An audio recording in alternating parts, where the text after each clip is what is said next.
room. For those of you that are here for the land use item, that's going to be a little while. It could be a half hour to an hour. And if you'd like, you can wait outside and staff will let you know when that will come up, or you're welcome to stay. John, any additions or deletions to the agenda? There are no additions or deletions to the agenda. At this time, I'm going to open this up for public comments. Anybody wishing to make a public comment that is not on today's agenda, we're welcome to have you come forward. Seeing none, we'll close the public comments. Yes, ma'am? I'm interested in making a public comment for the TAB, the Pitkin County Translator Advisory Board. Oh, okay. Is this an appropriate time or not? Let's see. That is that on the agenda? Consent public hearings. Consent public hearing. So you have an opportunity then to do that. Yes. Okay, no problem. Thank you. Thank you. Okay, so again, seeing none, we'll close the public comments and we'll bring it back for board comments. Steve.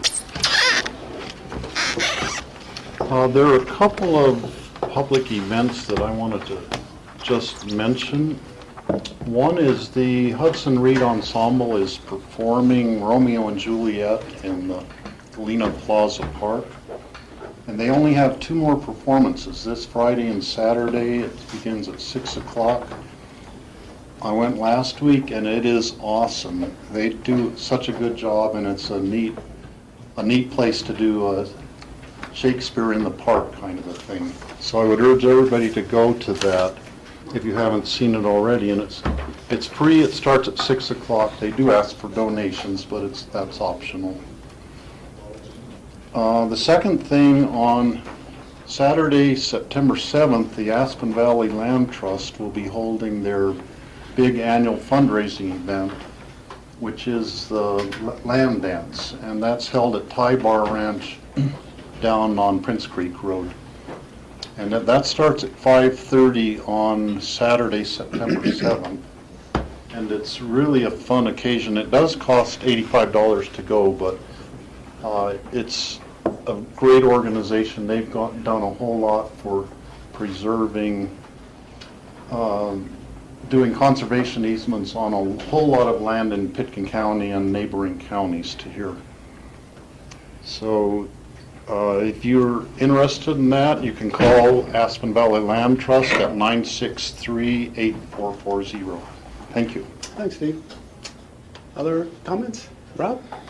I just wanted to make a comment because I got stopped about, I think it was 3 or 4 times, and I got 2 emails and a phone call this morning regarding the bike race. And these are my personal comments as an elected official, not the Board of County Commissioners. Obviously, I can't speak for everybody. First and foremost, I would like to say that I'm 100% for the bike race. I think it's a great event, and I think this event, from what I heard from most people, was that it's a great event. I just want to clarify, because people because I spoke up as an elected official about some of the problems that potentially might have gone on during the event, given the closures. I just want to clarify my position on why I spoke up that way, and what I think the main issue that the City of Aspen and the Special Events Department, I wasn't able to attend the meeting last night, that the City of Aspen and Special Events Department should maybe look into for next year. And that is really the fact that I feel that there's a slight conflict of interest between somebody who is hired to promote the event on one hand, and on the other hand, that person is responsible for mitigating issues on the event. The analogy that I've been using with people, and I'm a restaurant owner, is that if I were a restaurant owner and the health department, if I found an issue in my restaurant, which there isn't, but if I found an issue in my restaurant that it was a problem, I'm not going to mention it to people because I'm promoting the restaurant as the owner. And I think that they do a good job of mitigating a lot of the issues, but I think it should be an independent council next year that deals with the issues of the race, and leave the city and the Special Events Department as the sponsor, as the main sponsors of the race and the event promoters to be promoting the race. Because I felt that a lot of people came to me and said, we weren't heard. And I think there's some justification with that. I think we were trying to listen to the problems as us as a county board and the city and the special events coordinator. But I think there's that concern that there's a conflict of interest between somebody who wants to promote the event and somebody that is mitigating the issues with the event. That was really my only concern, and again, I'll start this by saying what I said in the very beginning. I think the bike race is a fabulous thing for our community. I think it has its issues, no question. Those issues are manageable, though, and I support the bike race moving forward. Hopefully we'll have future events here, and hopefully we'll have a committee that can address the issues that come up independently from the group that is promoting the event. Thanks, Rob. Rachel? Well, I would just tag on to you bringing up the race, but not necessarily any comments other than to thank all those who volunteered, all the businesses who contributed sponsorship, and individuals, to the racers themselves who risked breakneck speeds and bodily injury on some portions of the overall course, not necessarily ours. And thank the fans for staying out of the way for the racers. And just congratulations to the winners. I mean, that's a huge effort, and it got really great international press, as well as, a lot of attention. I had a friend, I will confess, from Maryland, from my childhood days, friend of my brother, who drove all the way across country from Maryland to watch that race. And so that is really shows a little bit of what a type of draw and what sort of prominence the race has in many people's minds who are cycling fans. So congratulations to all who participated, and thanks to our Sheriff's Office, APD, everyone who made it a safe and happy event. And thanks to those who were inconvenienced. I think Rob's suggestion of finding a way to continue to minimize those inconveniences, no matter what type of course or track we're following. September 3rd, next week, for 4 days, we all have the opportunity to experience the new Velasa Rafta rapid bus system. For free. For free, 4 days. It's an opportunity for many of us who ride the bus currently to get a better feel of the what it's really going to mean for the community in terms of how much more frequent it's going to run, the technological advances it's going to have. And for those who have not had taken the opportunity to take a ride on Rafta up and down the valley, it's a great opportunity to do so and experience what an easy mode of transportation it is if you're going up and down the valley. Rafta is promoting this as fast, fun, and frequent. I would also say it's very relaxing. There's no stress. Let the driving to someone else. But it's a great project. This project is actually the first rural bus rapid transit system in the country, and that's something to be really proud of. And it was brought to our community from all of you, from the voters who first voted in an increase in the sales tax of about 0.6 cents in 2008, because we all recognize the need for better service, better buses to relieve the congestion. And with that, just a few years ago, Rafta was able to obtain a $25 million grant from the FTA, and so Rafta's local match was about $21 million. So it's an exciting project. I encourage everyone to participate, experience the new buses, and perhaps have a change of habits in terms of how you go up and down the valley.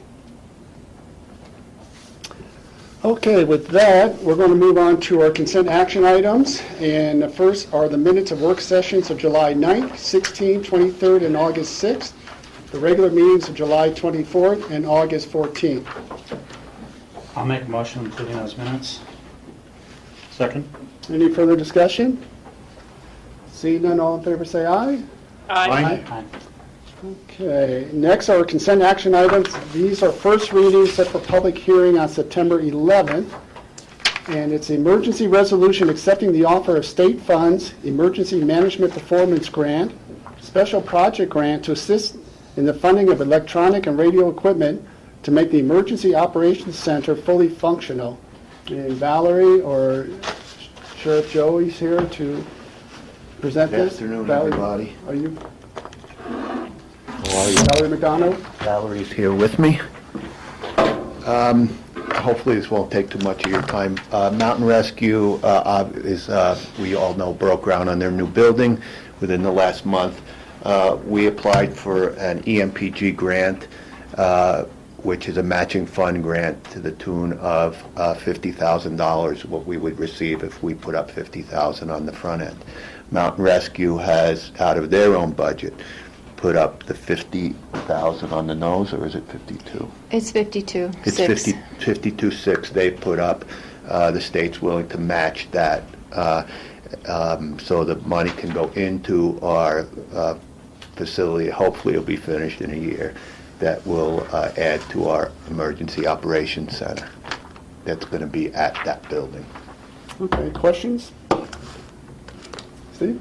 Is this up like on the upper floor, as I remember the design of the Yes, new Steve, building? you're right. It's in the upper right-hand tower section, which is where that EOC will be, Emergency Operations Center. And then in the event of an emergency operation, you could be working out of there, or anybody in the sheriff's office could use that as the operations center. Yeah, and if we search our hard drives, our memory banks, part of the reason why I supported this so strongly is because currently Pickens County does not have an emergency operations center or a backup dispatch center. And those two things will be housed in this building, that through a use agreement that we're working on right now, that I should be with John in the next few weeks, we're going to get a lot of utilization out of this building in the future for our own planned and unplanned emergencies. Other questions? No? Would you Rachel? accept the motion, George? I would make a motion to approve the emergency resolution accepting the offer of state funds, emergency management performance grant, and special project grant to assist in the funding of electronic and radio equipment to make the Emergency Operation Center fully functional. Second.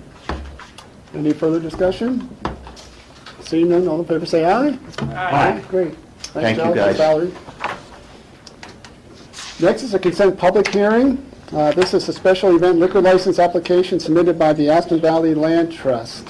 Jeanette Jones and a representative from ABLT is here, I'm assuming. Yeah, Melissa Sumera. Hi. I would just like to point out one correction, George. The application reflected September 6th for the event, and it's actually September 7th. So, The date's September 7th, yeah, okay. yeah. And I've changed the license accordingly. And I don't Okay. really have anything to add. I appreciate I said it all, Steve. maybe. I know, but I'm sure Melissa would probably like to make. Yeah, do you want to add anything? Yeah, I'm sorry I missed Commissioner Child's comments, but just to plug our event a little bit. Pickens County Open Space and Trails has very generously sponsored the event this year, and it will be Saturday, September 7th at 5:30 at the Ty Bar Ranch. There is some special under 40 pricing, which is new this year, trying to generate some younger land lovers, I guess. Anita Witt will be performing her dog and pony show, and the Derringers will be the musical act. So hopefully you can all join us. The ticket pricing is reduced before September 1st, and we're hoping to sell out, so it should be a fun night. And so how would they get tickets? They Somebody's are interested? available on our website, avlt.org, or at our Carbondale office, 320 Main Street. Right. Any questions? This is a public hearing. Anybody wish to make any comments on this? Seeing none, we'll close the public hearing. Bring it back to the board.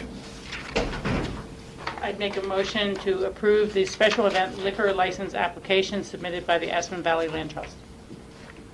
Second. Any further discussion? Seeing none, all in favor say aye. Aye. Aye. Great, thank you, and hope you have a great event. Thank you so much.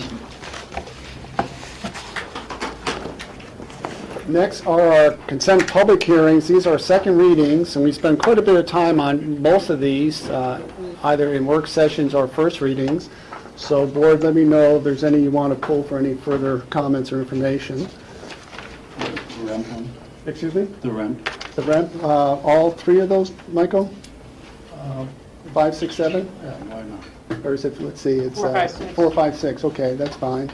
So we'll pull those, take those individually. George, I'm recusing myself from number 5. 5, okay. Next, we have a resolution approving changes in the FM radio station lineup on the Pickens County Translator. We don't want to pull that, but I know there was public comment on that, so if you want to make a public comment now, just introduce yourself, please.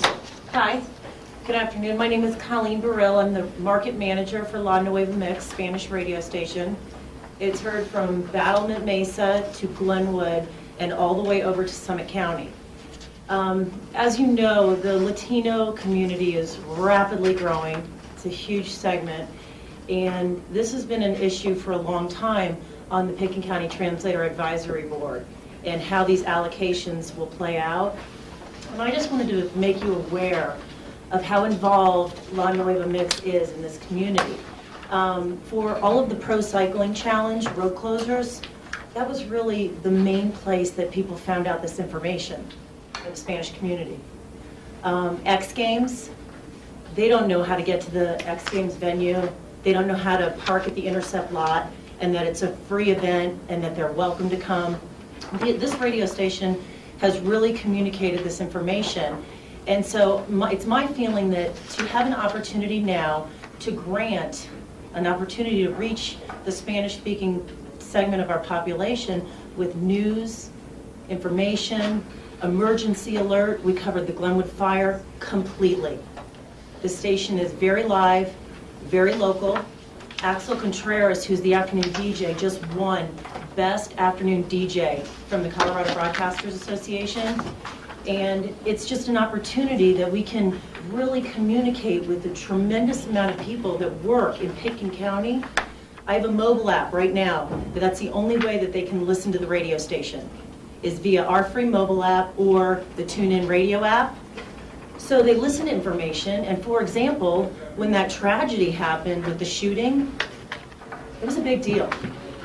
It was a tremendous opportunity to communicate to the Spanish community what was going on. The only source of information that they have is local radio. It's timely, and it's a really important part of their life. So I understand that this is a challenging decision, and the board has made changes due to the conflict of interest. But I just had to be vocal that this is a great opportunity to utilize all the information that we need to get out to the Spanish-speaking community. And we're here, and we want to be on that translator system. And I think that it really still needs to be looked at. Those are my thoughts. All right, Thank great. you. Thank you. I appreciate it. Thank you. Could you repeat the name of the station or your call Call letter? letters are KQSE. It's called La Nueva Mix. And currently, you can only hear it in Glenwood Springs. It does not go up the valley. And what's the numbers in Glenwood? 104.7 on your dial. Or like I said, you can listen to it here in this building on our free mobile app.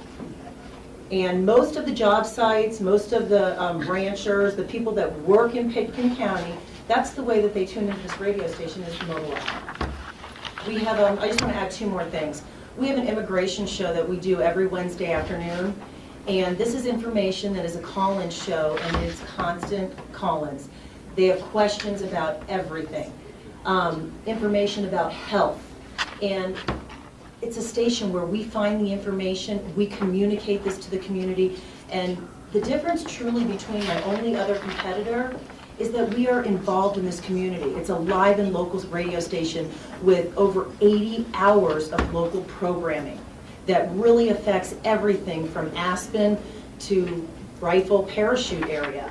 The mudslides that happened, that was a big deal. And that was, we communicated. We covered the fire completely in Glenwood. That was of recent. The mail truck that had a huge backup on 82 for hours. We were the only station covering this information. I actually also brought you one article recently from the Denver Post on Axel and his commitment and his communication style and really being able to get out emergency information that is imperative to Pickett County. Okay, thank you. So, Phyllis, this ordinance we're addressing today does not include this particular radio station. It's not adding or deleting it from the tab. So it's just an FYI for the tab board and for us to be aware that there is perhaps another potential for a public access informational radio station that can provide services to specifically the Latino population. Yeah, at this point, the station had applied for space on the system, and through the evaluation process of the Translator Advisory Board, was not chosen for the space that's available currently. Okay, but that could be revisited. Correct. Okay, great. Well, thank you for bringing that to our attention. Does someone else want to make a public comment on this particular item? If you just introduce yourself. Yes, please. My name is Simon T. I'm the owner of 2 radio stations here in Aspen. One is Thunder 93.5, which is City of Licenses Aspen. The other one's Hot 100.5, which is licensed El Jabal. Today I'm representing 3 radio stations, my own 2 stations, and also Intravision's Spanish-speaking station, which is 107.5. And its city of license is Aspen, unlike Colleen's station, city of license being in Gibson, which is outside the Roaring Fork Valley. Over the past year, I've attended just about every single translator board meeting during the process. And I've listened today to the comments, and I did not hear personally any new information that wasn't already presented to the advisory board. These representations before you have already been given. I watched the translator board go through a systematic and thorough analysis of every radio station that was represented today. And only one of my radio stations was put on the translator board, and I obviously was not happy, 100% happy about it. But at the end of the day, I had to ask myself 3 questions. Number 1, is the translator board's proposal that's before you today better than what the citizens have right now? The second question I asked myself was, did the translator board make their decision based on current and existing guidelines given to it? And third, were the translator advisory board's recommendations fair, unbiased, and went through a thorough process? The answer to all 3 of those questions is absolutely yes. It's a good solution. It's better than what we have now. And most definitely, it has arrived at a fair basis and without any bias. Going forward, there are now plans in place to readdress the radio stations at a future date. There hasn't been a change in the advisory board or the translator system in over 10 years. It's long, long overdue. In closing, this is the first and long overdue revamping of the translator allocations. The Translator Advisory Board went through an exhausting and thorough process with the existing guidelines given to it by the county commissioners. Not everyone's going to be happy, including myself, but in any decision-making process, that's usually a good sign. There is no perfect solution, but this is a good one. It's well thought out, it's a great step forward, and it's improving the quality and diversity of the Pitkin County translator system. The Translator Advisory Board should be commended for their tireless effort in listening to every radio station that came before it, systematically doing their due diligence during the selection process. And then after having made their initial decision, again listening to all parties involved, including the party before you today, before presenting their final recommendation to the county commissioners. I urge the commissioners to approve the resolution before you today. Thank you. Anybody else want to make a public comment on this particular agenda item? Yes, if you would just at least stand up and identify yourself.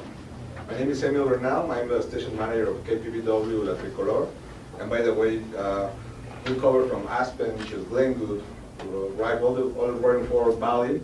And we've been covering every news for Hispanic community. We have a news segment every hour from 6 a.m. in the morning to 8 p.m. and it's local news. We cover the shooting that the lady was talking about. We cover the fire, and actually we covered the shooting before everyone else in the valley because of our direct contacts of the victim of this shooting. I just want to leave that clear. We have been here for 10 years in the valley with the license, as Simon mentioned, here in the Pitkin County. That was it. Thank you. Thank you. Okay, any board questions? We can have Phyllis answer any if there's a need to. Rachel?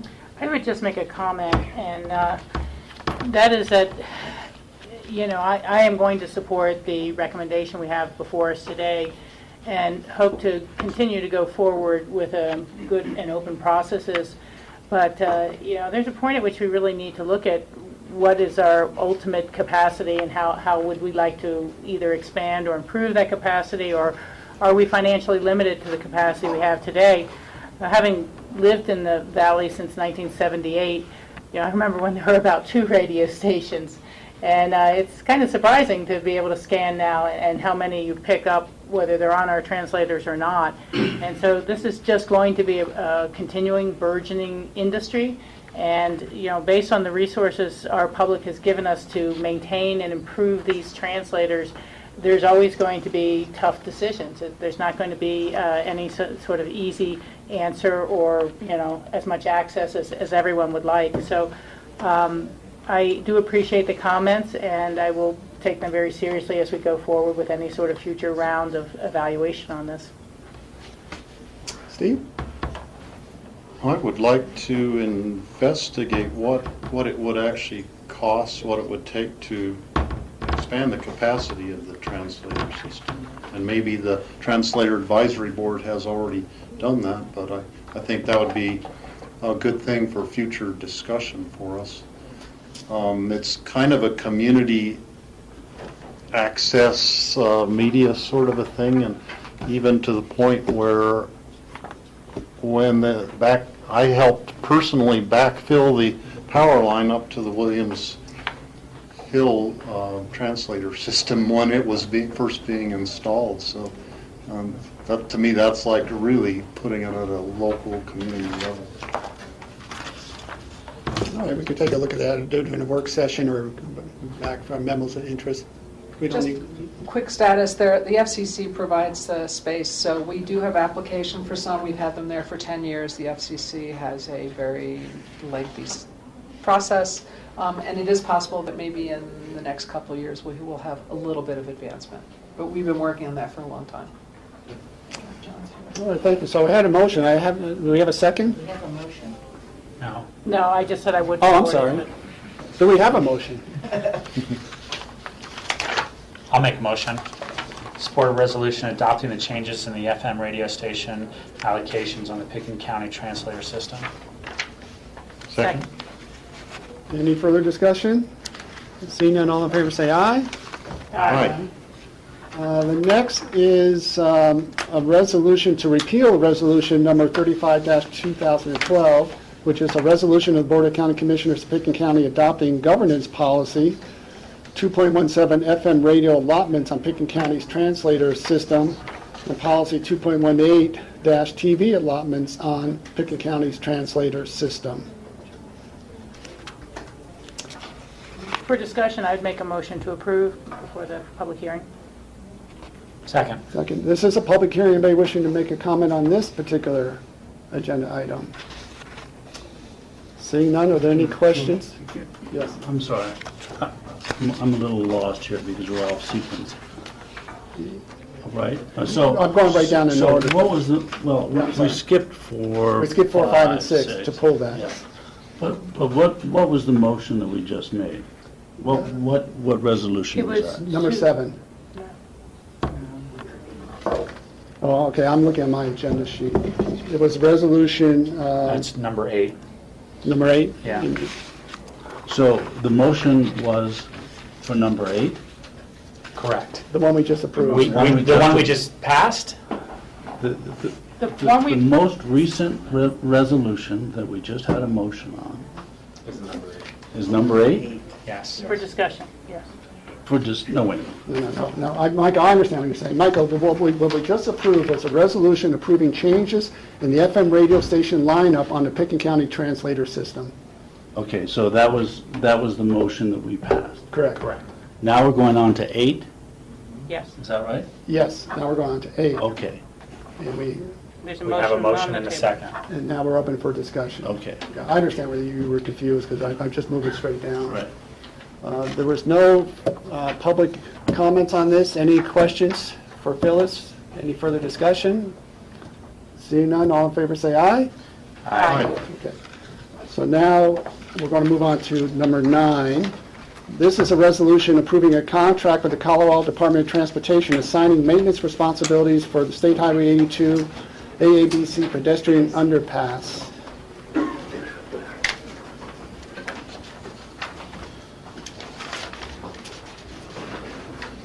I would make a motion to approve. Second. This is a public hearing. Anybody wishing to make any comments on this item? Seeing none, all in favor say aye. Aye. Next is a resolution accepting grant offers for the Federal Aviation Administration and the Colorado Division of Aeronautics and authorization to spend the funds. I would make a motion to approve for discussion. Second. This is a public hearing. Anybody wishing to make a comment on this agenda item? Seeing none, we'll bring it back to the board. Any further discussion? All in favor say aye. Aye. Aye. Okay, now we're going to go back to the beginning on the REP agenda items, and I'll read them, and Mona's here, Mona Newey, Exec Director from CORE. The first is a resolution authorizing the 2013 Renewable Energy Mitigation Program funding, including the 2013 Green Key Grant and the 2013-2014 programs. Michael.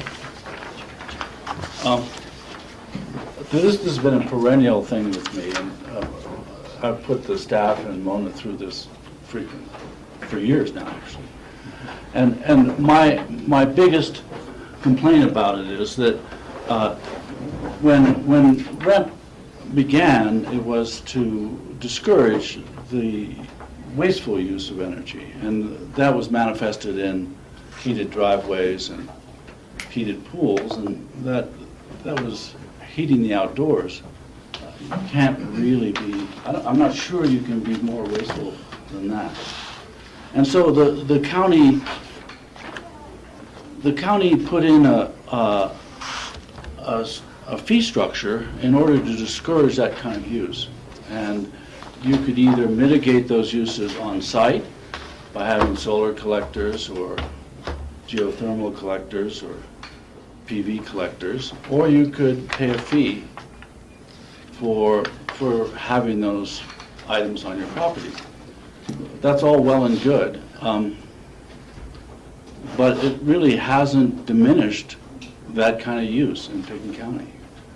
And I find that unfortunate, that you simply pay a fee and you get to do it. You get to have an outdoor driveway and heat it, or an outdoor pool and heat it, and you've paid a fee. And so a remarkable amount of money is captured by that. And that's what we're talking about today.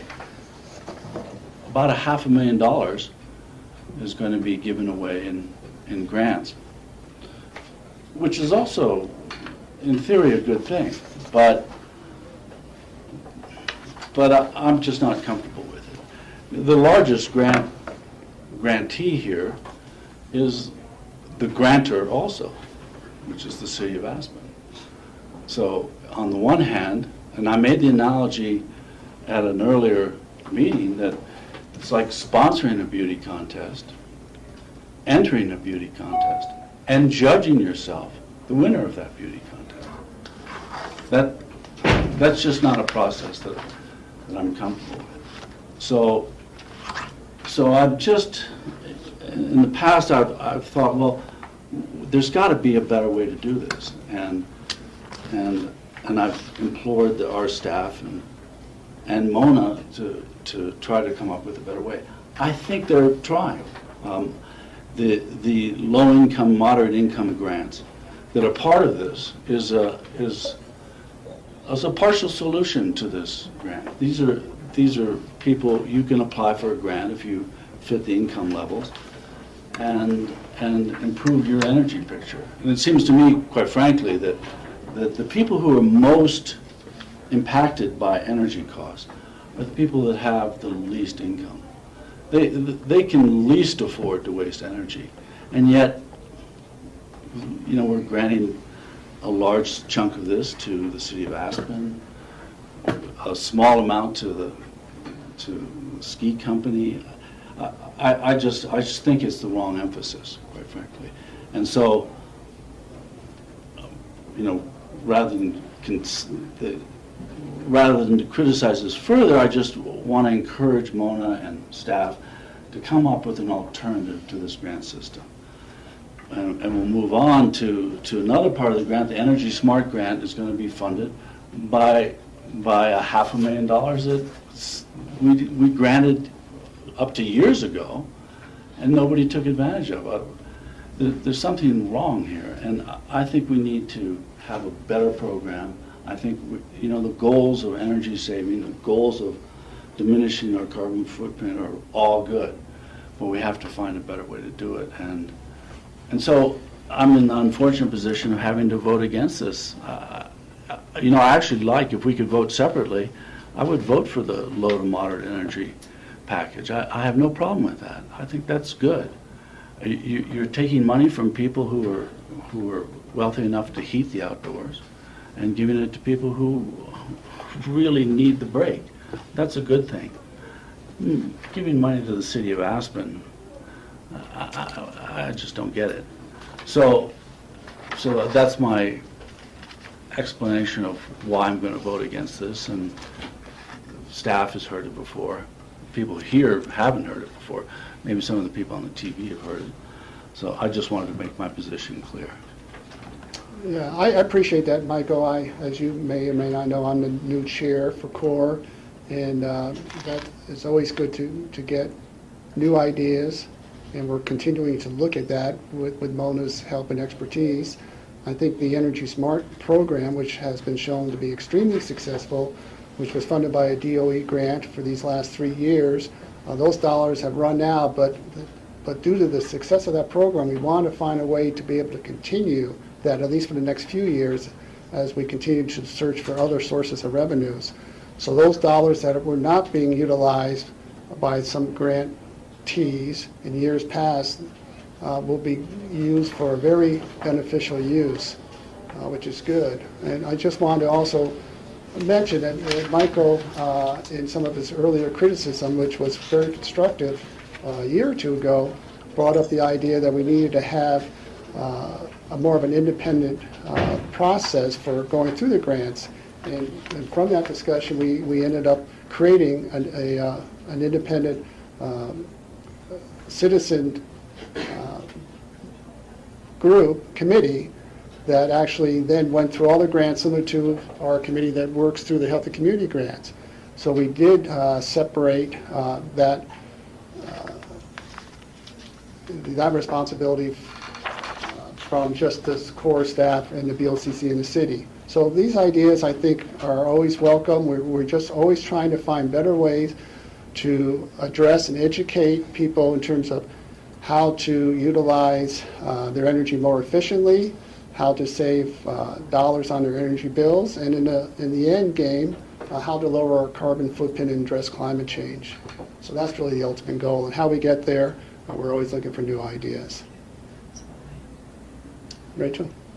Yeah, I appreciate both of your comments on this matter, and I think we continue to refine all of our programs all the time. I only am going to address a couple of things. One is that we often have rollover funds that are allocated for projects that are not completed or not embarked on in our regular general fund budget or our public works budget or other budgets, as do other communities or municipalities or families who think they may add a roof this year and from other circumstances and reasoning end up not putting on the roof for 2 years. And so I think it's great that we have an accounting of the unallocated funds and can redeploy them to these purposes. So I support that fully. The second is, I'm not going to jump on criticizing the city of Aspen for applying for funds that are available to them. Nothing has precluded Picken County or the city of Aspen from applying for these funds, and that they are reviewed by citizen panel as well as then the core board before the recommendations come forward to us. And I would just use one example. If we have $50,000 worth of new and additional energy savings at the ARC passes are available to all Picken County residents at the same price as they are of City of Aspen residents. And this is to try to keep the costs low for our community's recreation center and the energy that it will use week after week, year after year. And so I see the consolidation of energy savings into a facility that we know will run 365 days a year and benefit all the users of that program by helping to keep the fees low as very reasonable and as of great community benefit. One of the hardest things is actually modifying or following people who have modified their individual home residence to make sure that they keep the solar panels functioning, that they are continuing to follow low energy use practices, and things like that. We can spend an awful lot of money on a lot of scattered site improvements, and sometimes it can be very both expensive to track the long-term outcome and very hard to manage it after a property sells and there's a new owner, and whether or not they like those systems or don't like those systems, we really have no control over it. But this is a benefit that I think we'll see going forward. And to reduce the energy consumption of Burlingame Ranch, affordable housing, to help keep the prices low to those who are going to be purchasing that affordable housing, those are reasonable endeavors. It's unfortunate that Picken County doesn't have its own energy manager anymore, and we're not seeking out perhaps more aggressive ways to apply for grants that we could use to benefit our whole community as Picken County. But I think these are reasonable, and I'm very happy with the progress that the core leadership and core board has made. We talk at some levels about the county adopted REMP. Well, the county and the city adopted REMP jointly, and the city collects REMP fees as well into this program. Thank you. Thank you, Rachel. This is a public hearing. Anybody wish to make any comments on this agenda item? Seeing none, we'll bring it back to the board. Any further comments, or if not, I'll accept the motion. I would move. Oh, you want to do it, Steve? Do you want to have two separate vote on the We're two doing things? one at a time, yeah. Number 4. So number 4. I would move to approve the resolution authorizing the expenditure of funds generated through the Renewable Energy Mitigation Program. Second. Any further discussion? And that's for the 2013 Green Key Grants and the 2013-2014 programs. As a clarification. Yes. Okay. Okay, all in favor say aye. Aye. Aye. Okay. If there's no discussion, you may not. Oh, I'm sorry. Michael, opposed? John, you want to text me when 5 is over? Yeah, we may not have any discussion. We'll see. Also, next is a resolution authorizing the Energy Smart Program funding for 2013 to 2015. And we discussed this briefly, or alluded to it with Michael's and my comments. Any other questions or comments on this item? Steve? I'll repeat what I said in an earlier meeting for the benefit of the public that's present and watching, that I think it's unfortunate that the money wasn't spent earlier on the projects that it could have been spent on. But I think it's terrific that the money is now being put into this program, because it will benefit a whole lot of people tremendously. And the amount of money involved in this is $959,000, so it's a pretty substantial amount that will be going into the Energy Smart program. I hope all the public is aware of this program and can take advantage of it, because it is a really good program. Rachel? Yeah, I have a question, Mona. In this item, are there committed funds to any specific residential projects at this time? And I'm asking because I live at Hunter Creek condominiums, and I want to make sure I should not recuse myself from this vote as well. Okay, so it's just to create the program, and anyone who's applying for it in the future will be in a competitive process. Right, it's a continuation of a residential program and a commercial program, so we'll be able to offer incentives to both sectors. Okay, and I want to be clear, I'm not on the homeowners board at Hunter Creek or participate. I just have heard things off and on that they've looked at it, and I want to make sure that through our attorney and that there's no contracted, committed funds to any given group, and I should vote on this. Okay, No. Thank you. Michael? Mona, let me ask you, when did you find these funds available? When? Yeah. It's like some of the lines kind of blur. Let's see, I've been here for a year. We started, probably, this is August, I probably started looking at the financials really carefully at the end of the year last year in December, and just took us a while to really go through everything and all the files and contact all of the awardees to make sure, to discuss with them why they had not spent the money and if they were going to, and have the conversation with the board. So I think we probably started really in December, because I came on in June of 2012, and it took me a while to kind of get my feet on the ground, and then really started digging in the financials, and so probably December, January, and then started thinking about having some conversations with the city finance director and John Ely and a number of people within the community that helps oversee CORE to kind of figure out, to really kind of figure out a plan and what we should do. So. And these grants go back to what date? Well, the one that I recall comes to mind is about 2005. It could go back a little bit further than that, but that one comes to mind for some reason. So I've got to applaud you for finding these funds and for tightening up the financials at CORE. That's a major achievement. And also, I think the suggestion to put these funds into the Energy Smart program is a better choice than the Green Key program. I think this is a good program, because this is going to help people, aside from the commercial, that's another discussion, but certainly the residential people, or most of the residential people, saving energy, which is what I talked about before, which is if you're going to have this program, let's target people who are impacted the most by energy costs. And I think that's essentially what this program is. So thank you very much. Thank you. Steve? I would move to approve the resolution authorizing deobligation of funds generated through the Renewable Energy Mitigation Program and reallocating them to the Energy Smart program and rebates. Second. Any further discussion? Seeing none, all in favor say aye. Aye. Opposed? Okay, and last I just texted Rob. is a resolution authorizing a memorandum of understanding between Eagle, Gunnison, and Pickens counties to allow Lake County residents access to the Energy Smart revolving loan program. I would move to approve for discussion. Second. This is a public hearing. Anybody wishing to make a comment on this agenda item? Seeing none, we'll bring it back to the board. Any questions for Mona or any comments? Michael? Mona, how did Lake County get involved in this?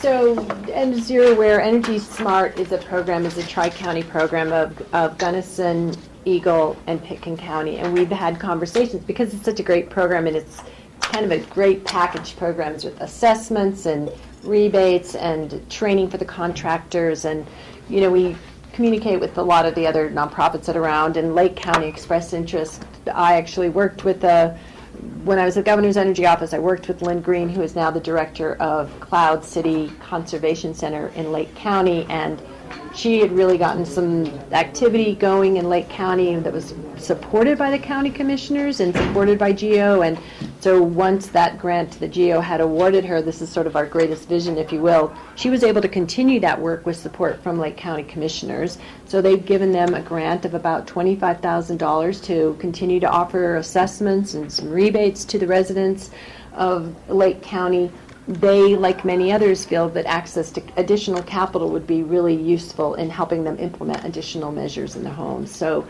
they don't have additional capital within the county resources themselves, so they came to us and said, we're already implementing Energy Smart with our resources, but could we have some access to some of the revolving loan funds? And again, it's just access to up to $50,000 for Lake County residents. So is the Cloud City Energy Conservation tied to county government there, or is it a separate nonprofit? It's a separate nonprofit. But it's with the support of the Lake County Commission? It is, yeah. Okay, thanks. Rachel, did you have your hand up? No. So we have a motion, we have a second. Any further discussion? Seeing none, all in favor say aye. Aye. Aye. Any opposed? Mona, have you met with City Council? Was that last night? Monday night. Monday night. Monday night, and so were all these approved? Were there any issues, concerns you want to No. share with us? There were no issues or concerns, and the two items were approved by the City Council. The memorandum of understanding was not an item that had to go before City Council, but approving funds for Energy Smart and approving Green Key grants and programs was approved Good. unanimously. Great, thank you. Thank you. Thank you very much. I appreciate it. We all appreciate it. Okay, we're going to go on to our land use public hearing. Do we need time to set up for this at all? George, I think it'd be great to have a 5-minute break, because this is going to be a lengthy hearing. You think? I just got that impression. Call me psychic. Let's take a 5-minute break. Give people time to set up, or...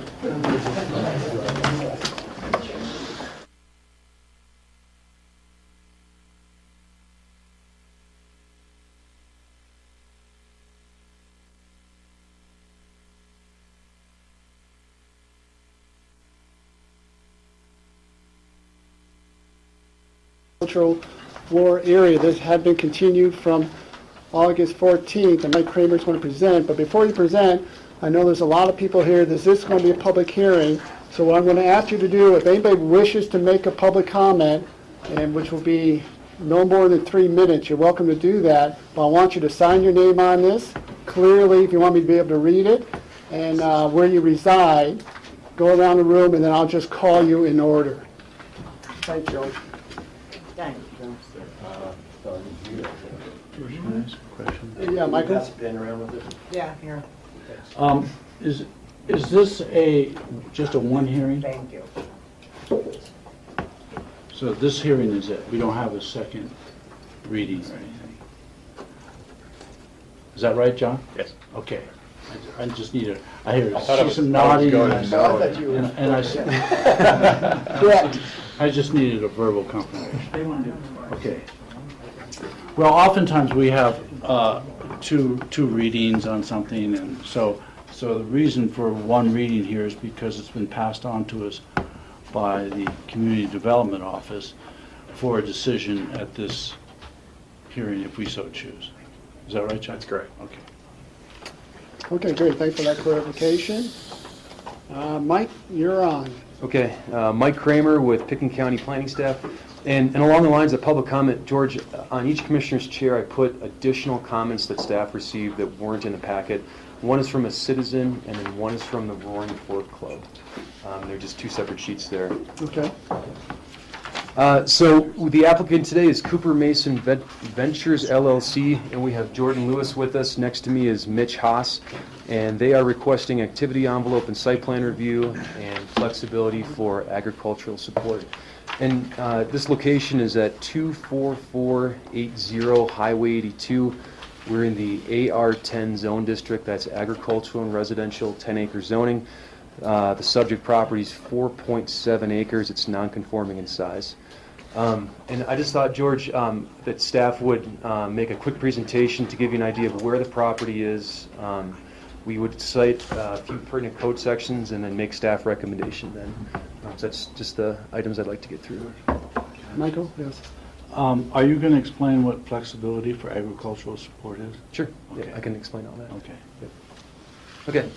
I printed off a 2010 aerial, and Mitch has some here too, but behind you is a vicinity map, And I'll kind of outline the boundaries of the property. The property we're looking at right here is owned by Caparella, and the laser pointer is outlining the property boundary.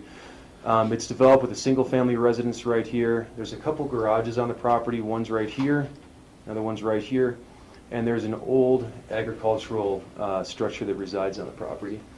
And around that, around this area where the property is, we have the Roaring Fork Club on this side, we have residential development on this side, and up here, directly across the street, is the Basalt Electric Building, and it houses a number of legal non-conforming businesses, and then we have residential development right here. Highway 82 comes from southeast, northwest, down valley this way, and then the Roaring Fork River runs this way then, on the southwest side. And the reason we're here today is because typically the board does not see activity envelope and site plan reviews, but we as a staff have the ability to refer certain land use applications to the board for review, and in this case we refer it to the BOCC.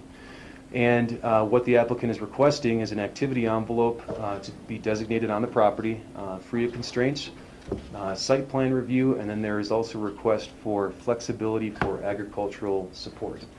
And what that means is that when there is a bona fide agricultural operation, someone can request additional floor area to house that operation. In this case, the applicant's requesting 37,500 square feet of greenhouses for a marijuana grow operation.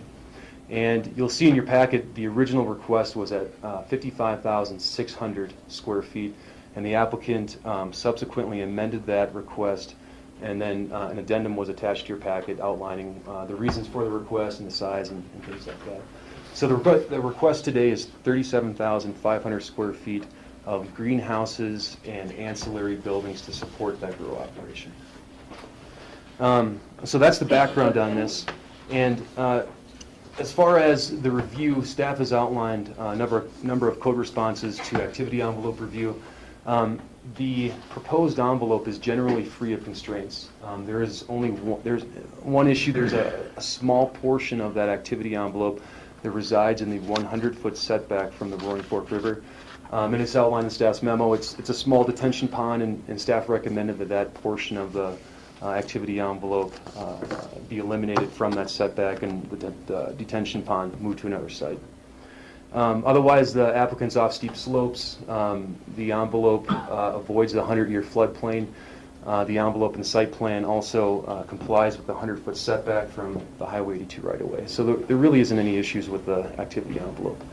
As far as the site plan, the applicants will get into more detail about the actual operation, how it works, the intricacies of the development.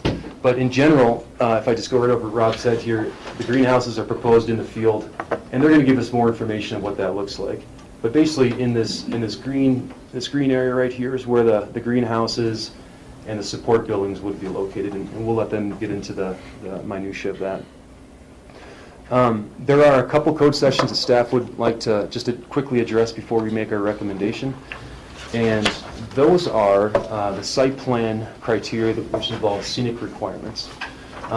And there's no hiding it. This is going to be a large-scale proposal for greenhouses, larger than what we've seen in the county to date.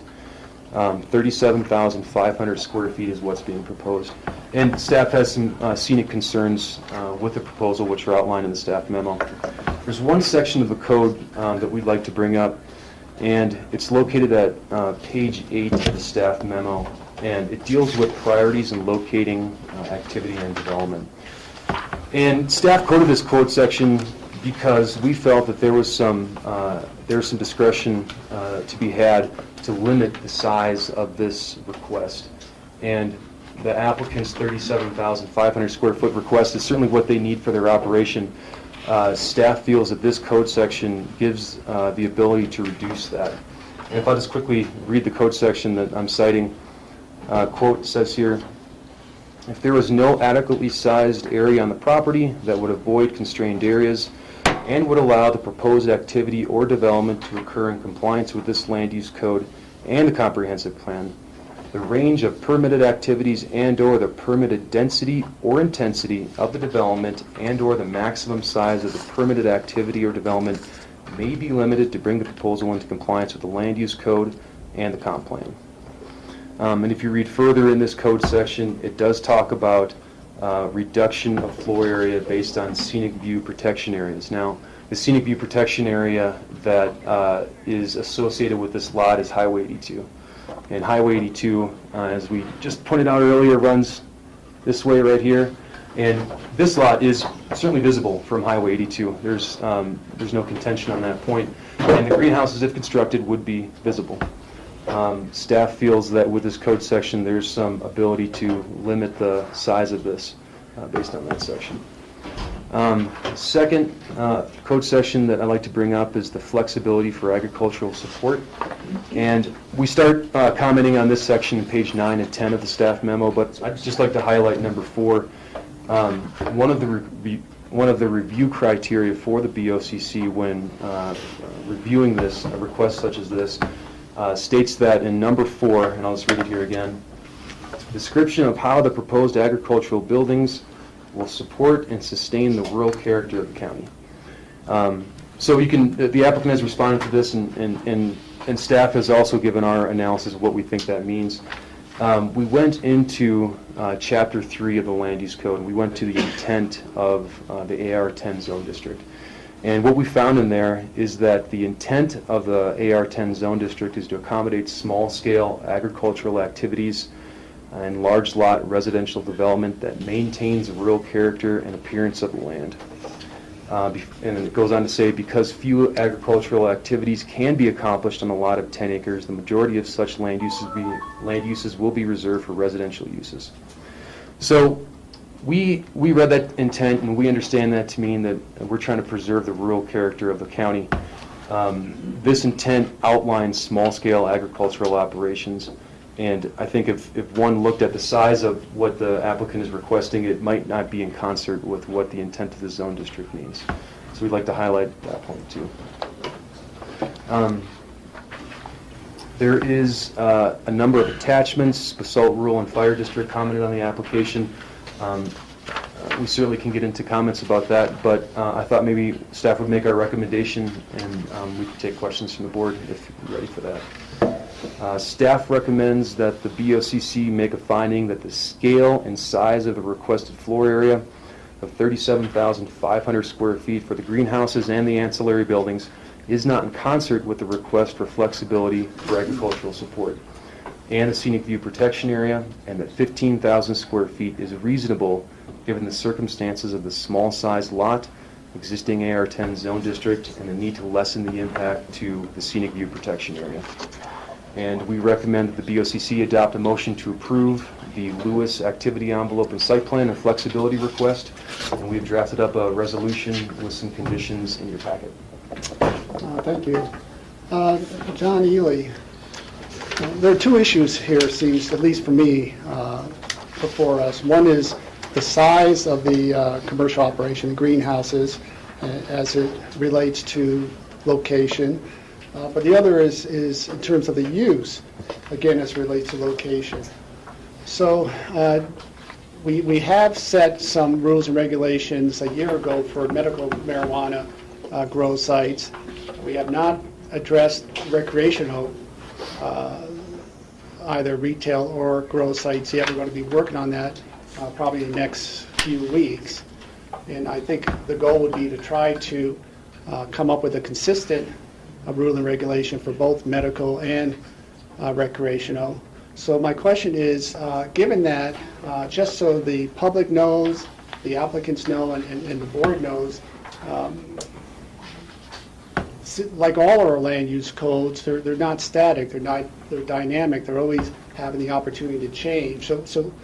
So if we were to accept or deny this request based on not having done any work yet on rules and regulations for rec and perhaps revisiting medical grow sites, I just want you to sort of explain how that process works and what are the options that are open to us. The process for formulating regulations, or The ability. the ability to formulate regulations for either personal use, retail marijuana, or medical marijuana is afforded local jurisdictions quite a broad latitude to consider the appropriateness for such uses in the community as a whole or in various specific areas and specific properties. So the regulations are not static, as you mentioned, George. They can be amended from time to time. The regulations are anticipated, I guess, for the personal use retail marijuana, perhaps as early as October 1st, but certainly it could happen sometime after that. The county does have regulations in place now for medical marijuana grow sites, cultivation sites, and for that activity to occur, it must the property and the owner of the property desiring that use must proceed through a license procedure with the county. If successful, the applicant receives a license to do that type of activity for 1 year period and can come into the county to renew it for successive 1 year periods. What else to mention? The application process, like any other regulatory process, is subject to change, which would include the land use code as well. And as the board knows, and the public might not, the county planning and or community development department has been discussing regulations that might be appropriate for greenhouse construction, but those regulations have not been forwarded to the BOCC as yet. The uniqueness, I guess, perhaps with the medical marijuana operation or cultivation site or grow site such as proposed, or in the future for any potential personal use retail marijuana sites and their associated licenses, there's really no recognized vested right. In other words, if such an operation occurs or begins to occur, it is subject to any change of regulations and the ability to continue and to continue operations either within the original scope as proposed and licensed or at a particular location can be subject to change. So then, if we were to just, for instance, follow up on staff's recommendation to approve, and then in a few weeks when we start working on our rules and regulations, that may ultimately change or impact the applicant's ability to follow up on their ability to do a grow site. It might, particularly as you said, George, if the board considers reviewing the medical marijuana regulation, the licensing procedure, at the same time it's taking a look at the personal use retail marijuana license and regulation procedures. All right, thank you, Rob. And along those lines, I guess kind of hypothetically, because it's not a vested right, if they build a structure on this piece of property and then we choose to change our regulations down the road, therefore prohibiting this type of marijuana cultivation on this site, they're stuck with, we have the right to do that through the medical marijuana licensing, that we can change the guidelines to that application down the road, even after a structure. Are we putting ourselves in a lawsuit way of them saying, well, you can't, they're not grandfathered into the use on this piece of property? No. So they're taking the risk that a future board, this board or a board years down the road, may change the legislation of how that 1 year license for cultivation of medical or recreational marijuana might change. Right. It's different than perhaps what the board is used to seeing in a more traditional land use code development application process, in that associated with a development review of a land use approval, there's also associated with any medical or recreational use marijuana licensing procedure as well. And the licensing aspect is what makes this different. And I guess perhaps it's just a function that this is a new industry, new as in just a couple of years, and that the regulatory scheme is still being thought out at the state level, and a more broader acceptance or maybe rejection of the industry might occur at a local level. And so there is some deference being allowed to local jurisdictions to accommodate that, to accommodate the fact that local jurisdictions may want to reject it entirely, may want to allow it with some certain restrictions, which may be onerous or not, may only allow it with restrictions that try to regulate the operation in some other way that's contained within the state enabling legislation that follows the 2 constitutional amendments, or may want to just default to the state regulatory scheme. I mean, the range of options really is quite broad for local jurisdictions to consider, and it's that licensing aspect which makes it tough for somebody trying to get into this brand new enterprise industry to make sure that they're on as sound a footing as possible. So there's no guarantees for someone to construct this that they're going to be able to operate in this manner, given the board changing their decision on the licensing operations. Right. In context with this application that's in front of the board is for essentially for a site plan approval and flexibility for agricultural structures is for that particularly. Yeah. The stated purpose and use, obviously, being the applicant being up front, is for a grow site for medical marijuana. If that isn't feasible, then at the end of the day, what you're looking at is a greenhouse that can be used for other purposes, theoretically. Michael? So, John, so you just said that we're here approving a site plan review? It's for your review. Right. A site plan review. Or not approving it, it's for our review. Yes. But somehow, it seems to be, I can't believe that this many people are here because we're talking about greenhouses. We're talking about greenhouses and a grow operation. But are we approving also a grow operation, or are we just approving greenhouses? This is just or reviewing greenhouses? This is a site plan review and acceptance of a request for flexibility for agricultural structures, and that's it. It's not a licensing procedure for any type of marijuana activity, medical or personal use. So if the applicant had said that he was growing roses in this structure, that wouldn't be of any concern to us. Well, there are 2 schools of thought, I guess, on that question.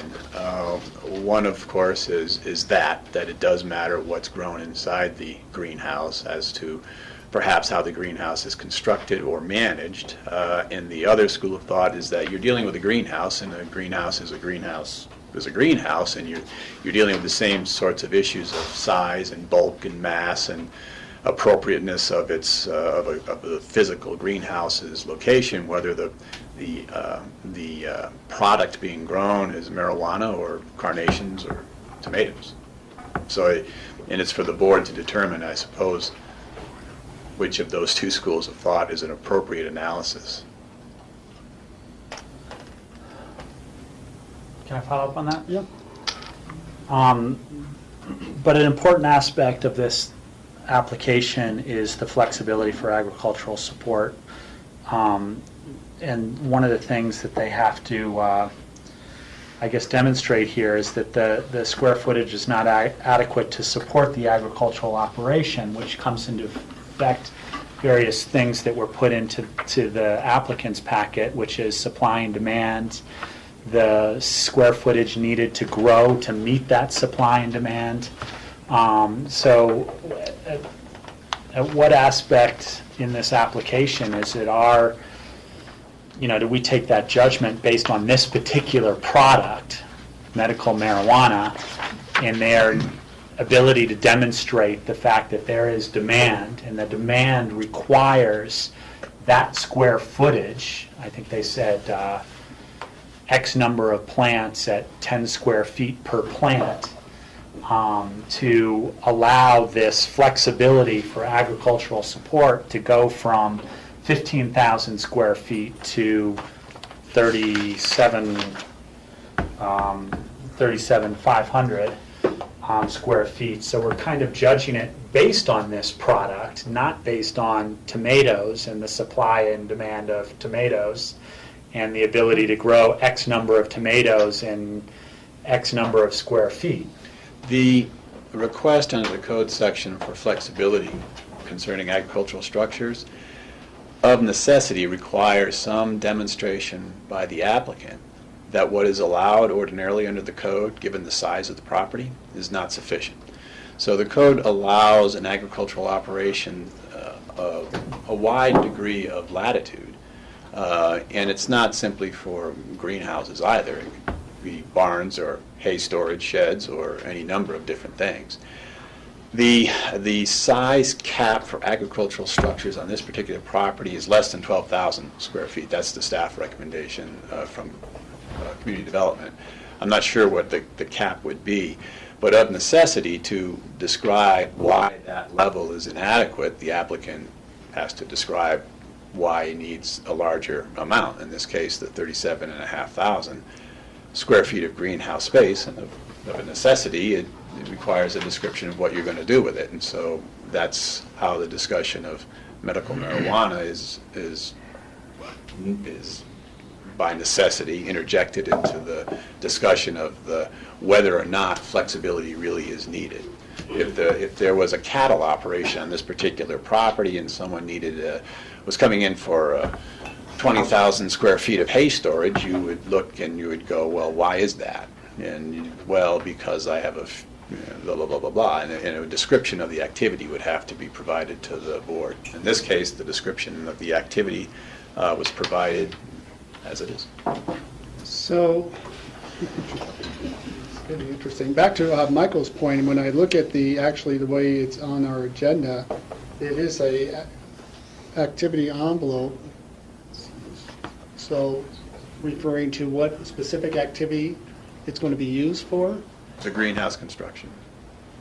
The greenhouse construction, so site plan, scenic review. So that's just basically what we should be looking at.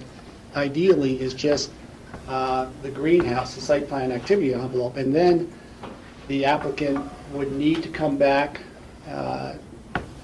if they want to utilize this space specifically for a grow site. That's a whole other discussion. That's a separate license application. And that would be, depending on when they come back, that would then maybe under any new regulations or rules we put into place for medical marijuana and potential recreational marijuana. It would be under any and all rules and regulations existing at the time the application was filed. Okay, so the application for the license. So back to maybe one of Rob's original points, we could approve or not approve or limit size for greenhouse, and then it's really up to the applicant to assess the risk in terms of going ahead without knowing what the future may bring. That's always the case for any use of real property. All right. Rachel? Yes, thank you. This is a question for both Lance and John as well. Certainly to Mike noodle on it. It's my understanding that agricultural tax exempt status, or the agricultural tax status on properties, is not available to marijuana grow operations. My understanding is that has not yet been determined with finality by the state board. And I mean the state board that oversees and recommends to the various county assessors the criteria for classification of property for tax purposes. It may, again, have just been an impression, but if that's a lingering question that's out there with the state as to hasn't determined if they're going to classify this as agriculture or commercial or something else. It just strikes me as a bit of a mismatch to be using an agricultural exemption portion of our code if other entities in our state are not classifying marijuana grow operations as agricultural? I would agree with you that consistency is always better than having three different interpretations depending on which arm of the government you're dealing with. However, I would point out that the assessor, for example, in our county, is charged with a specific statutory duty. And the BOCC, when reviewing various land use applications or requests, are not bound by any determination that the assessor, as an independent elected official, would have made.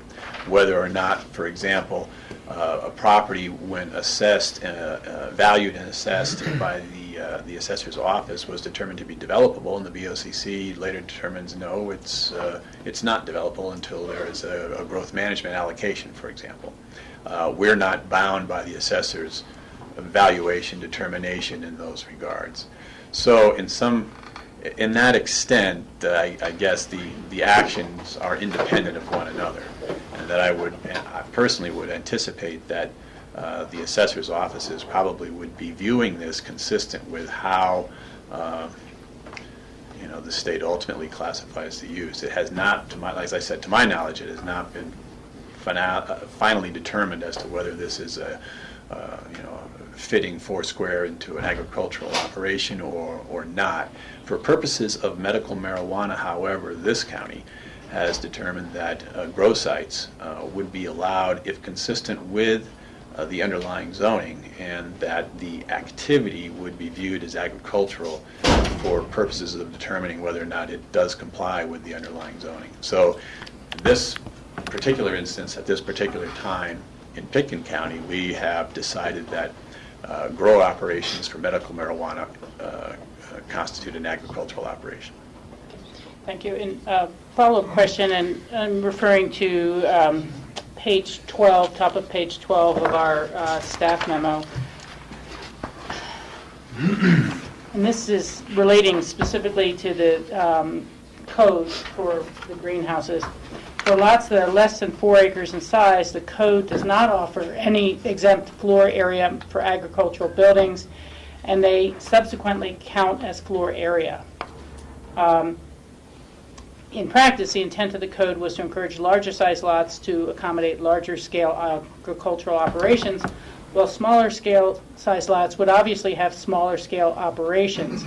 Given that the subject lot is 4 acres in size, it seems practical to limit the proposed operation, and then the staff recommendation is saying to less than the requested 37,850. But it sounds like this is an action that's entirely discretionary by the board, as the lot is only 4 acres large, to allow any, quote, agricultural flexibility. Well, the standard of review begins on the staff memo at page 9 for the description of flexibility for agricultural support, and goes through I forget how many enumerated criteria there are, but so the discretion is not without some grounding in a regulation. Okay, but the discretion to the size, if the flexibility was given, is absolute. I mean, there's no... I would say that it's still related to the information provided. In other words, if the board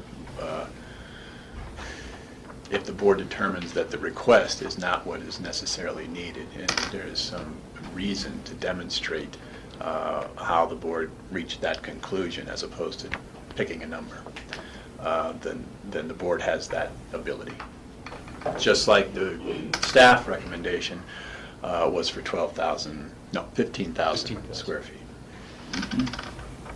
I'm going to have to ask you to restate that one more time so I can understand, because I'm just getting conflicted between the two sections of the code, where by right, a lot less than 5 acres has no exempt agricultural square footage. Right. There is a potential to qualify for the agricultural flexibility based on the criteria in the code. Right. Yet, the use, which we've not yet approved via the other recreational marijuana codes, which have not yet been adopted. This is medical marijuana. The sheet that gave the square footage needs listed both recreational marijuana and medical marijuana. But, so are you saying that someone... Rachel, just so you know, it was only medical marijuana on the sheet for the usage. There's R&D and medical marijuana needs. Okay, I thought the R&D was recreational. No, But maybe it's that's research and development. Okay. So if someone came in and said, I have a 4-acre lot, but here's a demonstrated market need for local roses, so we don't have to ship them away from Taiwan anymore, and we need 100,000 square feet, would it be either yes to the 100,000 or no, it's not appropriate on the site? I mean, there is discretion, it seems like, somewhere in that number. It's not that if you qualify for flexibility, you get whatever your business plan model or your potential growth is desired. And I'll let Mike speak to his recommendation, but I believe that's exactly what the staff memo proposes. In other words, a recommendation for allowance of 15,000 square feet as opposed to 37,500 square feet, based on those exact issues. It's not the obligation of the board through its zoning abilities to make someone's business plan work. No. In fact, you can't guarantee anybody's business plan. Steve? I have several questions about definitions of things. Mike, in the land use code, are there any definitions for small-scale agricultural activities, rural character, or not? Are those defined as? Yeah, I'm gonna have to look at that. Look in the code to see if those are defined in Chapter 11.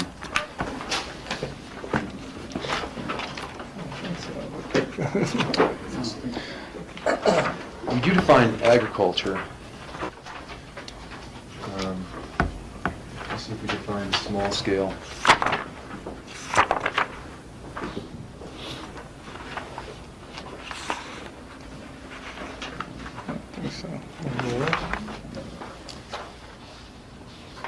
And the question was small-scale agriculture? Small-scale agriculture or agricultural activities would be one definition. Rural character would be the other definition. No. No, there are not. There's a definition for agricultural operation, and that's as close as it gets to it. Okay. We do have a definition for rural and what rural area means. If you want me to read that, I can. Okay. Sure. So we have two definitions, one rural, and then the other definition is rural area. Rural means county-like or agricultural. Rural areas are generally characterized by large open spaces, lower density residential development, and agricultural uses. And then rural area is another definition in Chapter 11. That means 1, for purposes of growth management quota system, unincorporated Pickens County, excluding the area comprised of the Aspen urban growth boundary. And 2, for other purposes, that part of the unincorporated area of Pickens County located outside of the defined urban growth boundaries of Aspen, Snowmass, Basalt, and Carbondale. And this is rural because this property is located in the rural area because it's not located within a urban growth boundary. Okay. In the creation of the flexibility for an agricultural support clause, since this property right now is not an agricultural operation and has not been, to my recollection, since Johnny Hoagland owned it many years ago and had his cattle operation there, would that preclude the use of that provision, the flexibility provision, because it's not now an agricultural operation? the agricultural operation is proposed for the land. I understand what you're asking, Steve. You're asking, is this provision intended for an existing agricultural operation opposed to one that is proposed to occur on the land? And it doesn't say existing in our land use code. Someone has the ability to ask for that.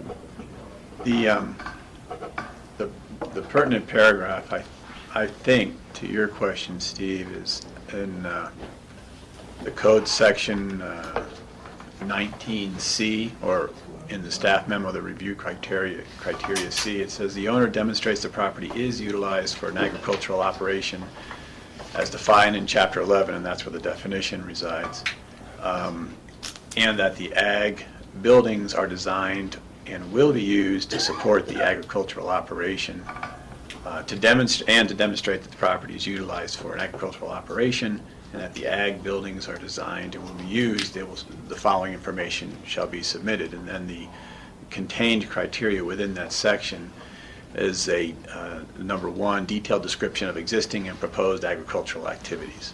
I think that's the operative language to the issue that you raised. Okay, thank you. Mike, how did staff come up with the recommendation for 15,000 square feet? Sure. Well, we based our recommendation off of scenic considerations and then the intent of the land use code for AR10 zoning. And the reason we got to 15 was because the applicant, in just some background, has the ability to ask for whatever they see fit. So they've asked for 37,500. 15,000 is actually the maximum floor area in the county for residential development.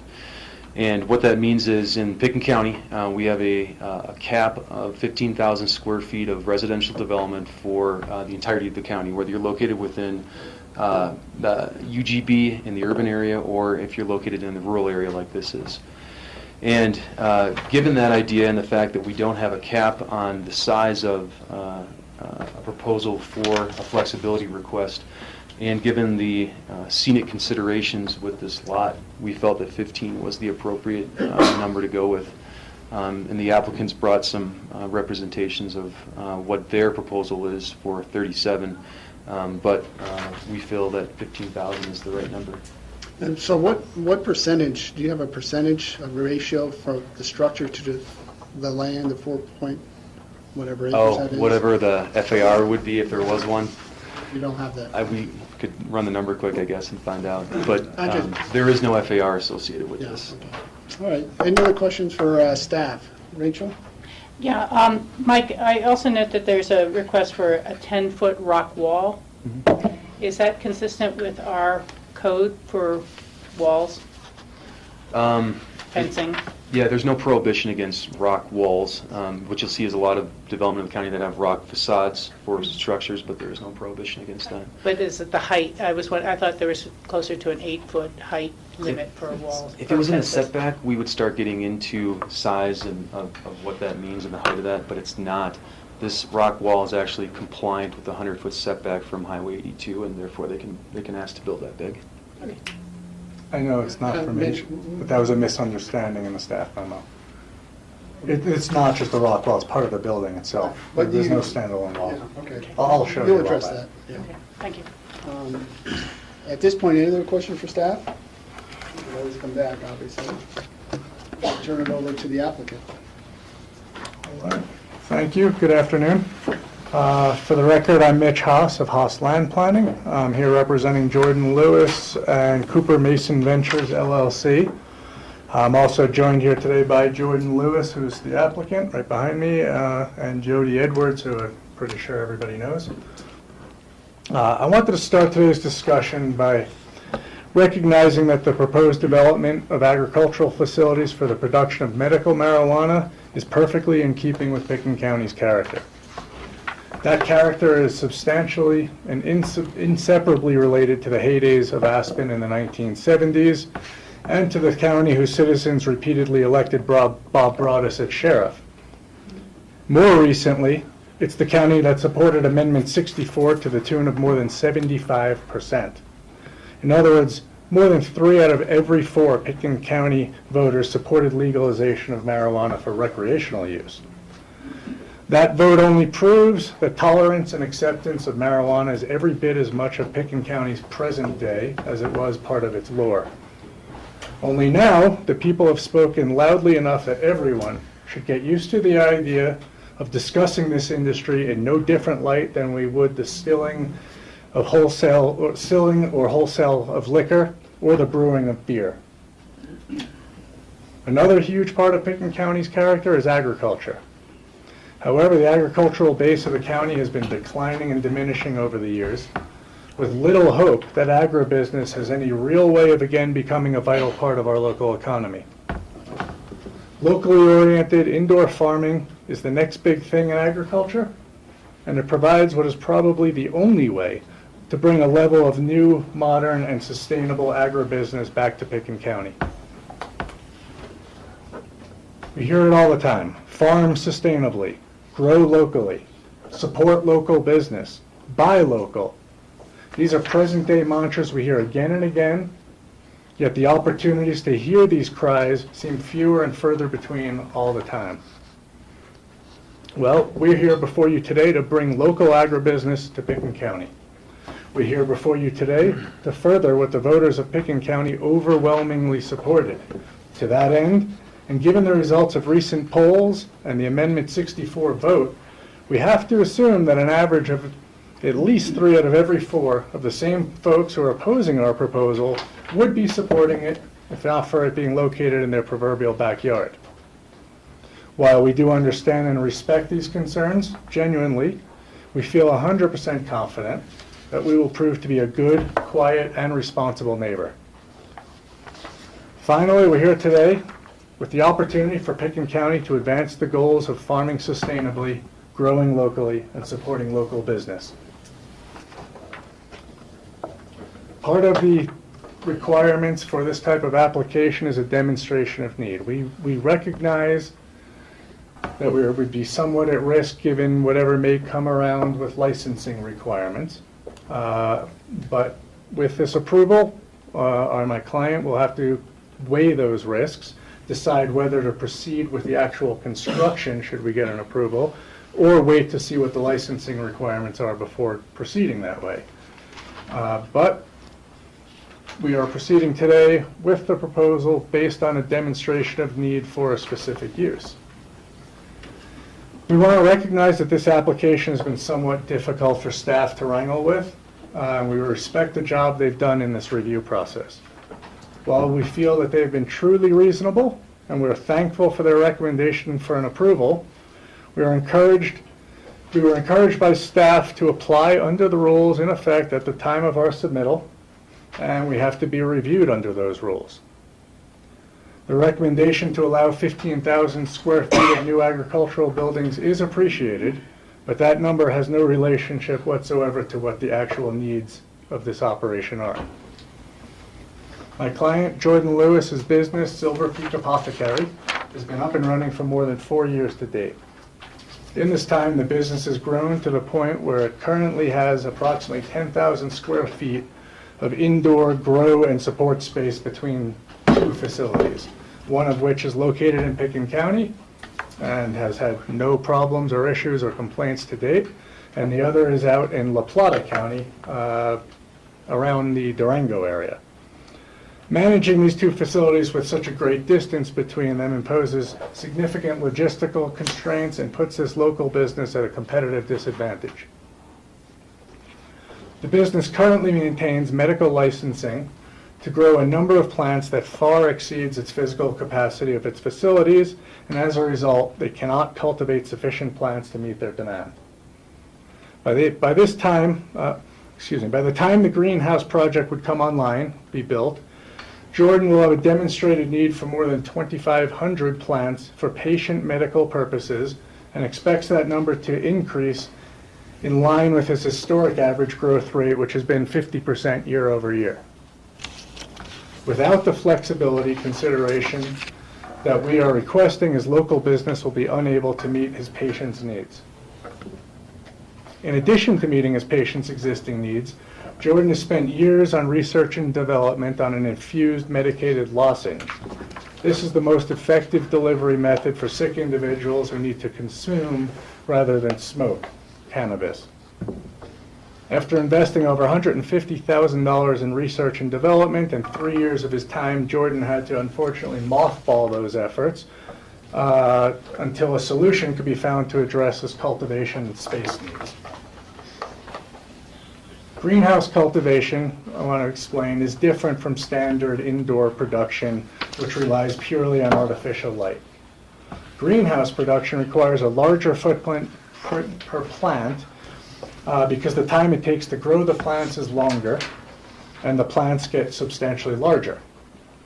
Essentially what you're doing by moving from indoor to a greenhouse, or standard indoor to a greenhouse, is going from a system where you can harvest a plant 6 times a year at a relatively low yield per plant to a system where you harvest only 3 times per year. So what you end up with is bigger plants that take twice as long to grow. They're physically larger and they take up their space for twice as much time. In greenhouse production, the industry standard suggests a need for 10 square feet of space for each mature plant. Therefore, if Jordan's to continue his present medical operation at the same scale at which it already exists and add his research and development function back in line, which has had to be mothballed for insufficient space needs, we've come up with and shown the math that we need today 37,500 square feet of total space, which includes the greenhouses and the support space. This figure does not factor in any reasonable growth rate requirement whatsoever, and we believe the growth rate can really conservatively be expected to reach or exceed 30% per year. So given the current medical needs, the research and development needs, and conservatively estimated growth rates, Jordan's established and highly reputable local business maintains a need for agricultural square footage flexibility as requested. I want to describe a little background about the property and then kind of move into the substance of the actual review, if that's okay. The first board, let's see, it's just more or less the same as that one. It just has parcel lines on it and a few properties labeled. The property has a 4.7 acre area, which is 204,732 square feet. If you wanted to work that out as a floor area ratio, including the residential component, it's about a 0.2. Just the agricultural component is somewhere along the lines, I think, of 16%. 16% is the same ratio allowed, say, on Red Mountain for residential development. The property is located right on Highway 82, across the street from the Holland Hills subdivision, which is also zoned agricultural residential 10 acre, clearly not 10 acre lots. The property lies outside the designated urban growth boundary of Aspen, but it is well within the designated 3-mile radius covered by the town of Basalt master plan. In fact, this entire border of the property, this border and this whole side, are contiguous to the town of Basalt's borders. Access to the parcel currently today is gained by a pair of driveways off of Highway 82. One is on the north end and serves the residence and accessory structures located up here, and another down on the opposite end of the property, which has just been for access to the field, if you will. There used to be a lot more farm implements and whatnot out there, but it's been somewhat cleaned up, and there's a barn structure sitting on this end of the property. The Roaring Fork River lies just south of the parcel, but its 100-year floodplain does not affect the development area. The predominance of the property contains slopes of between 0 and 30%. The only really steeper slopes occur at the very edges of the property, along the banks of the river, and right next to where CDOT put in their retaining wall for the highway construction. There's no mapped or otherwise regulated wildlife habitat affecting the proposed development. The property is not affected by any geologic hazards There are no wetlands or riparian areas that would be affected either, and the wildfire hazard rating is low as a wildfire hazard rating can be. The proposed activity envelope encompasses only, from there, let me move up. There we go. So, the proposed activity envelope encompasses only previously disturbed portions of the property and is fully consistent with the codified priorities for locating new activities and development. In other words, the property and the proposed activity area are not affected by any constrained areas as such are defined in Chapter 7 of the Pickens County Land Use Code. Although the staff memo incorrectly cites it as such, the presence of Highway 82 as a designated scenic area is not a constrained area as defined in the code. The existing single-family residence up in this end of the property will be maintained and will be used to house the manager of the greenhouses. The other existing structures associated with the residence will also be maintained and continue to support both the residential and the agricultural operations. There's an old barn structure sitting over here, which you can see better on the aerial. Let's see, this little barn sits right here. That was to be removed in our original plans as the footprint of the greenhouses extended far further towards the south. And then under that plan, we were going to reuse materials from the barn on the new structures to the extent practical. But since we've dropped two of the originally proposed greenhouse modules off of the proposal, and the footprint of the building has been reduced significantly, we may leave the old barn in place as it adds to the agricultural character of the property. The greenhouse site will be regraded to provide an essentially flat area, and the grading will be done in a manner that balances cuts and fills, so there will be no shipping or trucking of dirt onto or off of the site. And will fully address all drainage requirements through the improvement of swells and detention ponding areas that will assure and maintain historic drainage patterns and rates. The condition about moving a detention pond out of the 100-foot setback from the high water line becomes not an issue because we've freed up all this land that previously, at the time of those plans, was to be occupied by more structures. A new driveway access will be developed from Highway 82 in the location shown right through here to align with the driveway access across the street, this driveway. That was a requirement of the CDOT access permit, which has already been granted with conditions that just deal with design of the access drive itself and maintenance of their retaining wall. Once the prevailing grade of the site is met, the new driveway will transition from pavement to gravel before splitting to the north to serve the residential part of the property, and to the south to tie in with the proposed loop drive around the greenhouses and associated structures. That can be seen on the site plan. So it comes in here, split this way to all the residential portions, splits this way, and there's a loop drive around here, largely for emergency access and just functional needs.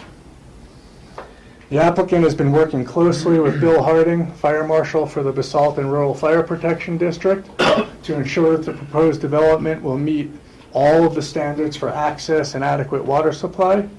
The greenhouse structure will be equipped with an automatic fire suppression system, otherwise known as fire sprinklers, as well as several other features desired by the Fire Marshal. We've been told by the Pickens County Sheriff that they have no public safety concerns whatsoever with this proposal. The fact is, you cannot find a better location for this development from a public safety and public services perspective. It has ideal access, but no access at all for pedestrians. It's within a 5-minute response time for both police and fire protection. It has gas and electric utilities that are absolutely necessary for this type of agricultural operation, and such utilities are not available in the truly rural areas of the county. The highway physically protects it on one side, the Roaring Fork River protects it on the other side. There will be no security fencing, no barbed wire, no pit bulls or other security means that people seem to be afraid of. Instead, video cameras and alarm systems will provide all the necessary security. There's actually a medical marijuana dispensary located immediately across the street from here today in the Holland Hills commercial area, right here in the front of this building. That facility has had no security issues or complaints filed against it to date. Next, I wanted to move on to the scenic review and the character concerns. Start by the standards of Section 72120 scenic review in the code are designed to minimize, not to eliminate, but to minimize the visual impact of new development as viewed from State Highway 82. Our site sits 10 feet below the grade of the highway. The average passerby, show you some character areas. Some of these out of the way, maybe.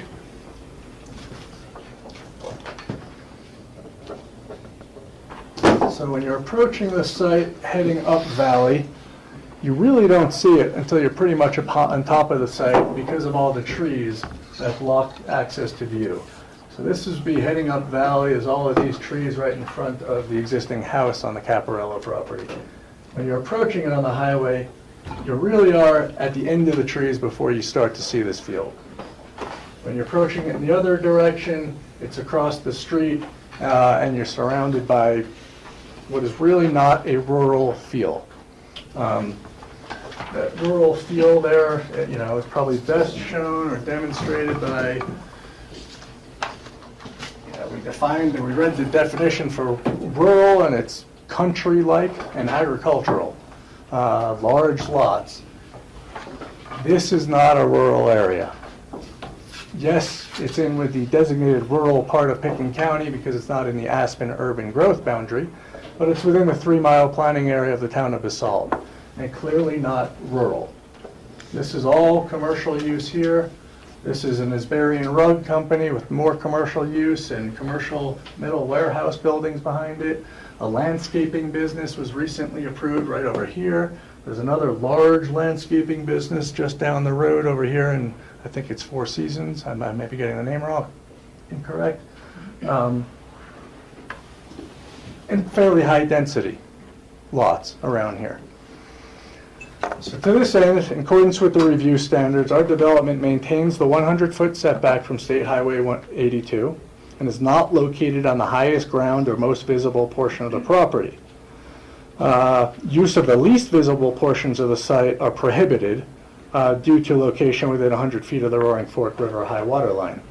So instead, the development's been sensitively and appropriately designed to provide an agricultural character and a natural-looking grouping of trees, plantings that will further screen views from the highway. I want to spend a little time discussing the design, because we didn't just throw together some basic greenhouse structure and say, here, it's a greenhouse, everybody should be happy with it. We went to extreme lengths, engaging the services of Roland Broughton Architecture to make sure this building will be attractive, will be screened, will appear agricultural in nature, and will fit with the area and the property itself.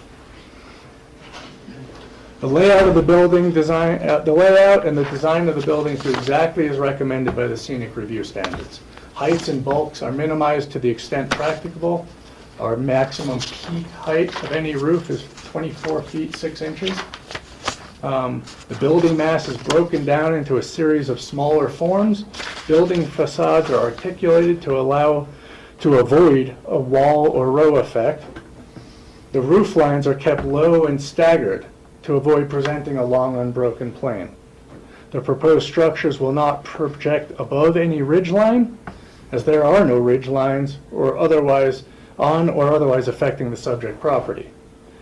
In fact, due to the highway elevation being above the subject property and the presence of tall trees at the rear of the site, the proposed development will not silhouette against the sky at all as viewed from State Highway 82. The greenhouse modules are prefabricated, which makes erecting them relatively quick and easy.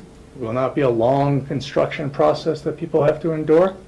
They're designed with blackout shutters to ensure that no light escapes from within the structures, and that their peaked roof forms provide a profile reminiscent of the surrounding mountains. Given how far the site sits below the highway elevation, coupled with the greenhouse ridge heights of, as I mentioned, only 24 feet 6 inches, the structures we really expect to have a very limited visual impact. Moreover, the applicant's gone to great lengths to ensure the development's designed and completed in as sensitive a manner as possible to actually enhance the agricultural character of the development and the area. We're using earth tones and indigenous materials to the extent necessary, to the extent practical, on sidings of buildings, along the front sides of the greenhouse modules and the utility storage and access building, which is developed for largely utilitarian purposes. And let me explain a little of that, because, like I said, there is no... here we go. So the greenhouse buildings line up. The modules are, you can see, 1, 2, 3, 4, 5 modules. They butt right up against one another.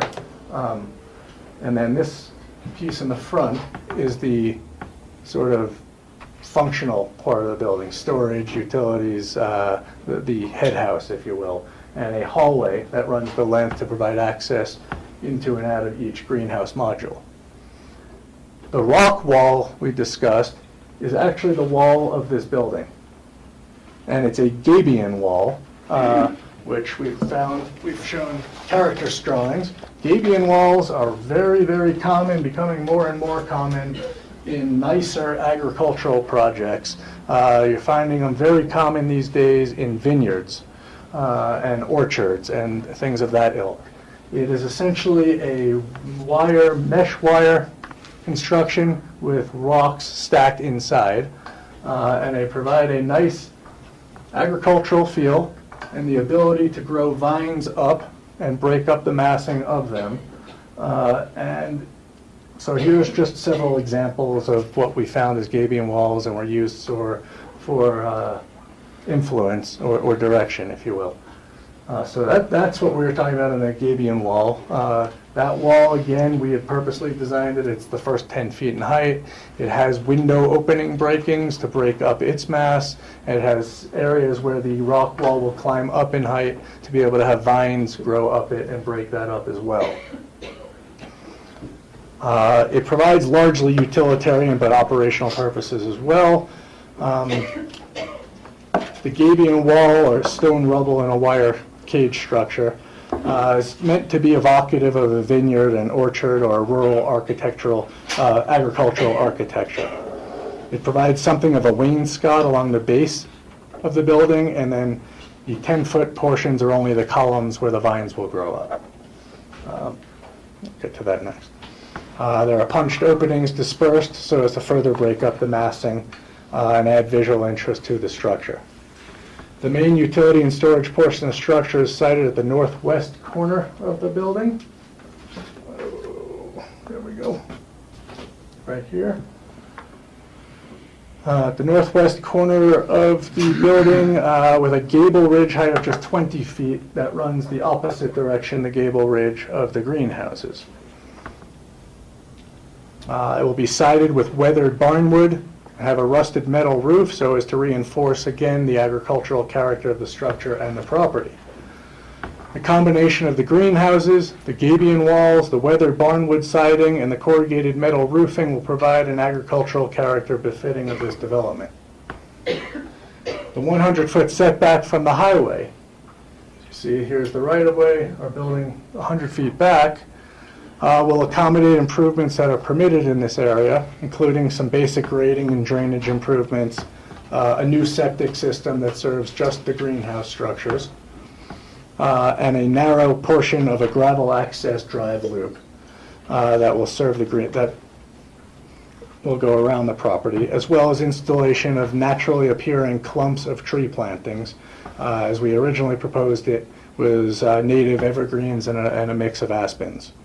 Those would also further help to break down the massing of the structures and provide screening from the highway.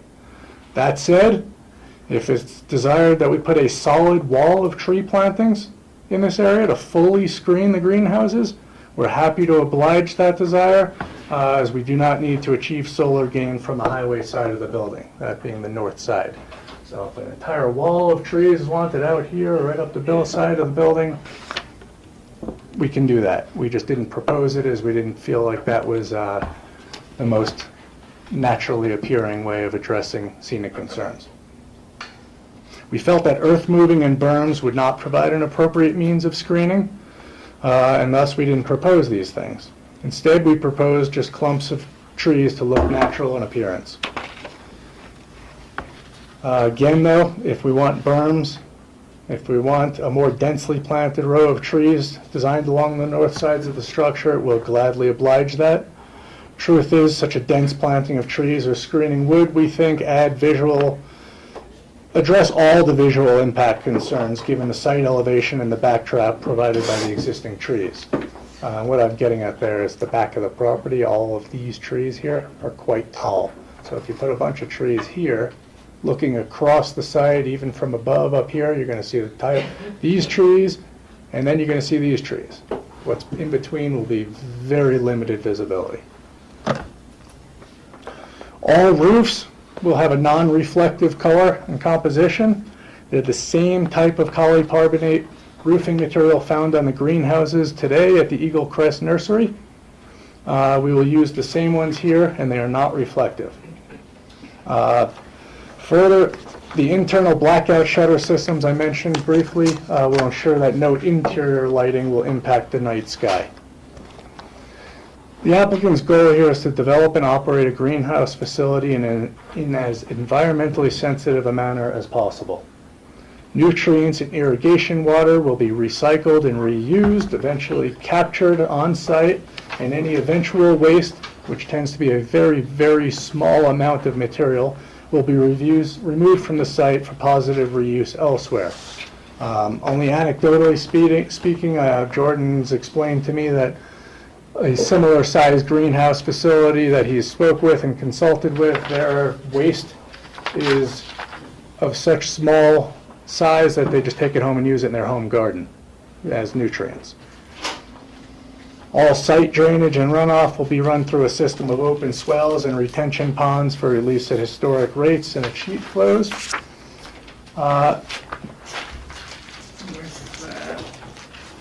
With regard to those scenic impacts, I think these are probably the most telling boards I can address. These are photo simulation renderings of the property after development. Let's start with here. Start with that one first. This is as you drive up valley, standing in the highway, essentially in the middle turn lane, looking at the site as it exists today. This is the same perspective with these buildings in place after development. I'll pass these around if you want to get a closer look also. But as you can see, the impacts are minimal. In fact, it looks to be a very nice, attractive development. The same kind of thing heading down valley, the view of the site today, the view of the site afterwards. As you can see, you only see the top portions of the building, and that is a result of the grid, the elevation of the site relative to the elevation of the highway itself. Along with those renderings, more close-up view, just for the sake of it, down valley standing in the road, a computer image of the simulated background is not exact, but that's the type of architecture we're discussing. These beige pieces being the gabion rock wall, vines growing up it, punched openings, the greenhouses set back, siding on the sides so that you are not actually seeing into the greenhouse at all. And then this being the support building on the end of it. And then this is with the types of clumps of trees we've proposed. It could be further screened if that's what everyone really wants to see happen here.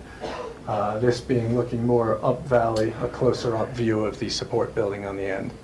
Again, very agricultural in feel, low profile, befitting of the type of development we're discussing. If it helps, if you want me to pass those around, I'm happy to. They're large and cumbersome, but... So with regard to flexibility for agricultural support, Section 22020G19, it's a relatively new section of the code. It's intended to provide flexibility for support of agricultural operations in Pickens County. But to be clear, it was written primarily with large acreage ranching and haying operations in mind. Section 52070I of the code was also recently added in order to address floor area exemptions for different types of agricultural buildings. Our application is seeking the GNQS exemption for the proposed greenhouses and the attached or associated utility and storage structure. Subsection 5 of that section of the code of 52070I has been reserved for greenhouses, but has not yet been written or adopted. As such, it does not provide any guidance for the review of greenhouses and related agricultural structures. It is our hope that once greenhouses are addressed, it will be recognized that they're not always appropriate or even functionally suitable for large acreage properties in the rural parts of the county. Utility needs are in place for greenhouses, and when you get to the more rural parts of the county, you can't meet those needs. Our application's been revised to date, and our proposal is for a total of 37,500 square feet of new agricultural structures, including the greenhouses and the attached support spaces. All of the structures will be in agricultural use. Therefore, development of these agricultural buildings requires a demonstration to and a finding of compliance with the provisions for flexibility of agricultural support by the Community Development Director, who has turned this authority over to the BOCC in this case. That section of the code explains that the Community Development Director shall approve the exempt floor area provided the criteria are met. With regard to those criteria, the first part is, yes, agricultural buildings are an allowed use in the applicable zoning, the Agricultural Residential 10 Zone District. The next standard addresses whether we comply with the standards of Chapter 7. Our agricultural buildings comply with the applicable standards of Chapter 7 as the proposed activity envelope is not affected by any constrained areas, and the proposed layout and design satisfy the scenic review standards. The meat of the criteria for flexibility of agricultural support come under the next set of standards. An owner has to demonstrate that the property is utilized for an agricultural operation. An agricultural operation is defined in Chapter 11 of the code to mean a use of land for agriculture. Clearly, this proposed use is for agriculture. The next part is that the owner has to demonstrate that the buildings are designed and will be used to support the agricultural operation. These buildings are purely for the agricultural operation. They're a greenhouse. A greenhouse is defined in the code as a detached building where trees, fruit, vegetables, flowers, grain, and other crops are grown. That's what we've proposed, so clearly we are an agricultural operation and the buildings are designed to support that agricultural operation. I think the real part of those standards that the Commission needs to wrestle with come under substandards 3 and 4. And 3 asks that floor plans and elevations demonstrate that the scale and layout of the buildings are appropriate given the specified agricultural activities. I think we've demonstrated our need for the square footage we've proposed, and therefore the floor plans and layouts are for that square footage to meet that need. So I think that one's satisfactorily addressed. Getting at the questions Rachel was asking earlier, is there flexibility? Do you have to accept what someone proposes, or something, or nothing, or is there somewhere in between? I think where that falls and where that subjectivity and flexibility and discretion is built in is substandard 4, which states that description of how the proposed agricultural building or buildings will support and sustain the rural character of the county. With regard to that standard, all of our equipment, implements, gear, etc. will be stored indoors within the garages, shed structures, and the utility and storage portion of the facility. The agricultural use of the property will be limited to indoor production of crops, There will be no sales or public distribution of crops on or directly from the property. The site will not be open to the public. Greenhouses, by their very nature and by their definition, their use could clearly support and sustain agriculture and the rural character of the county. Next, the development proposed by this application will support and sustain the rural character of the county by avoiding the development of this site with nothing more than yet another large luxury single-family residence where the highway is screened from view by unnatural development of heavily treed berms, as is seen just 2 or 3 properties down from this property and successively. Furthermore, these structures have been designed to provide an agricultural aesthetic. Perhaps most importantly, the given area of the proposed development does not have a rural character at all. Our aerial map, I think, clearly demonstrates that. Photos of the surrounding buildings and surrounding uses, I think, further demonstrate that. If you were to say stand,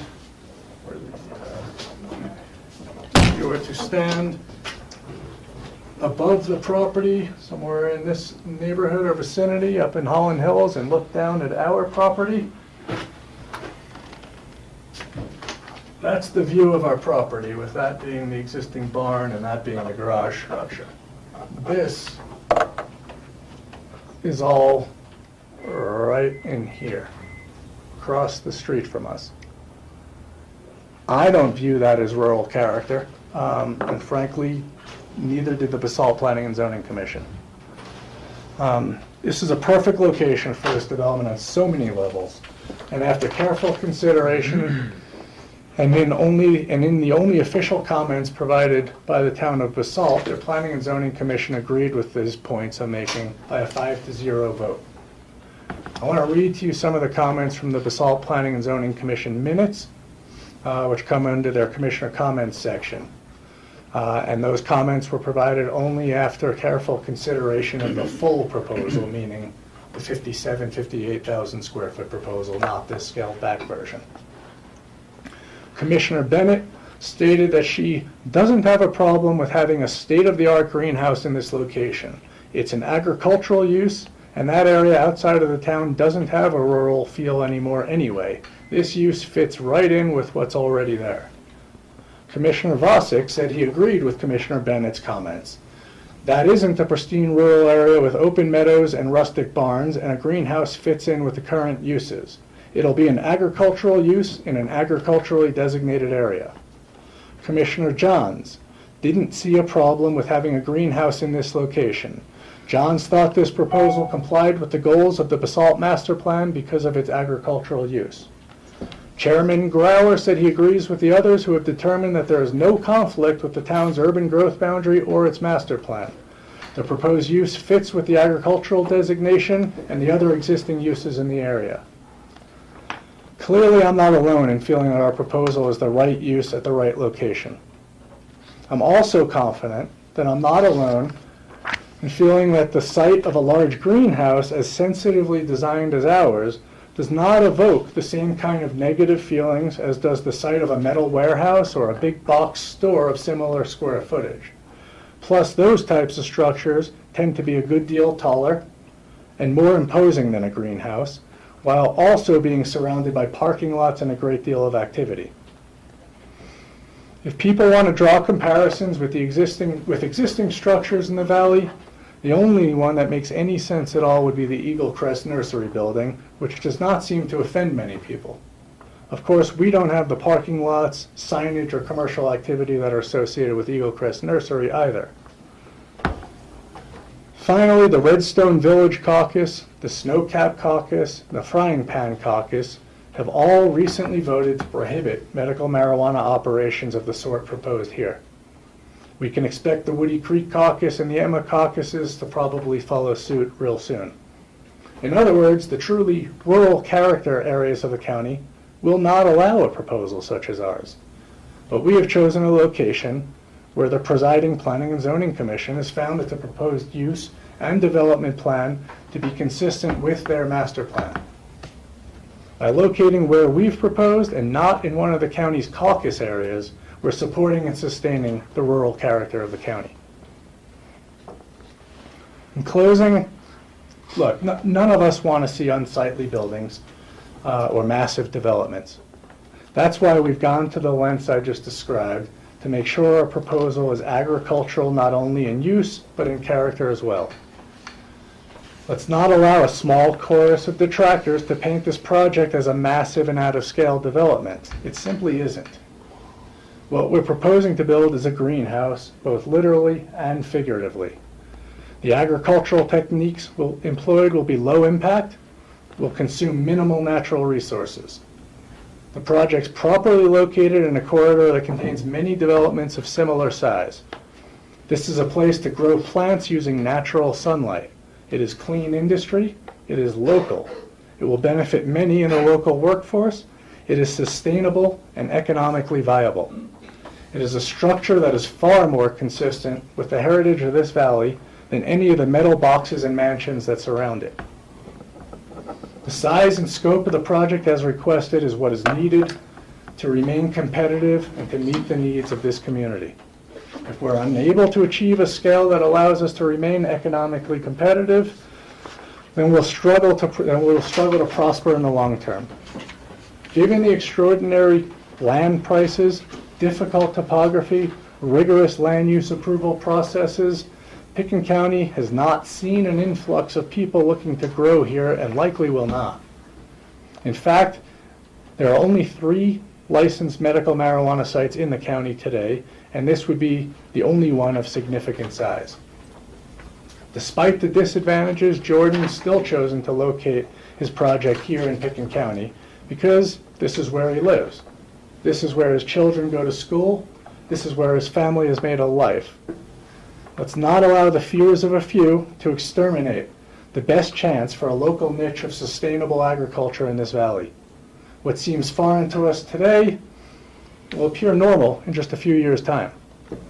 The electorate of Pickens County has overwhelmingly demonstrated their support for this project through both a local public opinion poll in the Aspen Times, where 67% voted in favor of this project, as well as support for the future of the industry as a whole, as evidenced in the election results for Amendment 64, for which more than 75% of the voters in Pickens County were in support. It was once stated, if the people lead, the leaders will follow. Well, better than 3 out of every 4 citizens in Pickens County have spoken loudly and clearly in support of accepting and embracing a legal marijuana industry. So here we are. Let's farm sustainably. Let's grow locally. And let's support local business. Thank you. Jody Edwards, Jordan Lewis, and I are more than happy to respond to any questions. And if we can get to the point of discussing language and the conditions of approval, we have just a few that we would like to discuss revising. Questions for the applicant? Steve? There's some discussion in the application about the water rights and how much water there actually is. There was a reference to how much water comes from the Albany ditch, which is much higher up on the hill behind Holland Hills, as well as the Kester ditch, which just said that there were 3 shares of water from the Kester ditch. Doesn't say how much 3 shares is equal to in terms of CFS. Do you have that? Have that figure? I do not have that figure. Rhonda Basil, a water attorney, was unable to attend today. There is a draft, if I can find her note here, there's a draft condition of approval requiring demonstration of all water rights. Basically, prior to building permit issuance, the applicant shall furnish proof of a water allotment and issuance of a water decree for agricultural operation. When I ran that by Rhonda, her response was that the language doesn't make sense, that the only thing that needs to be shown is a water allotment contract for this project.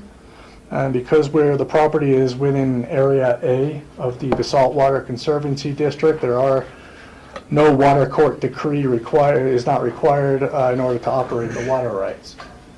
So Rhonda's take was the condition would better be worded as follows. For the greenhouse operation, the applicant shall utilize the agricultural irrigation water and/or water hauling services until the Saltwater Conservancy District allotment contract is approved.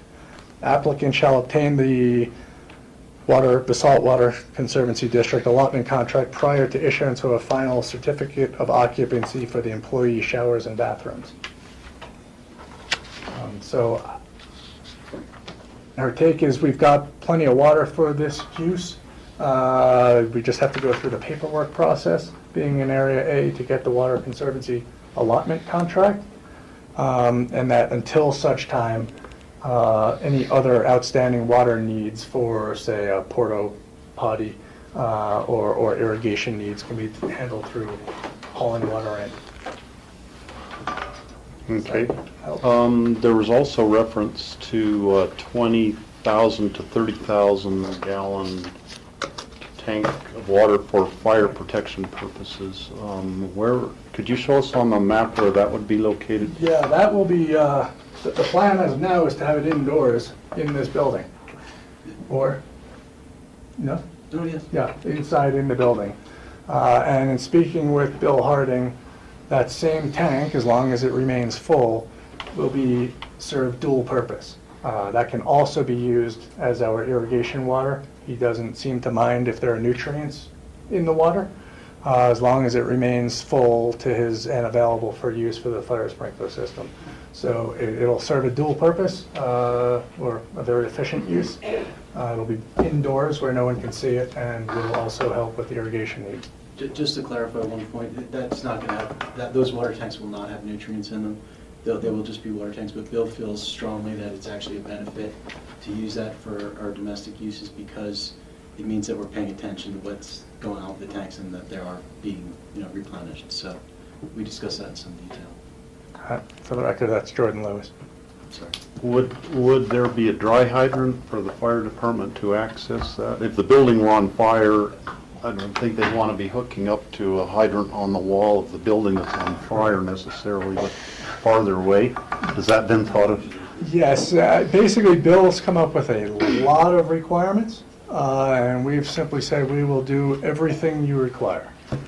So hydrants, access, very specific type of alarm system, fire sprinklering,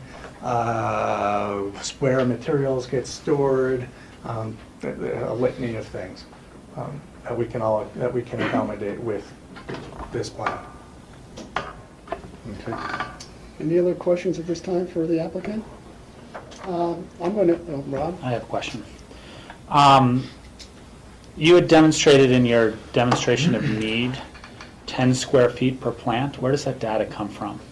I looked online and lots of pictures of marijuana grow houses, greenhouses, and none of which seem to have 10 square feet per plant.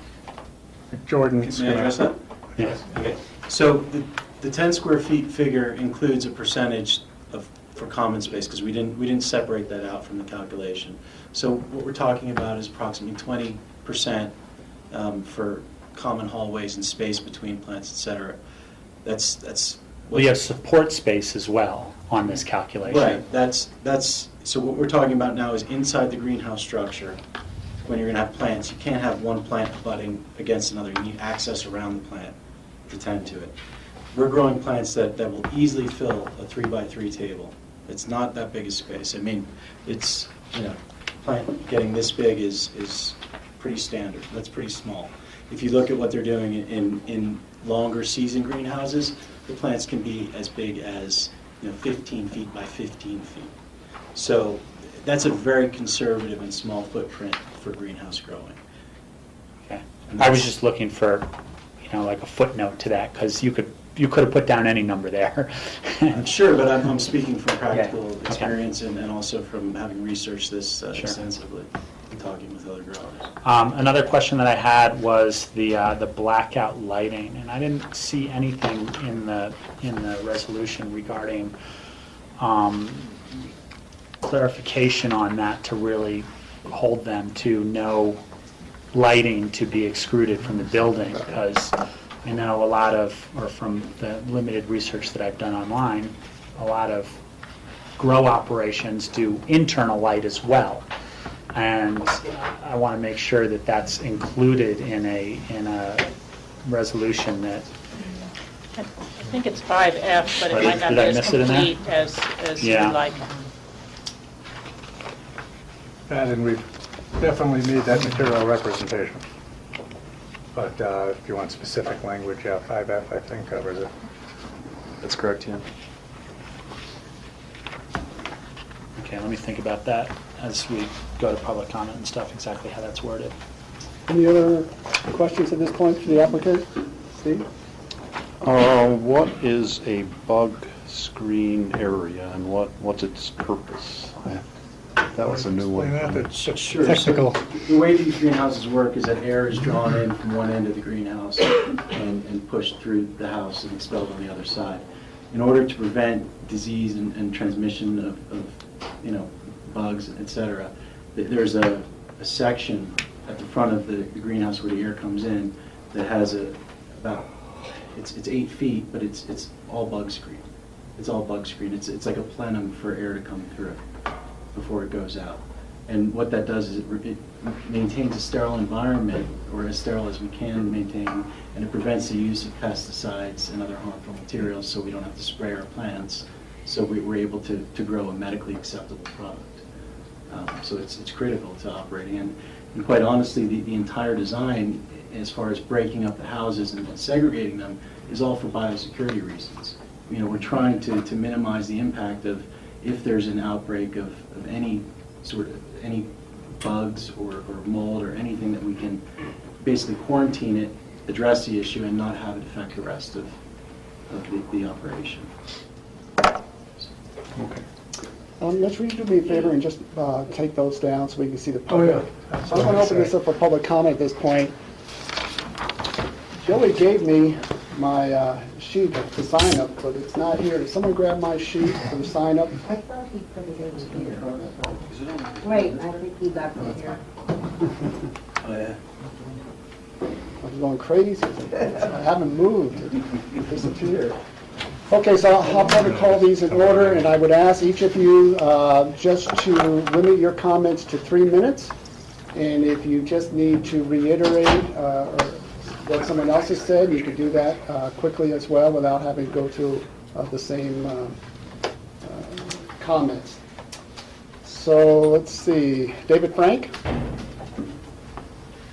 And could I ask everyone to try and speak up so we can get you on the grass? My name's David Frank. I've lived in Aspen for 20 years, but I've lived in a lot of other resort towns. I'm originally from Idaho, and I've lived in Utah as well. And I appreciate the conscientiousness of everyone who's here. We're all concerned about, what goes on where we live, because we love it here.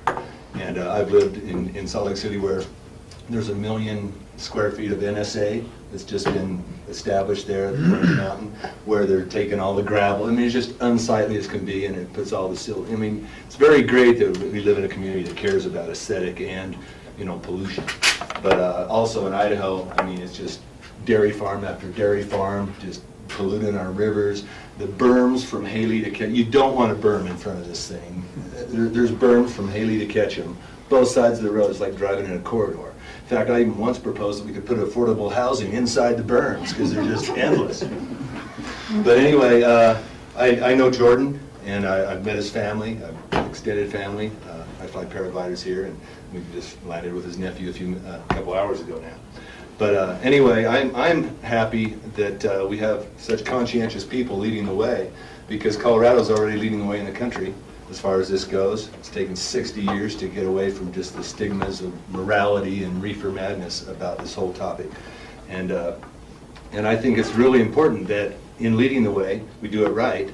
And I'm completely confident that this man here, who I've been dealing with for 3 years, because my good buddy who just passed away has had cancer, and I've seen him dealing with the Silver Peak Apothecary. And it's just, if you've ever been in there, it's top-notch, it's professional, and I don't doubt that this whole operation is going to be doing the same thing. So I fully endorse it. If I lived in Holland Hills, I wouldn't have a problem with it. You can put this in my backyard. But anyway, so I'm totally pro these particular people and this presentation that we've just seen going forward with this project. And I don't think, I think it'll be aesthetically nice. I mean, it's not going to be, you know, sticking out like a sore thumb. I mean, we've been driving past Snowmass and Whole Foods for how many years now? It's going to be nothing like any of that. And I'm all for it, so. Thank you. Thank you for your time. Thank you. Peter Furnell. Yeah, thanks, Peter Furnell. Thanks for hearing me today for the board. I'm not here to speak so much today about the use, although I support it. I'm here to speak more today about Jordan Lewis. I am part of the ownership group that owns Fat City Plaza. It's located over on Cooper Street, and I've had the pleasure of having Mr. Lewis be my tenant for all of the now 5 years since the plaza's been complete. It's been an integral part of the plaza. He runs a meticulous operation, and he's an extremely professional individual, and I would do business with him again at other locations. I totally believe that when he tells you that he needs what he needs from a square footage standpoint to be successful, that this isn't a case that you're used to seeing around here of developer greed, asking for the 20 pounds and the 10-pound sack to see what they can get. I think that this, I know for a fact that these are thoughtful considerations, reviewing the demand that he needs to accommodate, you know, in our city and county. We've all seen the way that the election went. It went overwhelmingly in favor of the product, and I don't think that we could have a better ambassador for our community for the growth and sales of that product than Mr. Lewis. Thank you. Elizabeth Lewis. Hi, I'm Elizabeth Lewis, and I'm Jordan's wife. And I don't want to reiterate everything that has been said before, but I support local businesses, and I support my husband. He has jumped through hoops to create this business, and he does what he says. He's an honest man, and he's a hard worker, and he will create a beautiful greenhouse, and I have total trust in him. Thank you. Tom Baker.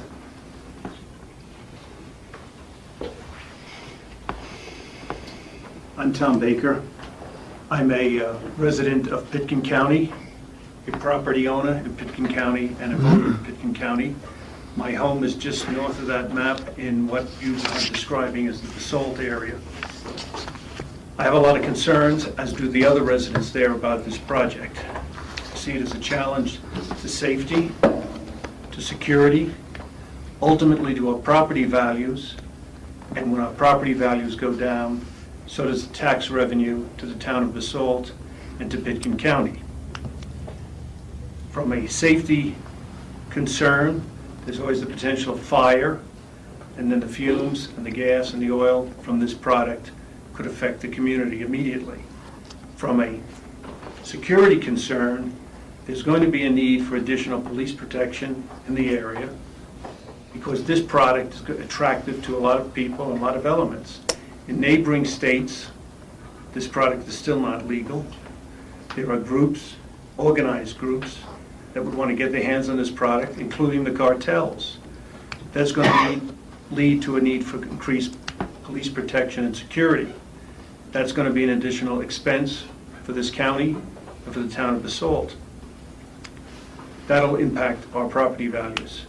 But ultimately, our property values are going to be impacted in that area because a lot of families and a lot of people won't want to locate near a facility with this particular product. And when our property values go down, our tax revenues are going to go down. And that's a concern to me. Thank you. Thank you for this opportunity to express myself. Thank you. Monroe Summers. I'm Monroe Summers. I've been a resident of Pitkin County for almost 40 years. I've lived in Holland Hills for 35 years. By way of full disclosure, with the exception of Steve, I consider myself one of the larger agricultural operations in Pitkin County. I lease several hundred acres of land from the county and the city on long-term leases. I manage and custom farm several thousand acres of land in Pitkin County. So I'm a big supporter of sustainable agriculture. I voted yes on Amendment 64. I'm a big supporter of legalizing marijuana, not only for recreation uses, but more importantly for medicinal, because a good friend of mine passed away from cancer a few years ago and received a great deal of relief from the product. I guess to be totally candid, I have to say I was once a user of the product myself as well. It takes away my ambition, so I can't use it much anymore. Don't use it. Make a long story short, I don't have any objections to this project on any levels other than the land use and appropriateness level. From the very beginning, I thought it was a way too big project on way too small a lot. I just got an application approved for a 1,000 square foot greenhouse at Cozy Point Ranch on a 169 acre property. And I really appreciate the fact that the applicant has scaled back what he's requesting, at least by half, but it's still 37,000 square feet on 4 acres. So the scale is totally different from what we were looking for and what we were dealing with when I brought an application to the county. I just find it way out of scale with what with the neighborhood, and in particular with what's going on in that part of the valley over the course of the last 40 years since 1973, when the area was downsized. Cindy sort of brought me up to speed on what the zoning is now and what it was, but as I remember it, and I can be corrected, in 1973 when the area was downzoned, all of those properties in that strip along the highway there that had current commercial uses on it, including trailer parks and lumber yards and everything else, were put under an abatement order by an ordinance.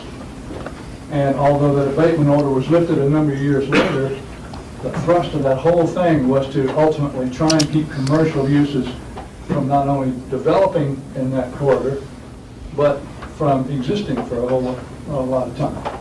So we've operated under the assumption, the area at that time was zoned unclassified through that entire strip, and there were only about 3 of those in the county. And those were areas that the county didn't know how to deal with and didn't know how to accomplish what they wanted to accomplish. So they were holding off on zoning and trying to make sure that uses outside of the urban growth boundaries, which weren't called that then, didn't expand, and we had strict development all along. Old Snowmass Conoco is another one, and the cabins across the road from there.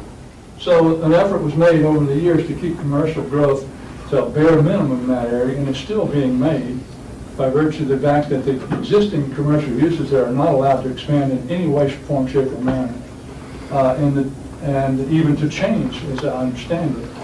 So we're talking about a new commercial use, much larger than anything in Pitkin County along the Highway 82 corridor, that we're being asked to accept by virtue of the fact that 75% or whatever of the people who voted yes for Amendment 64 want to see the legalization of marijuana. Well, I would offer to you the fact that, just because you support the legalization of marijuana doesn't axiomatically mean that you intended at the time you voted yes on 64 that a grow operation be put on this piece of property. And that is what the applicant has suggested in his literature, that everyone that voted for that amendment voted for it in support of this application exactly the way it is framed and worded. I don't agree with that. I voted for it, but I don't want it on this site. Thank you. Barbara Hanrahan. She had to go. Can you stand up? Because we won't She had to go. I'm sorry. Yeah. Couldn't hear. On her behalf, I'm Ann Smock, and she left something for me to pass out to... And you're up next anyway, Ann, so perfect timing. All right, hers and mine. Great. My name is Ann Smock, and I think at least most of you commissioners know who I am. You knew my late husband. He worked with many of you when he was on the Pitkin County Planning and Zoning Commission. And I've appreciated all of your very kind comments in my loss. Thank you very much. You're the clerk, right? Yeah. This is a letter from the Holland Hills. Watch your step. Yeah, just. I'm sorry. Would you like one of these? We could pass it. Oh, thank you. All right. I'm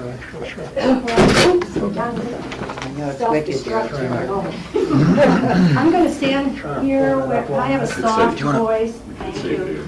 So I think I can probably be heard by everybody from this location.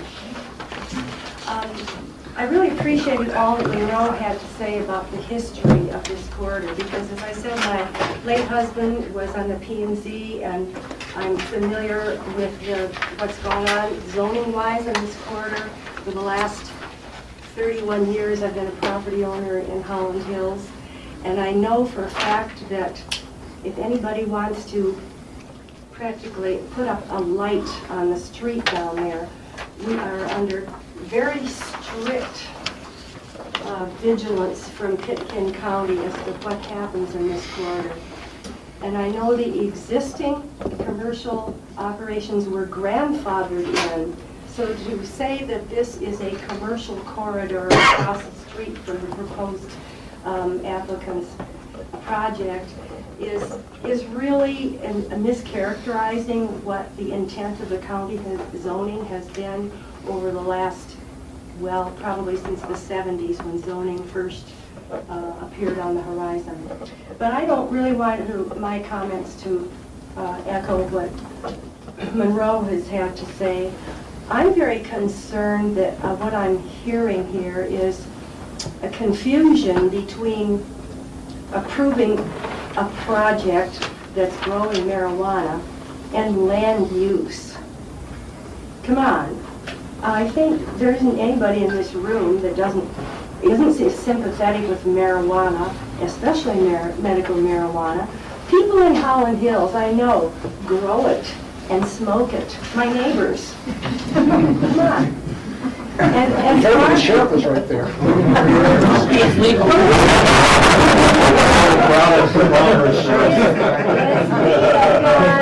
It's legal. I'm not going to point any fingers or reveal any names here. But also, as far as sustainable agriculture, come on, I come from a background of farmers back to my great-grandparents. And my husband and I owned a cherry orchard, commercial cherry orchard in Michigan before we moved west in the 70s. There isn't anybody in this room who doesn't promote sustainable agriculture. And down valley, it was BOCC that welcomed in Whole Foods, who champions local agriculture. Come on, it's not an issue here. It really isn't. It's a land use issue. You've got, as Monroe said, an enormous building that's being proposed, and it's, for all practical purposes, commercial. It has all kinds of problems. Somebody Steve asked about the water issue. According to Wiedemeyer, this property has 300 CFS is its share. And I also was told by Peter Abpinelt, my neighbor who couldn't be here today, that what it amounts to is that they get what is left over from Holland Hills. If we don't use it, whatever's left over is what you guys get. We have primary water rights on the ditch. As far as the rest of the year, I don't know, I guess that's up to the town of Basalt or the Basalt Conservancy to see if they will provide water for this project. Or whoever's, well, never, I won't go any further with that issue, but I just thought I could help you out there, Steve. My concern is, again, the bottom line, this is too large a scale, a building for the square footage that's buildable. Let's face it, there's 4 acres, not all 4 acres is buildable. I have 2 acres of pasture between Monroe Summers and me. Maybe I should apply for a greenhouse to fill that. My neighbors would not be very happy about it. It really is not a commercial venture of the right scale for that property. It should be way off of the highway someplace. Thank you very much for your time. Thank you. Is it Lynn or Ann Maloney? Ann. Oh, Ann? I'm sorry. No, Lynn, I think she left. Lynn left, okay. Adam Lewis. Adam? No, okay. Jackie Wissett. Good afternoon. It's kind of hot in here. Did you notice that? I also won't repeat. Jackie Woodson, I live in Basalt. I'm the mayor in Basalt. And As you've heard, our planning commission was okay across the board with this, and I understand where they were coming from. From my perspective, and I think you probably also know, the night that we discussed this, there was only 4 of us, and we sort of had a hung jury about how we were going to handle it at all. But the majority of our council has made comments about the land use side of this. I'm sorry that this has been portrayed by a couple stories in the paper and a couple people that are against the marijuana side of it. I would say the people in this room probably fall within the 80% across the state that voted yes for this. I wish this was not being made the issue, because it's not the issue for me. The issue for me is that that area there's an expectation of that being rural character. And there was a comment made by one of our planning commissioners that, oh well, it's already going that direction anyway of development. But I think like Boulder and like Pitkin and like many of us, if you don't start the rural buffer somewhere, you don't get a rural buffer. You have continued development just like we have between Salt and Glenwood, basically. If it's not developed now, it's already approved. So I would like this to be where it stops. It seems like Pitkin County went to great efforts many years ago to say, let's try to preserve this rural buffer. And for me, that's all that I'm asking. I don't live in Holland Hills. It's not for me about what I'm going to see, but about an expectation of the whole community that there's rural somewhere that looks rural. And a building of this size is maybe growing the most wonderful thing in the world, but it looks commercial. And I think that for me, that's what I wish this would get narrowed down to. I know as government officials, you have to look at the details and the size of the pipe and all of that, but for the community, that's not what the community says. The community drives by and says, this is a big commercial building. Why did they put this here? And is it going to stop? So thank you for listening to everybody in the room. And I think I'll go outside where it's not so hot. Thank you, Jackie. Amos Underwood? Amos? Bernal Anglin? I know I pronounced that wrong. That would be me. I know I pronounced that wrong. Bronwyn Anglin. Hi, I'm here wearing 2 hats, so I'm going to do one at a time. My first hat is as president of the Holland Hills Country Townhome Association, which is inside of the Holland Hills Association, of which I'm vice president. So I'm president of the Holland Hills Country Townhome Association, which is comprised of 12 townhomes. On behalf of our association, we would like to state that we are against this proposed development on many different grounds, but as I only have 3 minutes, most of our owners are approaching or at retirement age. They have invested, our townhomes were built in 1970. They've invested a lot of their lives expecting that to be their home equity, to be their retirement savings. Any development of this size across the road from us, despite no matter what's in it, we expect would adversely affect our property values. So that is the comment from my association, and I also was asked to pass around a letter for you all to keep from the other condo association who could not be present here today. Now I'm going to change hats and put on my personal hat. Personally, as a business owner in the past here in the city of Aspen, as a single parent raising my child here, I have a healthy respect for Jordan Lewis's need to make a profit to keep himself and his family in this valley. However, at what cost, I ask you? The cost to the Holland Hills residents, such as myself, is huge. Not only do we face an adverse effect on our property values, but one of my biggest concerns is the intersection right there where this is all happening.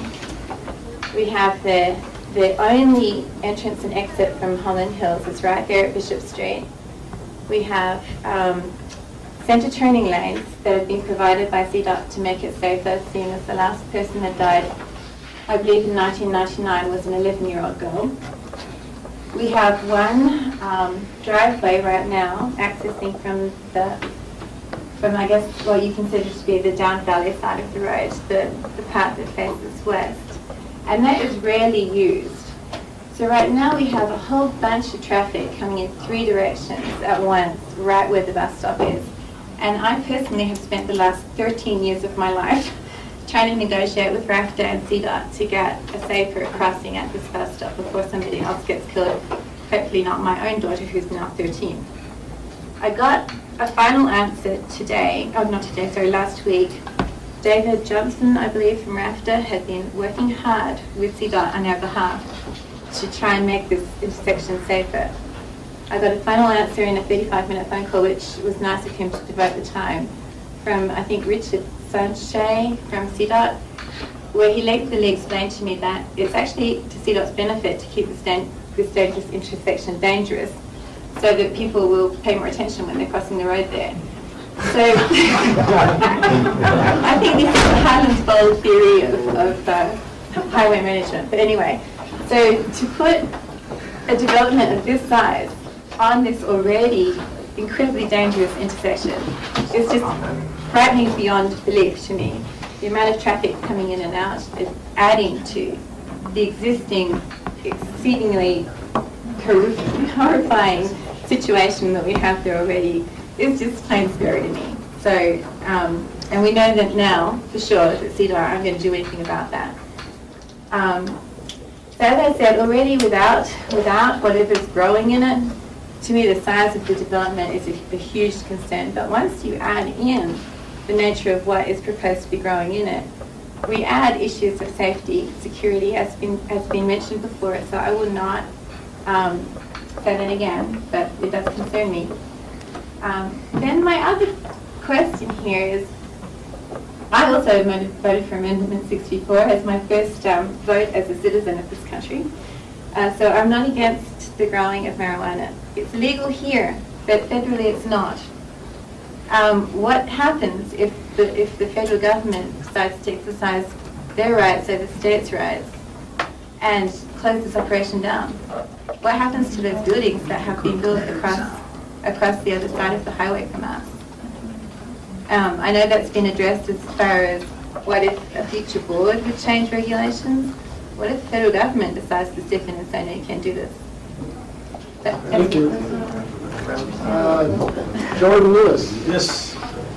Thank you. I mean, first of all, I'd like to thank Lance and Johnny. Lance has been working with me for the last 4 years, and I really appreciate all his efforts, even though sometimes this process can be very frustrating.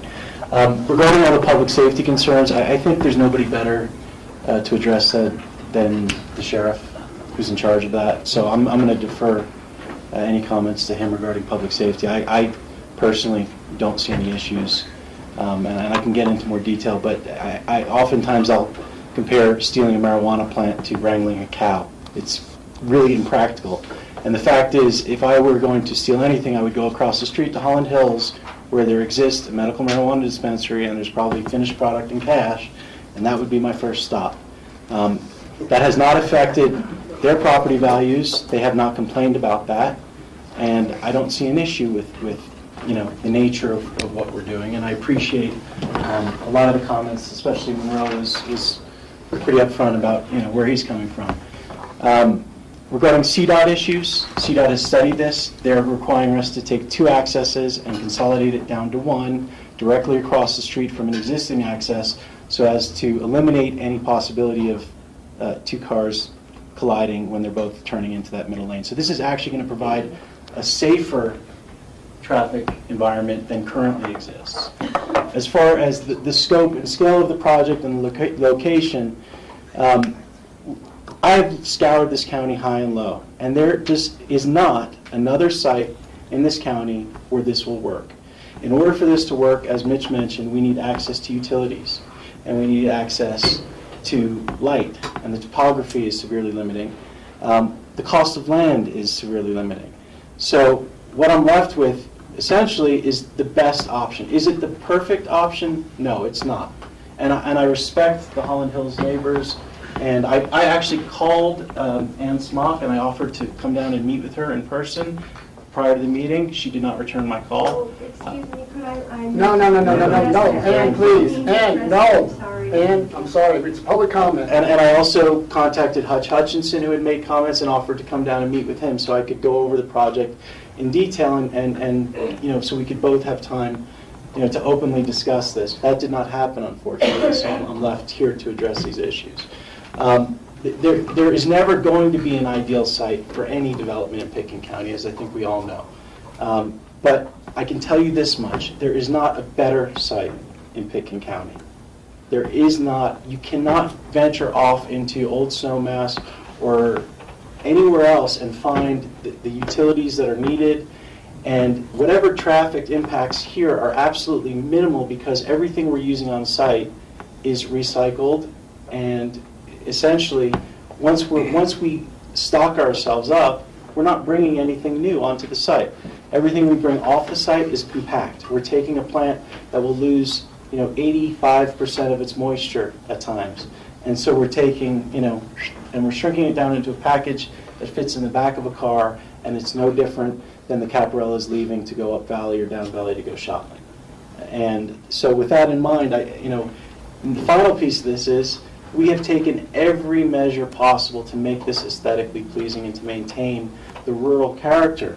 I mean, when I look at this board here, and I consider, that the folks from Holland Hills are worried about what this is going to do to their property values when this is what they're living with, I just have to scratch my head and wonder, really? I mean, this is what exists across the street right now, and this is what we're proposing. This is not a massive, unsightly development. This is a well-thought-out, considerate plan that we spent a lot of time, a lot of money, and a lot of thought to make it, as acceptable as possible. So I think in closing, what I'd like to say is, by voting to not allow us to continue or to do this project here, what you are voting for is to ship this down to the Front Range and to put local businessmen out of business. I have spent 4 years trying to build a business. Rob, as I'm sure you can appreciate, when you invest in your restaurant, you don't have to worry if you're going to be licensed the following year. Okay, it's very unnerving. I lose a lot of sleep about it. But the fact is I'm continuing with this because I want to raise my family here. And I want to maintain I would like to continue to be a part of this community. If you do not allow for this project, what's going to happen is that businesses that manufacture or grow on the Front Range are simply going to open up shop here. They're going to have no ties to the community. They're going to have no sense of responsibility or accountability to the community.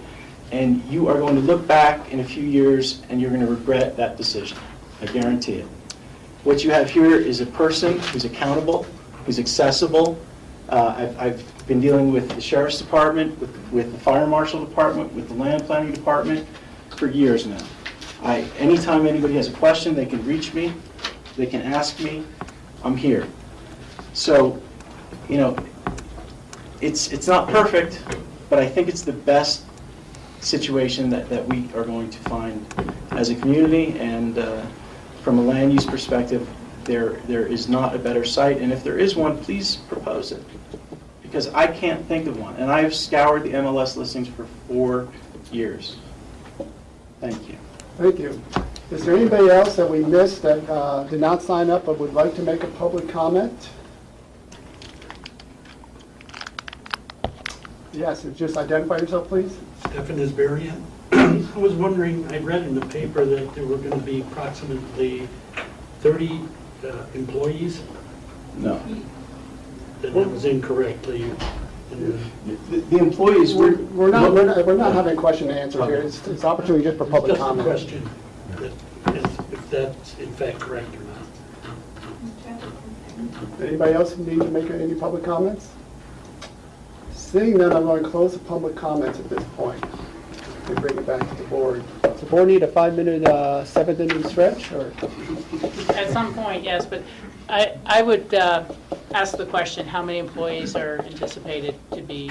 Right. So what was referenced in that, I'm not exactly sure which article you're referencing, but the majority of our jobs are going to be created actually up here in town at the retail location.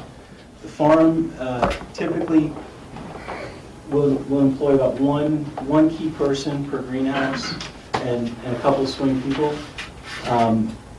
So at the farm, what we're looking at is probably about 6 employees at the farm, 4 to 6 full-time employees, probably 4 full-time and 2 part-time employees. And of those employees, we have a house, I believe it's a 3 or 4 bedroom house on site. So this is not, and the bus stop is right next door. So over there. yeah. So, I mean, for people coming and going, it's either they're going to be living there or most likely they're going to be taking the bus there. And I certainly don't see any major traffic impacts at all once the construction is finished. All right. Board need a 5-minute stretch before we go into public board comments. You want to just move forward?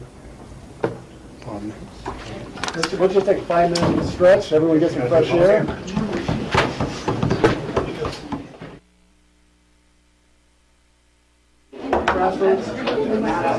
So excuse me, we're going to get started with our meeting now. If you want to talk, please go outside.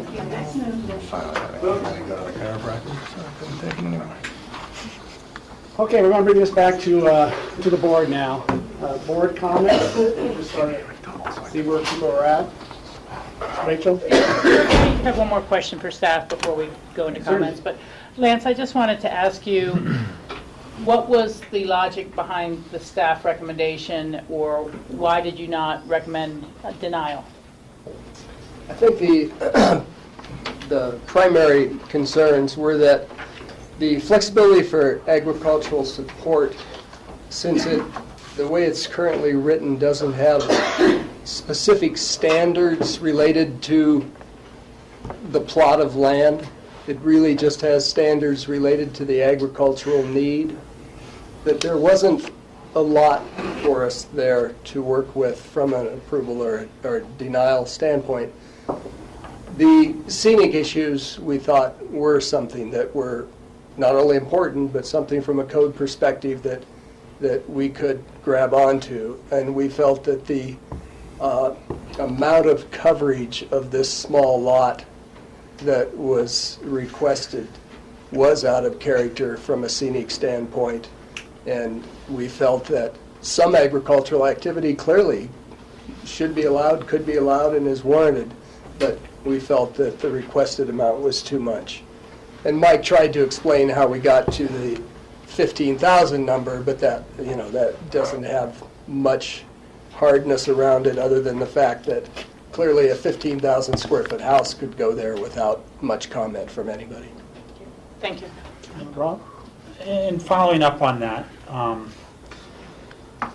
because we keep on using this word need, the agricultural need in terms of square footage, but I don't really see need in that word used in the code. Under the flexibility for agricultural support section C3, it says the scale and layout of the buildings are appropriate given this, the specified agricultural activity, but it doesn't say the need. And I'm struggling with this. I mean, I could say I want to grow tomatoes, and I can calculate how many tomatoes are consumed in Pitkin County and say we're going to try to get 80% of that, and the need is to have, it's really saying the scale and layout of the buildings are appropriate given the specific agricultural activities. But need based on a supply or a demand of the surrounding area really isn't addressed in our land use code. What's addressed is, again, I'll read it again, demonstrate that the scale and layout of the buildings are appropriate given the specific agricultural activity. So the agricultural activity here is medical marijuana growth, and has no reference to size for need. So the argument that the applicant's making of this is the demand of the community, so they have to build that much. I can grow a tomato farm that supplies some of the demand of the community and meet and demonstrate that the scale and layout still is appropriate for the agricultural activity, in this case tomato growing, meaning if you're you're going to farm hay, you need a tractor that's 10 by 10 or whatever, and you need a barn that's going to support a tractor that's 10 by 10. Whether you're farming 100 acres or 1,000 acres. So I'm a little confused. I guess my question is, where does the word need relate to demand in the marketplace, i.e. the 3,000 plants that they are dictating that they want to grow on this, they're representing that they want to grow on this. And I don't know who should answer that question, but. Well. Can I address it? No. Okay. Not unless you're an expert in our code. I guess my response would be that the word need is not there. And the anticipation of the county as to the success of the agricultural venture or its ability to satisfy a certain demonstrated market or a percentage of that market is not there.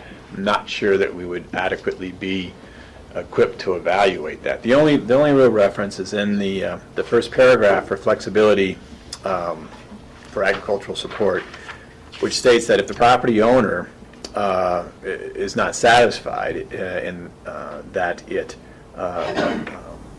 is that property owner can function or accommodate its agricultural use in the exempt square footage that's provided in the code, then the property owner can. And what it states is if a property does not meet the minimum acreage required, or if the exempt floor area provided is not adequate. And so that is a very subjective determination on the part of the individual that's using the property. And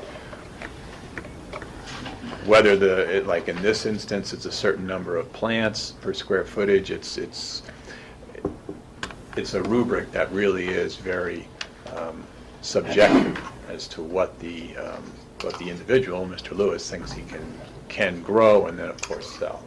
And I suppose implicit in the assumption is that nobody's going to intentionally lose money, so you're not going to build a greenhouse for a product you can't sell, but have some realistic expectation that you would be able to, or perhaps contemplate a phasing of construction. So I think that's the only response I can give you, Rob. Rob, does that answer your question? You want to hear a response from one of you? Yeah, and let me maybe redirect a little bit. I understand, given having opened, over 15, 20 restaurants in my career, knowing the viability of economics on economies of scale for various operations require a massive construction or a massive space to operate a business. But I'm just struggling with the demonstrating that the scale and layout of the buildings are appropriate given a specified agricultural activity. I don't think the county necessarily has to be in the business of determining whether someone does a good business venture or a bad business venture, in the sense that the exemption to this criteria is asking for additional allowable floor area. So I just wanted to kind of state where I'm going on from this. And I have no issues about this being medical marijuana. I'm just trying to understand the code from my understanding of, my limited understanding of legal language. So yes, if possible, I would like an explanation from the applicant or the representative of the applicant. Thank you, Rob. I think that's an important question. I'm very happy you asked it. Our license and the number of plants, we grow plants for patients. Every plant we grow has a name attached to it. And those names are people who live in this county. Okay, so they have a choice whether they want to come to us and ask, and it's an honor when people do, and they come to us and they say, you know what, I want to have you grow my plants for me. So every single plant in our facility is assigned to a particular patient. The only exception to that is when we're growing under the infused products license, which allows us to grow a set number of plants to produce infused products, which is exactly what I'm hoping to do to make the medicated lozenge. So to answer your question, this is not based on this arbitrary demand. It's based on a very real number, based on the number of people who come in and say, Jordan, Silver Peak, we want you to grow our plants, my plants for me. And that's the number that I've presented to you. In fact, that number that I presented to you is a very modest number. It does not represent what we have in the pipeline, meaning that it takes almost 90 days to get people processed through and issue their red cards, and we can't consider those plants until that's happened. So to give you a clearer, I mean, does that answer the question? Yeah, I mean, I think what we're saying is we didn't try to gauge the demand in the county. What we did is said, Jordan holds this many licenses from patients. Each license entitles him to grow a certain number of plants per patient.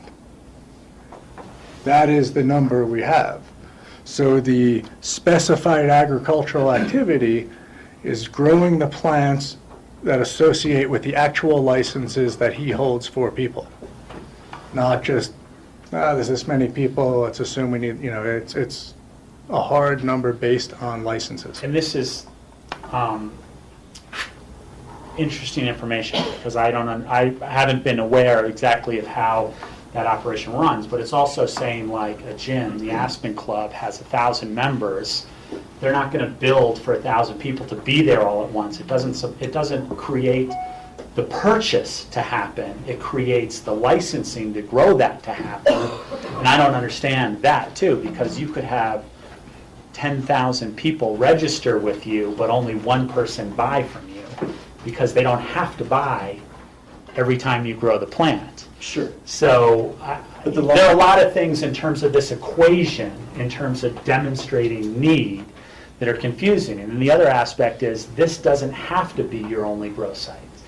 You are saying that you have an economies of scale to have this to be your only grow site, but my job is not to make you a successful business. My job is to figure out that you have demonstrated the scale and layout of the buildings are appropriate for given the specified agricultural need. And I read that language to say, if you have to house a tractor, how big does that have to be? Not how many fields are you going to be planting, but how big the operation needs are, not how big your supply side of those agricultural needs are. Whether you're growing 3 plants or whether you're growing 3,000 plants, the agricultural needs of the building revolve around how the operation works. The fact that you're going to need a water supply, a building, a maintenance shed, a blah, blah, blah. And then the field is the supply side. So I'm just a little bit confused, and I'm trying to coordinate that with number 4, which says support and sustain a rural character of the county. And we had been read to us earlier the definition of rural, which included, and I'm quoting from what I think I heard, lower density agriculture use. So does this demonstrate a lower density agricultural use? Those are the 2 things that I'm struggling with. And again, I haven't made up my mind yet. I want to hear the discussion of the rest of the Board of the County Commissioners. And I want to also reiterate the fact that I think one of the comments that was made in the room was, I don't think anybody in this room doesn't want local agriculture. So I don't think that's debatable here, that we're not trying to push agriculture somewhere else. I think the big issue is the character that this is representing at this particular location in terms of 15,000 or 37,000 square feet. Other board comments? Anybody? Steve?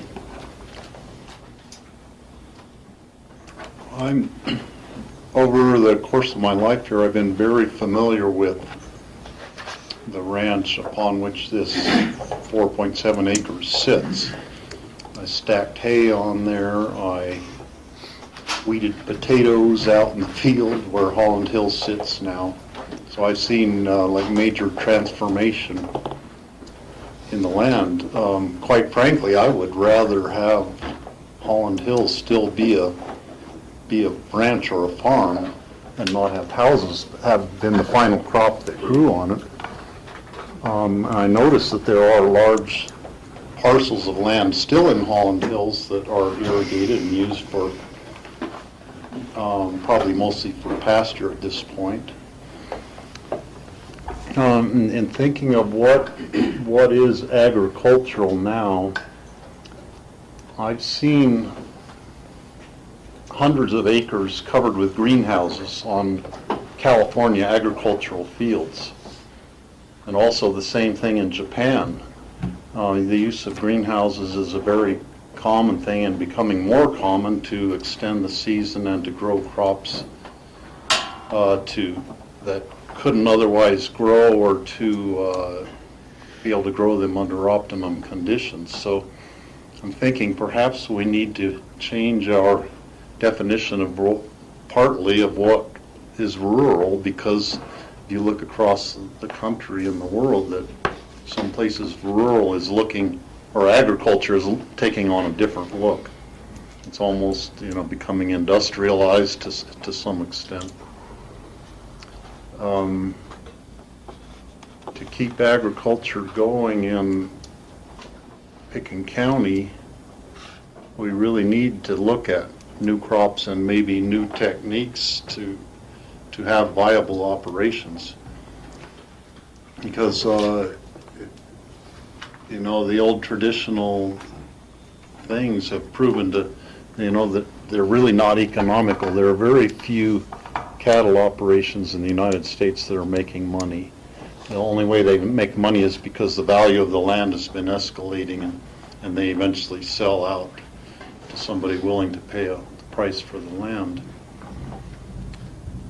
And I, in good faith, can't advocate everybody going into raising livestock in Picken County, because I've been there and I know it's really tough to make a living at that. So when you start looking at new different crops, and I view cannabis production or industrial hemp production or any of that as a valid agricultural crop, not as some illegal thing or fly-by-night thing, but they're really viable things that we could potentially grow here and have it be partly this saving grace for agriculture in Picken County. So I'm not gonna discount this. Looking at the 4 acres, 35, or whatever the number now is, the 35,000 acres of greenhouses doesn't even cover the entire area of the original irrigated part of that field. And I've seen places in California where they would have the whole thing covered with some kind of hoop houses or something just to grow their crop on there. So, and I actually think the proposal they're making looks better than what I've seen some other places. My initial thought was it's way too big for the site, but perhaps it's not. I do have a couple questions I would like to pursue answers on. One has to do with the commercial uses along Highway 82 and what the process was the county went through to make them, the word grandfathered has been used here today, but then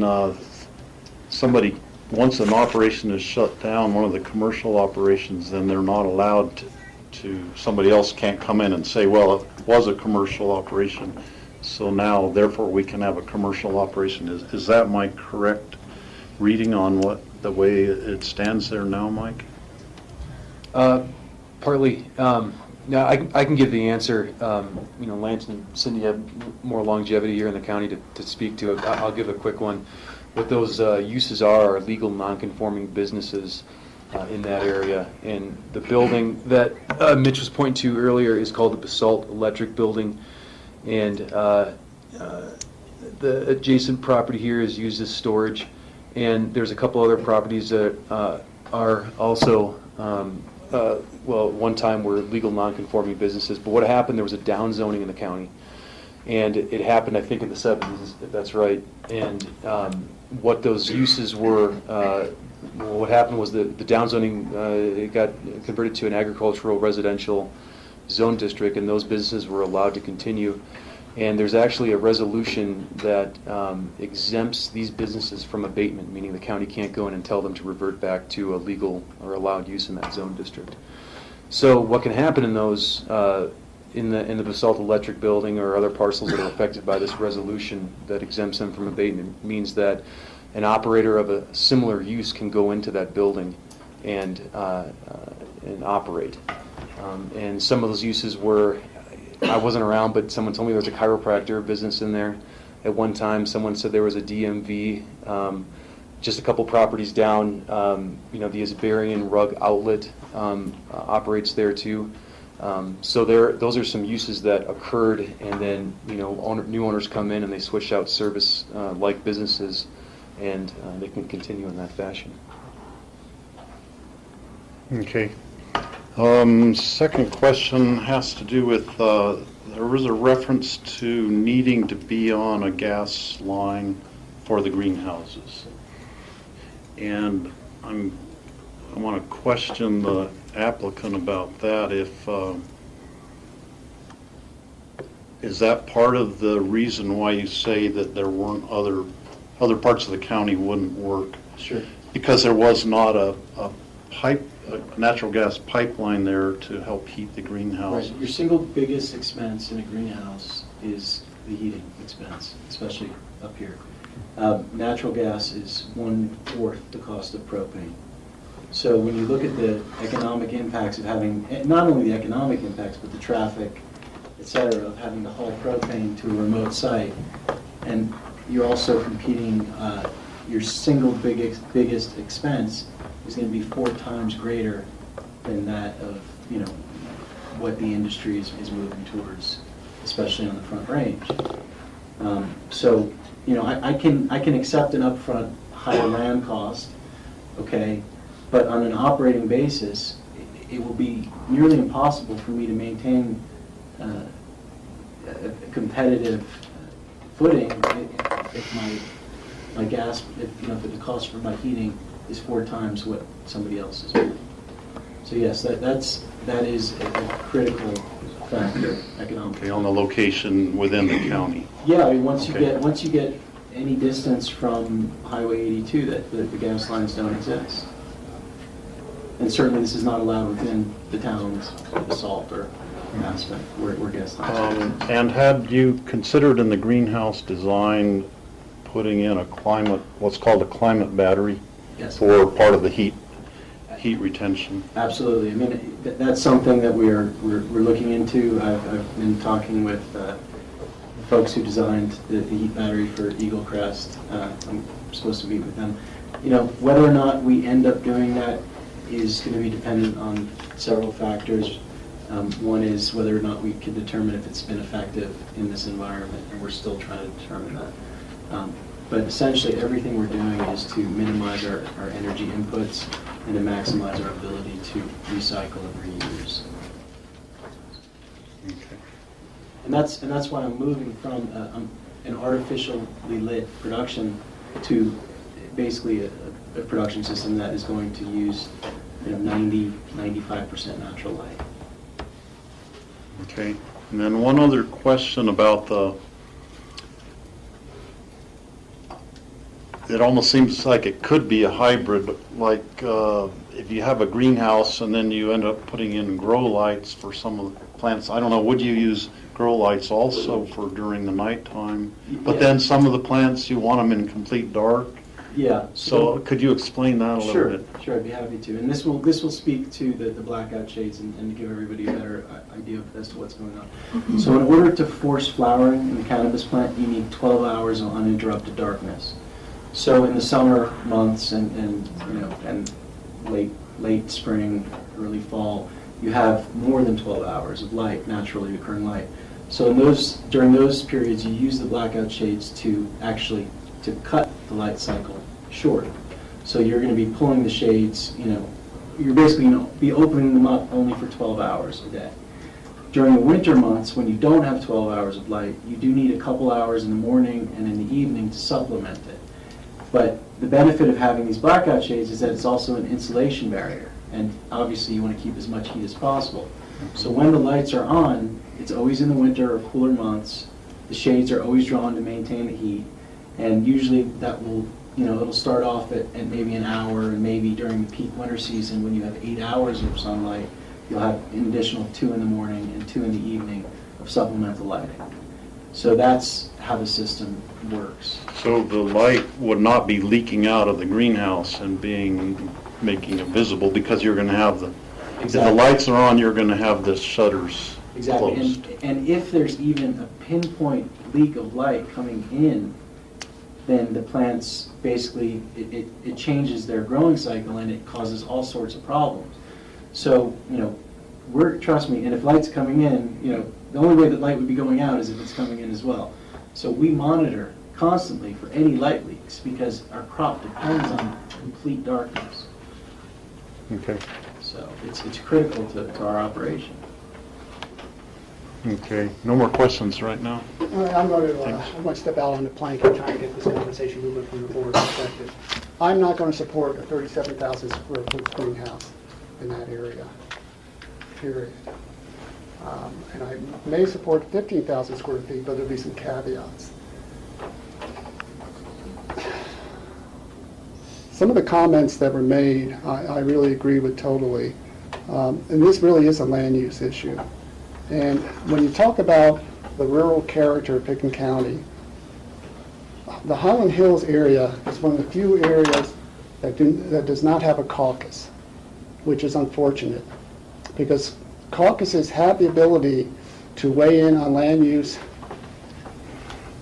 proposals and actually have the opportunity to do a master plan for their neighborhoods, to determine what they want their neighborhood and their area to look like.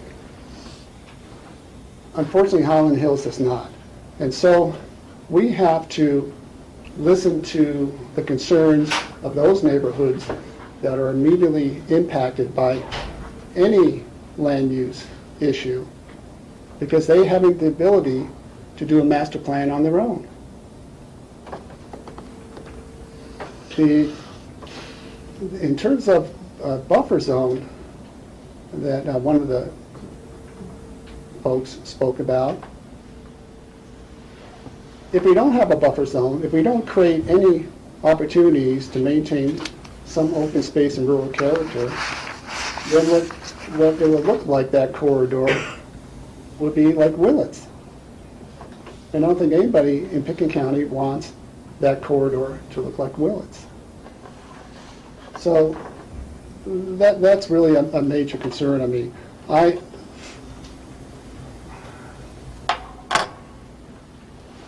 think that in terms of ag operations, and I don't want to disagree with the rancher, but I think Pickens County has done a great job in terms of encouraging ranching operations to continue in operation. And we've done that certainly through our open space and trails program, where we've been able to allow ranchers to continue to ranch for generations by placing conservation easements on those properties, providing income for those ranchers to continue that lifestyle. And I would argue that ranching is coming back in Pickens County where it was from 20 years ago. If you look just in the Emma area and adjacent to this area, you've got several cattle operations going. You've got the Reno Cerise operation going right almost adjacent. Adjacent to that, you've got Billy Grange. You continue in Emma, you've got Tom Clark. Also in Emma, you've got Emma Farms.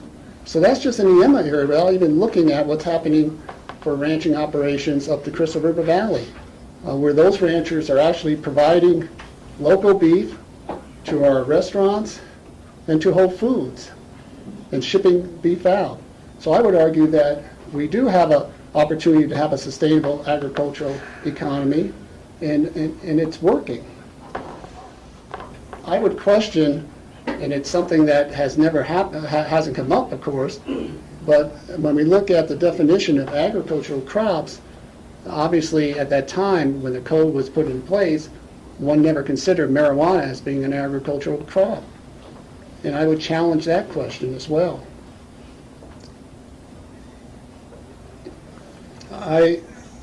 I don't believe this is a proper place for a grow site. I think when we have our discussions in terms of rules and regulations for medical marijuana grow sites and recreational grow sites, that they should be in areas that are not impactful on any neighborhoods or neighbors. And to me, that means it would need to be in a large rural area with specific acreage attached to it. And there are opportunities, perhaps not in Pickens County, because what we're trying to do is encourage those large acreage to continue in those ranching operations. I also believe that having a grow site in this neighborhood will affect real estate values. Now, I understand that right across the street, and I know this area very well, there are commercial operations, and I'm sure they also impact real estate values.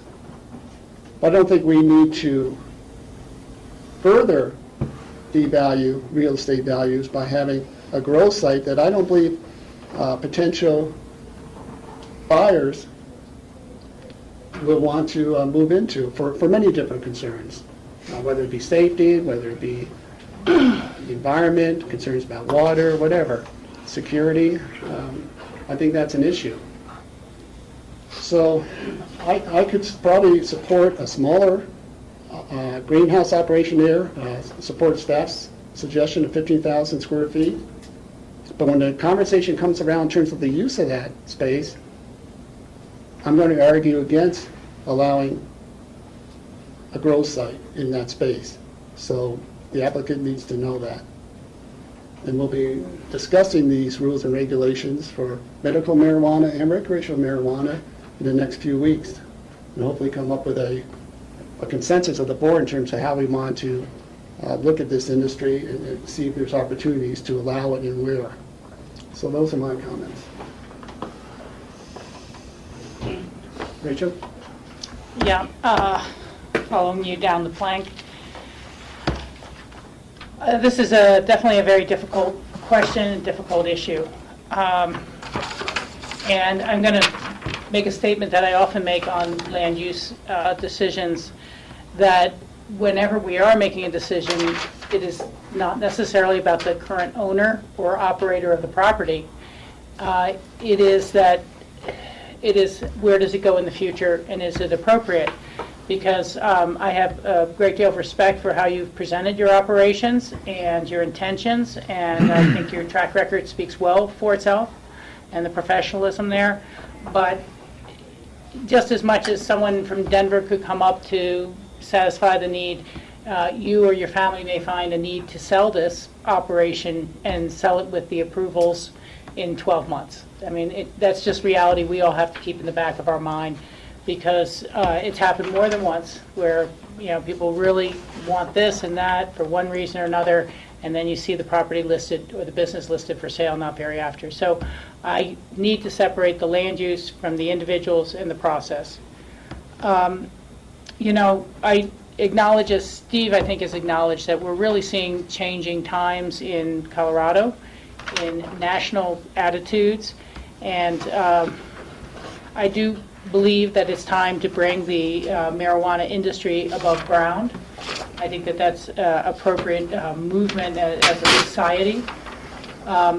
You know, something we haven't talked about here because it's not really germane, but, you know, hemp production is now going to be legal in Colorado, and you get a permit for that. There are states developing permit licensing for that. I understand there's some issues about keeping hemp crops separate from medical marijuana crops so they don't cross-pollinate each other. But, you know, that was a very, and is a very beneficial agricultural product that has been banned for decades in our country, and it's now moving again above ground and into the light, where the oils and the fibers and everything else can be used for everything from building construction materials to birdseed. And so this, I think, is a movement of society going forward. I don't buy the argument about property values, as others have stated here at the table. I've seen the property value argument used against almost every use ever, particularly affordable housing. That affordable housing is going to ruin your property values, that this is going to ruin your property values. I really have not seen that to be accurate, especially when a facility is properly managed and operated. I have to look at this application as saying it does respect the river setback and it respects the highway setback. And something I think that we've talked about at different levels at different times is what does it mean for a community or county to consume a product here and send all the impacts for that production somewhere else? We've talked about that in terms of septic tank sludge and not accepting that at our landfill. We don't have facilities for it yet, so it all goes down to Glenwood Springs. Is that appropriate? I think anyone who goes to the supermarket, unless they're buying humanely raised, certified organic pork products, they're probably supporting, you know, horrible pig pork operations in North Carolina and sewage lagoons and, you know, horrible things like that. And we're happy to eat the bacon and let someone else absorb the impact. I don't think that that's appropriate. I do look at this, as others have commented, directly as size and scale, size and mass, and a land use issue. And I would support our future regulations allowing a facility of this type in this location, since we're kind of going on that pre-discussion already. But I do not support the 37,000 square feet. I just can't look at the work that was done by our forebearers on this council or on this commission, who worked so hard to secure a sense of the land use surrounding Highway 82. It's a very sensitive corridor. It's the entrance to our community, and 37,000 square feet is simply too much for this site. I think that the logic that our staff deployed in trying to come up with an appropriate size at 15,000 square feet is probably appropriate. That is the size of a potential single-family home there, and I don't think that would be a good land use. I don't think that would contribute to the economy. I don't think it would contribute to rural character. I don't think it would contribute to the whole locally grown efforts, whether they be tomatoes, carnations, or recreational or medical marijuana. And so I will support the staff recommendation on this. Michael? Yeah. It seems to me we're really caught in the, I mean, the commissioners have done it, really. I mean, you support agriculture. And you supported agriculture in the agricultural buildings when, for me, it was patently obvious that we don't really have that kind of agriculture anymore. There's a long discussion about barns and size and what you need at the barn, roof line to get your tractor in. It just didn't make sense to me because really the crop we raise around here is second homes. That's the crop we raise, let's face it. And so we've romanticized agriculture, and now it's come back to in a path that it seems to me we hadn't anticipated. And this isn't a commercial development. They aren't applying for a commercial. They're applying for agriculture, which you support. You support an agricultural-based, I don't know where you get it, but economy here. And so you've asked for it. So, and on the other hand, it seems to me that our definition of rural is everything but the urban growth boundaries. That's not a very good definition, because this isn't in the urban growth boundaries, but just even a small section of photograph here looks fairly. So what would you call this? Industrial, rural, residential? Mixed use? This is, so we've let that go. We haven't been careful enough about our definition of rural and where it exists, or the transition from say, 160-acre lots, which seems to be, could qualify as rural character, down to this semi-urban, large lot neighborhood just outside the urban growth boundary. So we're caught on all these goofy definitions that we haven't been careful about. And it seems to me the presentation was very good, because first of all, this is one of the few applications we've ever gotten that doesn't ask us to ignore certain critical factors. They're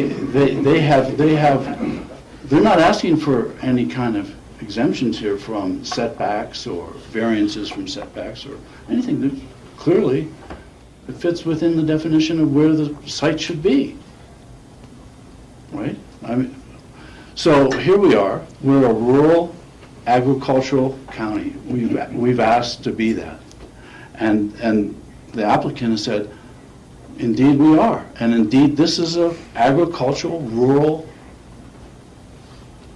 product I'm doing. It's not a commercial product, but it looks like a commercial product when you put something under 37,000 square feet of roof. So we're victims of not thinking carefully about our land use code, it seems to me. So, I don't think we have any, and the choice, the logic that we got to 15,000 square feet, if we're approving an agricultural operation, why would we bring residential standards over into an agricultural standard? You just can't do that. They're two different standards. They're just different. And to say that makes sense, it seems to me, is a real leap. It's a big leap.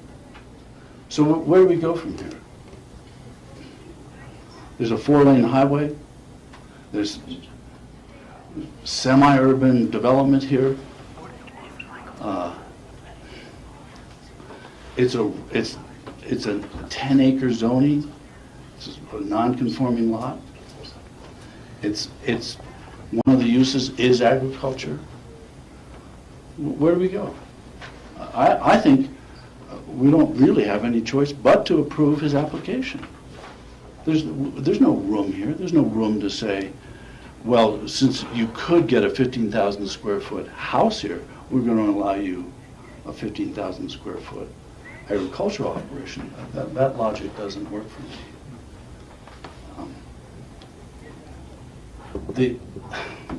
As they've said before, the state has voted for marijuana use. I think not really because of the qualities of marijuana use, but because of the qualities of criminal associations that we've had with marijuana use. And so let's get rid of that. Let's stop putting young people in jail.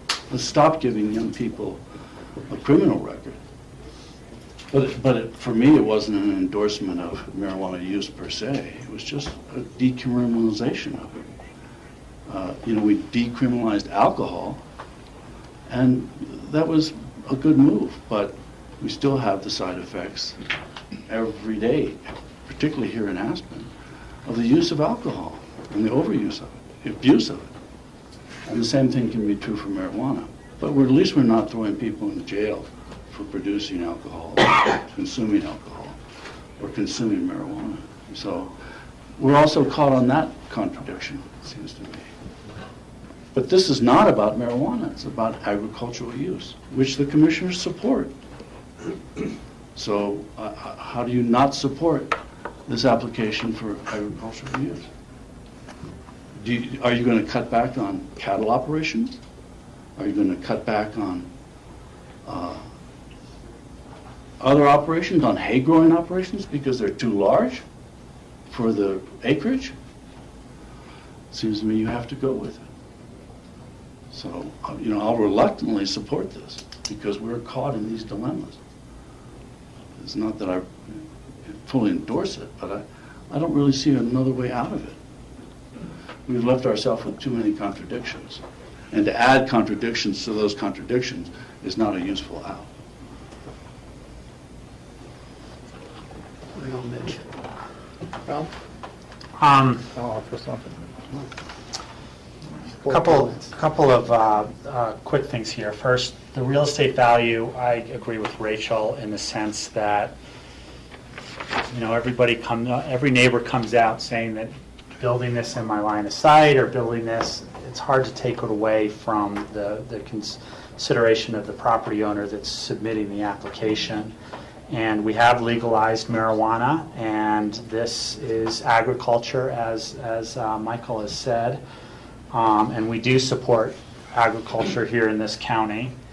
I don't think Michael stated it totally cut and dry, but I don't think it's as cut and dry as he stated it in terms of supporting or not supporting agriculture. It's not what this application is about, and quite frankly, I own a restaurant, and I've been searching the MLS lands for places to put agriculture for my restaurant. Where can I put a farm? I've looked at Delta, I've looked at Paonia, I've looked at other places, I've looked at Pickens County, I've looked at farmlands. And I'm always thinking about where the agriculture is going because I buy more food than would fit in this room from my restaurant in terms of wanting to buy local. Unfortunately, I think a lot of the land use code that's been written hasn't been written for greenhouse applications. And we have to look at this land use code as it would be for this application. But I think there is some work that needs to be done with the land use code to gear it towards the possibility of greenhouse applications as new technologies come into effect, whether they be solar usage, thermal batteries, all sorts of things. I've looked at hydroponics, domes, all sorts of types of things that are coming out with greenhouse technologies. But the reality is, in this community, which is generally very high altitude and very little sunlight and very cold temperatures, specifically in the wintertime, sunlight hours, cold temperatures, space and land values, and water needed for various operations, greenhouses become very difficult to operate. So we do need somewhat of a new code. I go back to the criteria of the two things that I stated, which is in the flexibility for agricultural support, in section 3, where it states the scale and layout of the buildings are appropriate given the specified agricultural activity. Now, if we took Michael's philosophy of supporting agriculture, if we took a piece of rural land that were 100 acres, and I would say I want to support all the tomato growth for Pickens County, and I can demonstrate a need of growing all that, I could put a complete greenhouse over that entire space. And I'm not sure that that's what this is saying. I think this was really designed to have the appropriate buildings for a traditional agricultural use in this county, which is cattle, potato farming, hay farming. It's not greenhouse because greenhouse is challenging here. Not saying it's not doable, and I think as the technologies go along, I would like to support it as much as possible. Quite frankly, I'd like to have a farm with greenhouse capabilities. And then I get to number 4 in that area where it says support and sustain the rural character of the county, which really has to do with the density and a lot of what we're talking here. And I think that definition was really one of the turning points, the definition of what rural is, being defined as lower density agricultural use. And this is a agricultural residential area, and it's rural in the way it's zoned, and that's really kind of my thought process. I 100% support a grow operation in this area. I don't think that there's anything that would, anything that I find in terms of the way I've thought about where marijuana grow operations are going to be and how they're part of our agricultural environment at this point, you know, for the people out there, like it or not.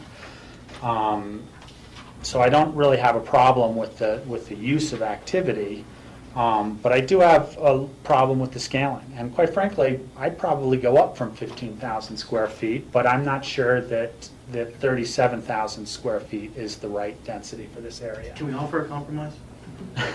Please? Honestly, tell us why. You know, but the question is, I think, to quickly address that, I think it's really where people fall in terms of this, and our discussion will potentially offer a compromise to the applicant, which is what's happened potentially in the past.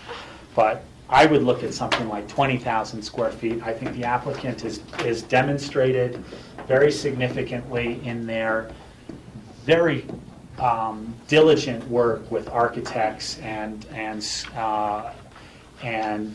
layout of this property, and I do support agriculture very strongly in this community. I think we're going to see a lot of new things with how greenhouses play into this going forward, because we do want to be able to buy local, have organic, and have sustainable products. But as I've already pointed out, sunlight hours, cold temperatures, space and land values, and water demands for that type of operation.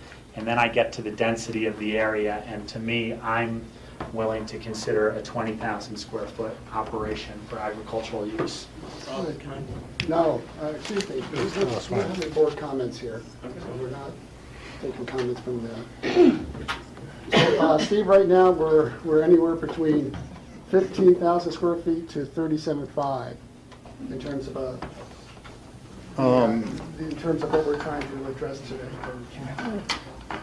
The applicant did indicate that the greenhouses would be phased in. They wouldn't all be built at once, and that might be a means for a compromise, that we could allow some of the greenhouses to be built if the applicant, and see how things go.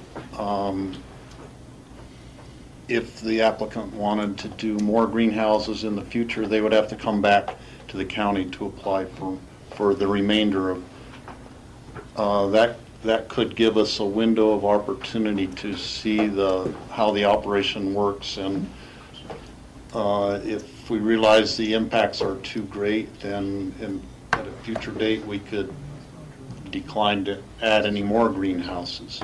But it would give the applicant a chance to, you know, do part of the operation, do the phasing in like was proposed, and with the possibility of possibly expanding in the future with further board approval in the future. So where would you start, Steve? The 15,000 to me seems like an arbitrary figure, like Robin Michaels kind of indicated.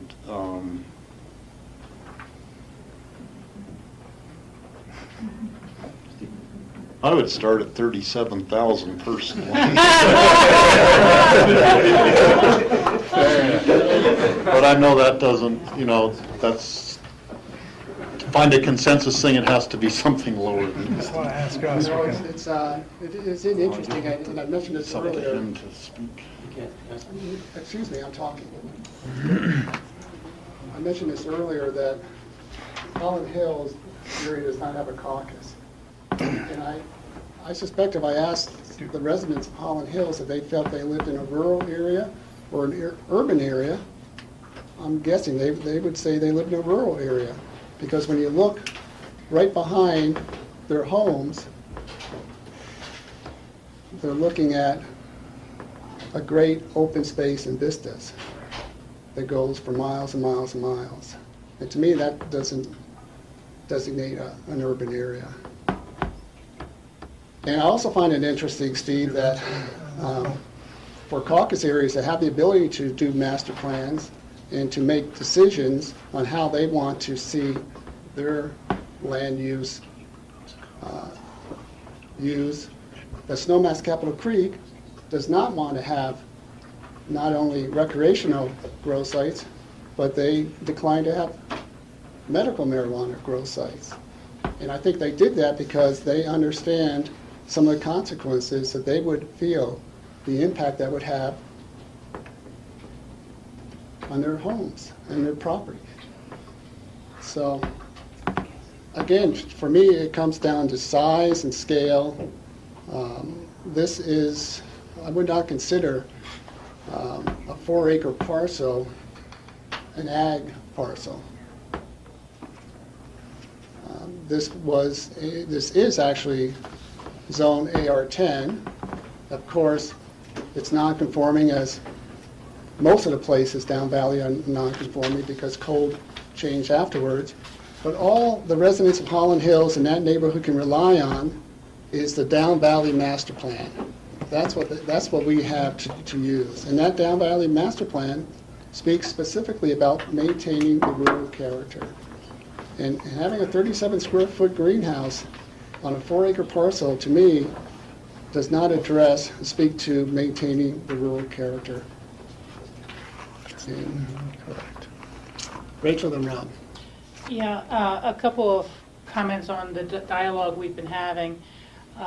First, I think we really need, Michael, to your comment and about the codes and where it leads or doesn't lead, we just need to bear in mind that this is agricultural flexibility.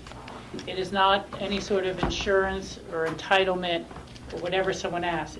It's a request for flexibility in what they are allowed exempt from FAR. And so I don't see it as an all or nothing, as you kind of said that you believe it is, and I may be misinterpreting. But it's a flexibility code. It is not a guaranteed or by right or anything like that. So I do think it's the ability of the board to right-size the project for the location and for the neighborhood. The second is, I do respect and support the caucus process, but we should be aware that the caucus process is advisory to the Board of County Commissioners. It's not their own independent land use making power and authority. And it is an advisory document that our board respects, but we've been fairly consistent in reminding folks that that's an advisory document and that there's a challenge when everyone would perhaps in their caucus say, oh, none of this here, none of this there, none of this in any of our caucuses, where do we put it in Garfield County? That starts to be problematic for the efficient functioning of a community. And, fortunately, we've had a lot of those needed uses performed within the city limits, but that it is always a challenge, and there's different examples over the 7 years I've been here when there's been modifications to caucus requests. I mean, caucuses could request that we buy every last piece of open space remaining in Picken County, and it's not going to be something that we could fulfill, or we'd have to balance one caucus's needs against the next. The future of ag is changing. And as I understand it, from the Farm Bureau and the Farmers Union, most ag producers have 50% or more of their income coming from off-ranch other employment. That most ag in this country struggles so much that it's either one partner or another who has a second job or does something else to kind of keep the ag operations going. So ag is challenged, whether it's in Picken County or otherwise. Sometimes what is our ag, really is at some level about pleasure horses and things like this. Yet at the same time, you can make 4 acres extremely productive, depending on what you're growing, depending on what you're trying to produce. So the future of ag is changing. What people do to support and maintain some level of ag on their properties, and how agricultural products are best produced and most efficiently produced is changing. It may be greenhouses, it may not. Our crops in this region were somewhat limited in the past by our altitude, by the length of our growing season, things like that. The growing abilities of California were limited until they started diverting all the water from everywhere else. So, ag does change constantly. And our ag is, by our code, not determined, but predestined perhaps to land within the rural areas. So it's very hard to argue. On the one hand, it's rural, so therefore ag in greenhouses shouldn't go there. And yet, to the extent we want to preserve ag in Pickens County, it needs to be in rural areas, and we need to protect it. So that definitely is a conundrum as been presented here. I would personally like to hear from the applicants as to is there a compromise proposal size that would allow them to move forward but would address still what are very serious concerns about size and mass. You, George. Can I call for an executive session? Certainly. Can we hear the answer to my question before? I'd like to call for an executive session. I'll support that. It's our policy when one member of the board to request executive session to consult with our attorneys that we respect that request. Then I would advise the board to consider a motion to go into executive session for attorney-client communication and advice concerning the application that's before the board pursuant to CRS 24-6-402 4B. I'll make that motion. Second. Second, any further discussion? Seeing none, all in favor say aye. Aye. Aye. You guys will stay here, we'll just adjourn next door.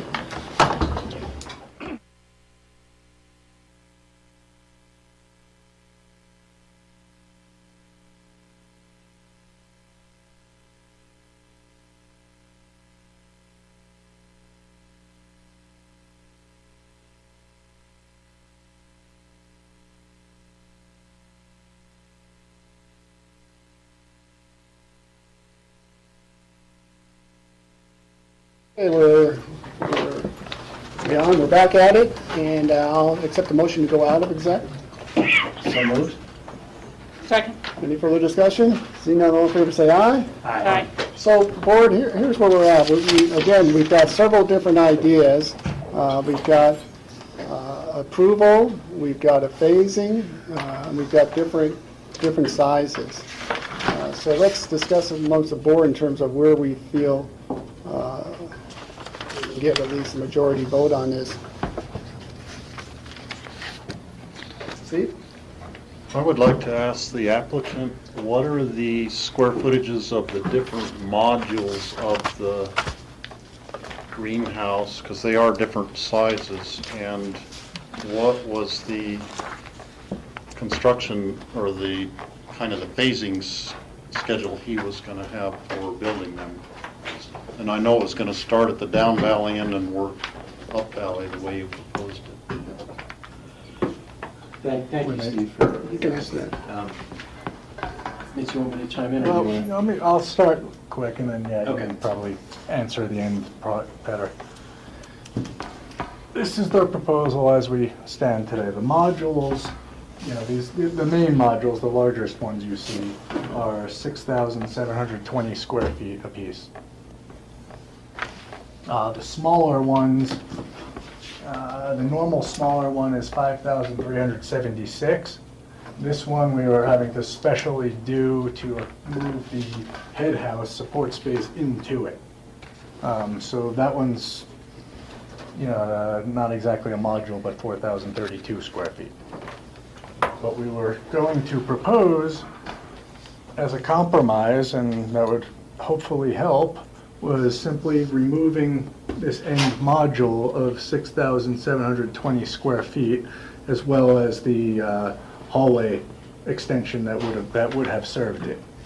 Now, what that does is still provides us with the 100-foot highway setback, and an approximately 200-foot setback on the south end of the property. We still adhere on the other side with more than 100 feet from the high water line of the river and the rear yard setbacks.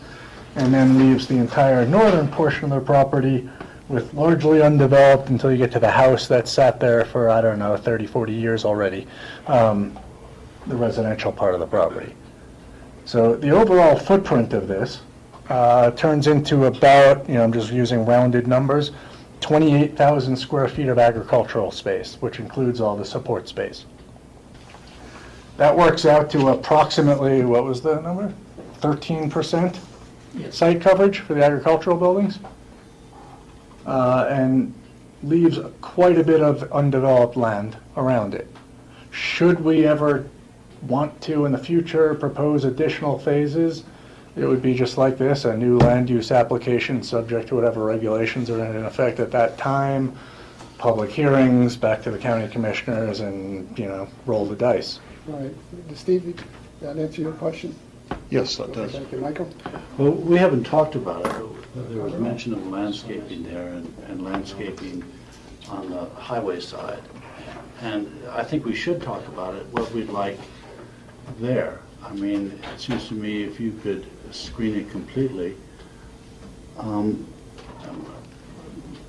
that maybe the impacts would be minimized in terms of both Holland Hills and the highway. So is there any hope of specifying what we'd like to see on the landscaping plan, particularly for the highway side? So for me, that would mean just a blanket of trees, similar to when you're driving down Valley along 82 for Tom Bailey's land, where you see nothing. In the summertime, you can't even see Mount Sokras. So you completely block out an area. Well, I'm not proposing. No, I'm I just understand. asking. Yeah, I'm but just for asking. me, that would be my concern. Yeah. Because I think we should, if indeed the impacts here seem to be impactful to the neighborhood, then screening those impacts seems to me would be helpful.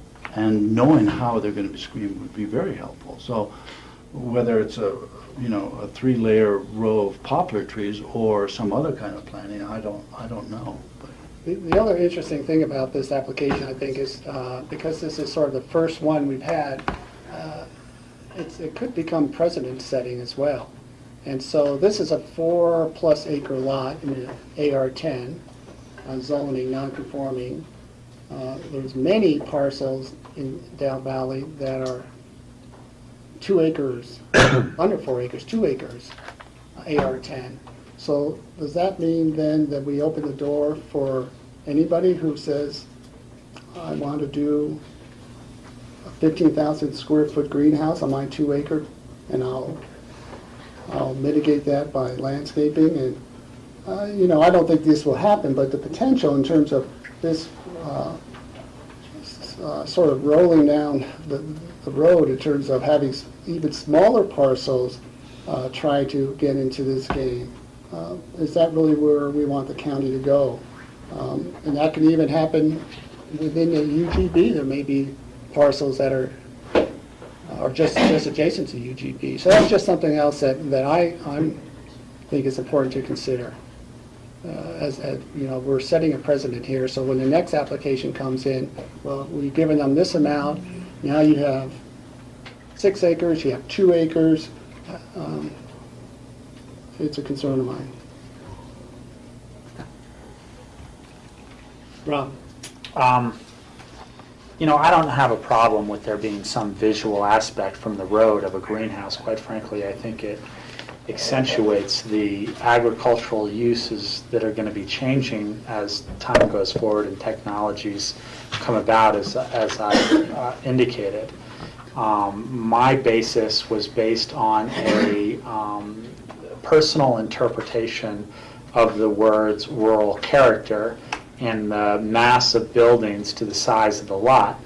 And that's just a personal interpretation, and that personal interpretation is going to be determined by this board today, and it's going to be determined by a different board tomorrow, and it's going to change as time goes on. The reality is there's no exact definition of rural character.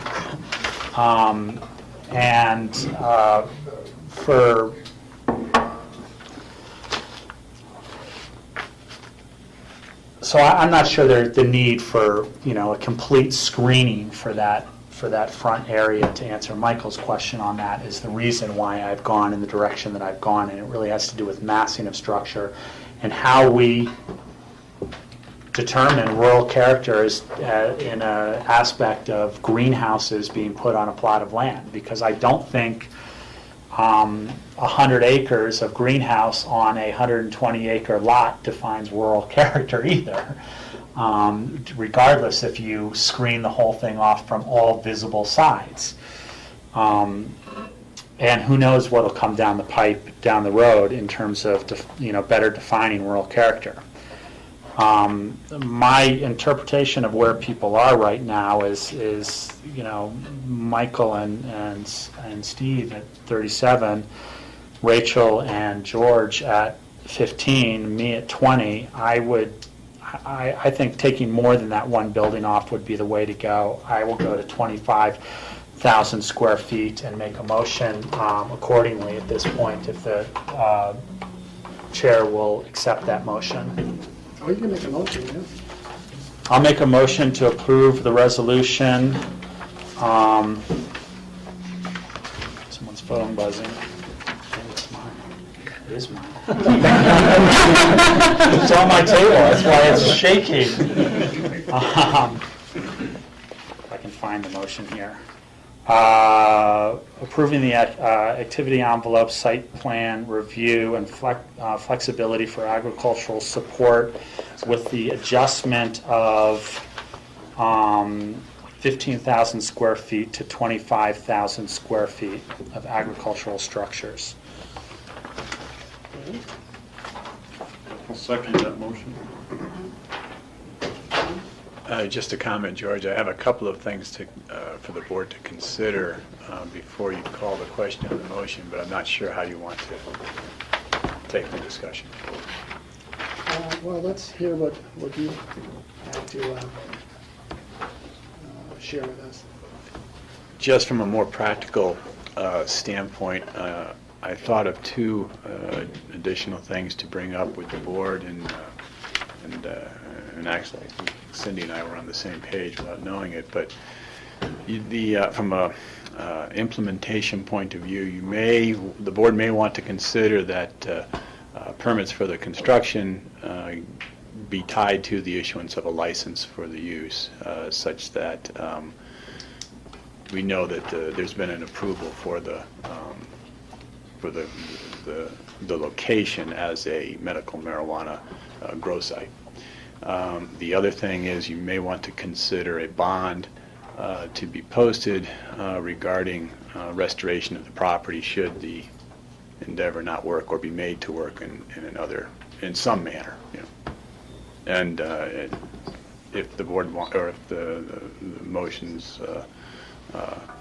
movement or author and the second want to consider that, that's fine. If it's outside of the realm of things you want to consider, that's fine too. Can I ask a clarifying question on that?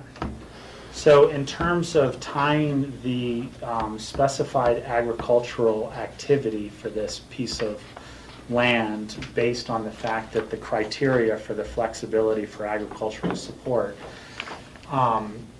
my leading to believe in terms of the interpretation of that sentence within our land use code is that the scale and outline of buildings are appropriate for the specific agricultural activity, and I'm defining that as greenhouse agriculture, not specifically marijuana agriculture, in the sense that I don't think this has anything to do with medical marijuana. I think I'm kind of disregarding, quite frankly, in my interpretation, the definition of the word need, because need could mean anything. And I'm saying that my interpretation of that sentence has to do with greenhouse agricultural uses. Okay. So I don't think there's the need for tying it to medical marijuana or any interpretation of a license being issued for that space. If he wants to grow tomatoes there, so be it. They can grow tomatoes there. And the other aspect. I just was a little unclear as to what that meant, and quite frankly, I forgot part of it at this point. It's kind of the stage 3 dilemma, so to speak. Oh, the bonding issue, you said. Yeah, and the question is, so they build, like if it's halfway built, to make sure that it gets fully built? Not so much that, but that if it's something that can't go forward as a functioning enterprise, that an empty structure isn't left standing on the property. Now that, in the past, the board has never concerned itself with that. Yeah. And to be honest with you, until 2008, it never really crossed anybody's mind. But I'm not sure what Cindy was thinking, but my thought process was that, given it's a new avenue of venture, that you might want to have that additional security. But again, it's totally up to the board. And given the fact that property typically is put to a good use, that something would happen one way or the other on the property. It's more of a reaction to recent past experience, I guess. And for the board's discussion regarding that, since I was the maker of the motion, what comes to mind is the decrepit, they're not greenhouses, but the decrepit hoop growing structures that are littered up and down the valley all the way to Glenwood Springs in disrepair, and we wouldn't want that for our rural community or site going down the road. So I would ask John Ely how he might word something regarding that. That a condition of the approval be included such that a restoration bond be furnished to the benefit of the county in form satisfactory to Community Development Director and the county attorney to restore the property should the use discontinue for some period of time. And it would be a longer period of time, and restoration is not something that is particularly expensive, to be honest with you. I would amend my motion to include such language. I'd accept that. Michael, you're up. Well, the American landscape is littered with failed agricultural buildings. I mean, and some of them we think are charming. And in Pickens County, they're particularly charming. And so, but I must say that abandoned greenhouses are really unsightly, and I really wouldn't want to foist that on the neighborhood. I think the neighborhood's leery of this, and I think it's a reasonable demand that we don't have abandoned greenhouses on our landscape in Pickens County. I just want to clarify one of Rob's statements, because I didn't hear, Steve, that you were going to approve 37.5. I thought I heard you say that you thought your idea was a phasing in, perhaps starting at 15, and sort of see how that goes. Did I not hear you correctly? No, what I think, if we approved 25,000, that would be what we're approving, period. If the applicant wanted to come in the future and apply for more square footage, they could do that. No. What I'm asking you is, Rob suggested that you had come in support of 37,500, as Michael did, and I thought I heard you not come in at 37.5, but come in at a much lower number with the idea of phasing. I just want to clarify that from what Rob My said. suggestion was... So you just tell me what...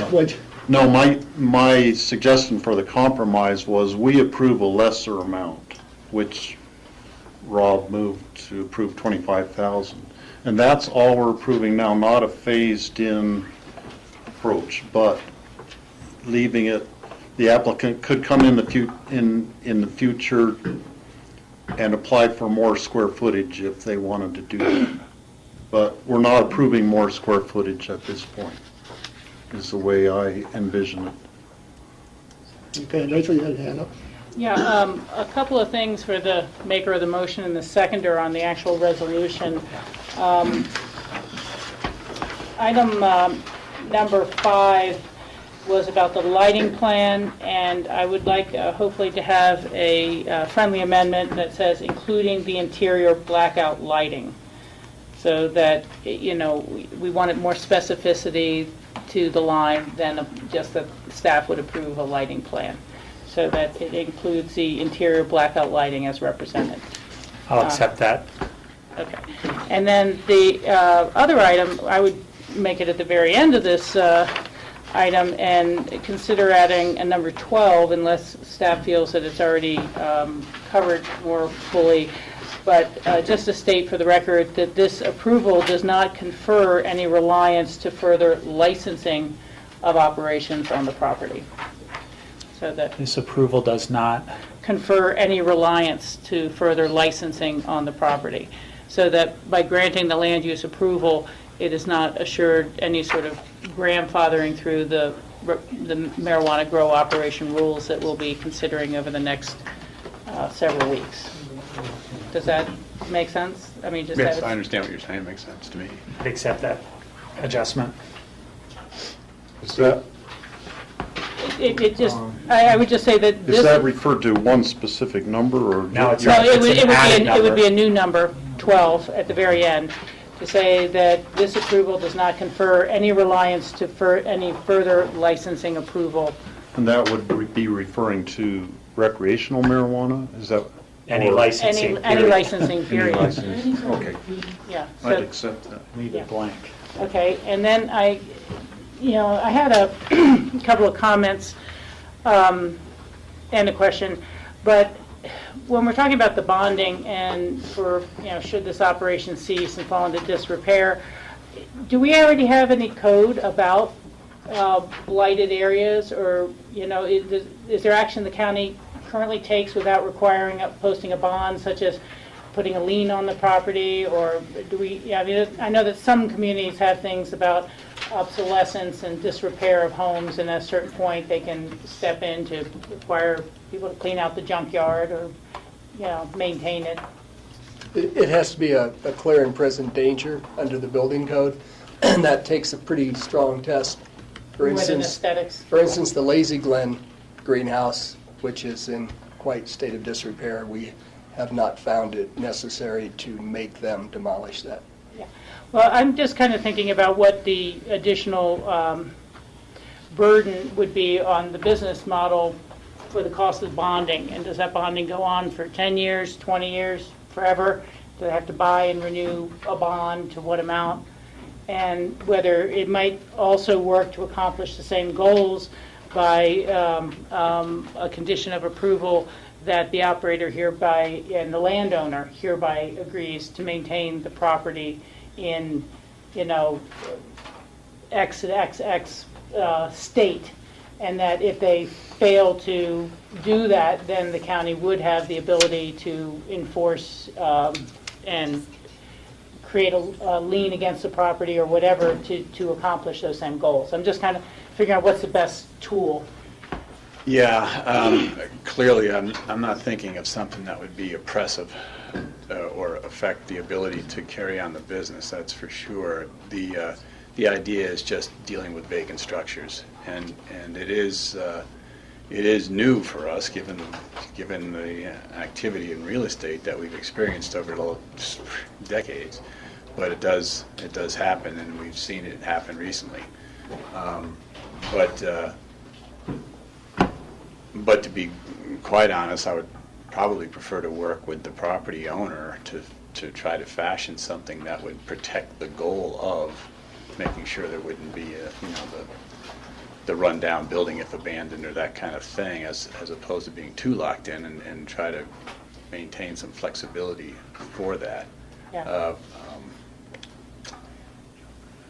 Perhaps a condition, and so that the board can act with finality, perhaps a condition requiring that the community development and attorney's office agree to would the applicant agree to a methodology for restoration of the property should the structures become abandoned, and leave it as open as that. And if we run into problems, we bring it back to the board. Okay, because I kind of agree with that approach. I'm just thinking that, you know, just the language of a bond to me makes you think, well, under what conditions would you be able to exercise? Would it have to be vacant for 6 months or 6 years? Would it have to be paint peeling, or, you know, at what point do you get to exercise the bond? And I'd hate to see us just have no real ability to maintain the goal of keeping it in good repair. Well, I wasn't, to be honest with you, I wasn't thinking about repair so much because that's more of a evidence of individual discretion. To be honest with you, it's just it's a state of abandonment. Okay. And last item, I'm sorry, but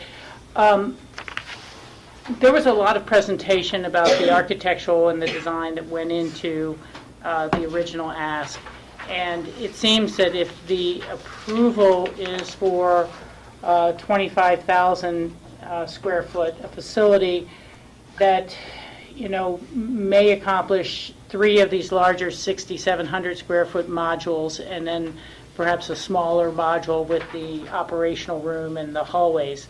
I'm wondering whether it would be appropriate to want to see the site plan of the smaller activity or not. I mean, I don't know if it should be moved further down, you know, on the site plan that I have in front of me, if it's a smaller facility, or, you know, what I'm particularly concerned about is whether the rock banyan should extend around the far corner of the smaller facility, because before it was going to be all vegetation that was covering it.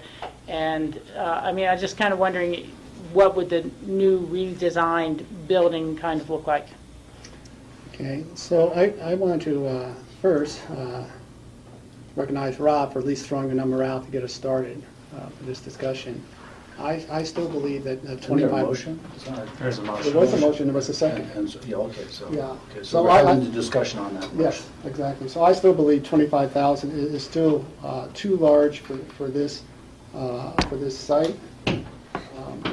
I actually liked Steve's earlier suggestion in terms of a phasing in to sort of see how this actually works, and starting with staff's recommendation of 15,000 and come up with a phasing in plan based on some of these other ideas, and certainly based on knowing the applicant would then perhaps know or maybe not know in terms of what the actual use could actually be, because they're asking for a specific use for this building. So that, you know, that phase-in approach allows the ability to then look at different site plans, to start from here and see how that works, and then if the operation seems to not have significant impacts that some of us are concerned about, then the next phase, they come back and look at the site plan, well, where's the best place to put this? So I really like that idea.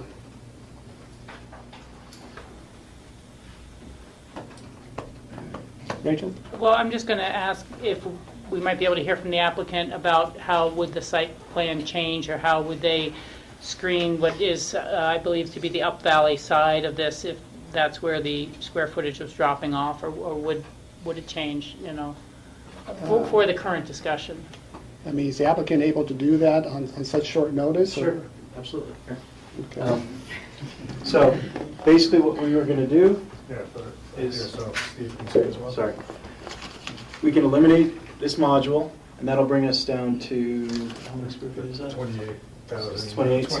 We'll cut it back in the back. And then to keep everything in line, we could just simply reduce the back side, so it will not affect the design at all.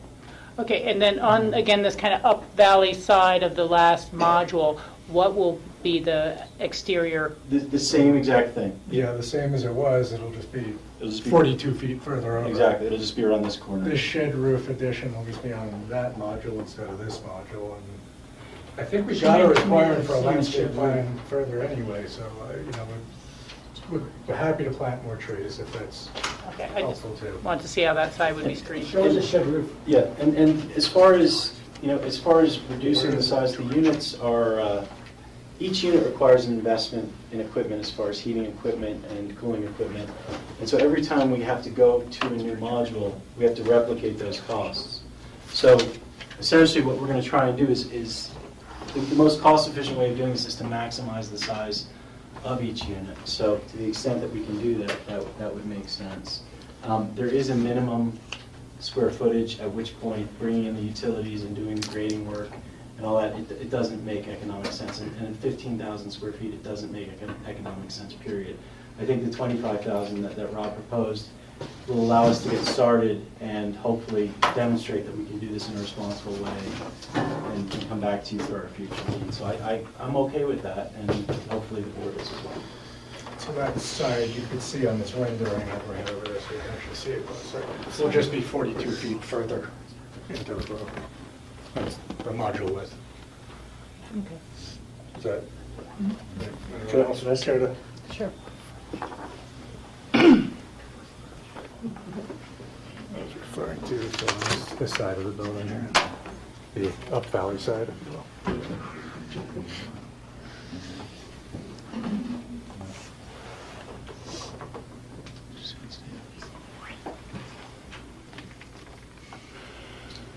So, any other comments on the motion?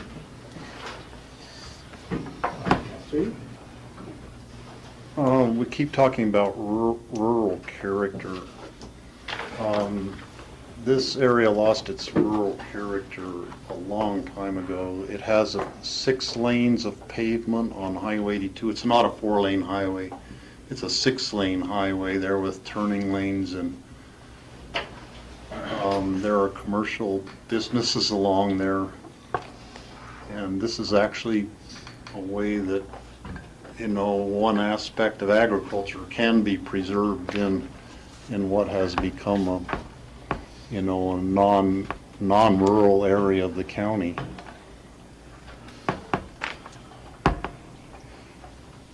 And we can just continue that up valley and down valley in terms of growth, and once you set the stage. So, where do you start and where do you stop, Steve? You start and stop at Willits. Those commercial businesses that are there, they're not actually grandfathered in, what I understand. If they're not if they decide to go out business, only a similar type of business would go in. And if a similar type of business does not go in, then actually that zoning reverts back to AR10. So are we allowing more growth along an area, or are we hoping that down the road that some of these areas will convert back to what they were originally zoned for? Rachel? Yeah, I would just like to make a final comment before we vote. I will support the motion that's been placed on the table, and as always is our policy, all material representations made during the meeting become requirements of the applicants. And I would just like to hearken to your original comment, Mitch, that you intend to be good, quiet, and responsible neighbors, and to know that you are breaking ground in many ways, and to take that leadership role seriously for the entire county. And I respect very much what George is saying, and it's very interesting to see 2 different esteemed colleagues who have many, many years in the county both look at the same area and say it's rural, it's not rural anymore in its physicality, let alone its actual zoning. And I would just comment that I do believe that if we're going to support agriculture in the rural areas, we need to look to the future of agriculture that may in many ways be small scale on smaller lots, and it may very well be within greenhouses. And so Given all that and this very lengthy discussion and a lot of consideration, I will support the motion. All right, any other further comments? Wendy, do you have a question? I wanted to ask if Commissioner Edner and Commissioner Child accepted Johnny Lee's other suggestion of the construction permits being tied to license for use? No. We're using, I think, We did not, I did not accept that as part of my motion. but I thought we accepted, we didn't actually. We did accept the bond The bonding, but not the... piece. And I thought. And Rachel's two. I've got two from Rachel and the bond. Yeah, the language on the lighting and the blackout, and the license, and this not conferring any future license. Any reliance of future licensing. All right, this question, Yes, to exactly. clarify? Rob, I thought what you agreed with John on was that the Community Development Department and County Attorney would agree to a methodology to deal with abandoned structures, not necessarily a bond. Yeah. I accept that. Yeah. Instead of the bond. That was the Instead discussion of the bond? afterwards, yes. So it's not necessarily a bond, but some sort of mechanism to assure that an abandoned structure is The land taken would be care restored. of and not an eyesore. I could see that being tied onto covenants and the condition share, or whether it's a separate document. I think the gist is okay with the understood. rest So of the that board? would maybe be a bond or maybe something else that can be determined. Okay. Yeah. All right, well, there's no further discussion. I'll call the question. All in favor, say aye. Aye. Opposed, nay. I'll oppose it. Because it's not big enough? I just think that, you know, that we really have to, if you guys support agriculture, you can't support half a handful of agriculture. You gotta support it. You know, Okay, I think oh, wait, we one worked. second, George, just for- but no, I've the vote is done. We can get into an argument. No, it's not an I'm just telling you about how I feel. We're not going to So if discuss you this have a at this different point. feeling, talk about it, but don't try to. No, we're not going to discuss that. Everybody quiet, please. All right, so you've got your approval, at least for the greenhouses. 3-2. 3-2, you've got your approval for your greenhouses, not for the use. Okay. Thank you all for attending. Thank you. Thank you. So, John had a quick exec on here. We have, I could wait on it until next week if the board is exhausted by that line of discussion. It's not that. all right, let's wait till next week. With that, I accept a motion to adjourn. Open discussion, George? Yeah, leave that down there, I'll get it. Hey, quiet, please. We're trying to finish up. Everybody, we're finishing up, so if you be quiet as you leave. Look at that loud voice. Yeah, good job. Very demanding. Just a brief open discussion item, George. I think we all read in the newspaper about the credit union having problems with embezzlement. And I don't want to go into it in great detail at this time, but I think it'd be a very reasonable request from Pickens County to the credit union that they send a full statement of each individual's account from the date in which this individual was hired until now, so that people could look over their account activity.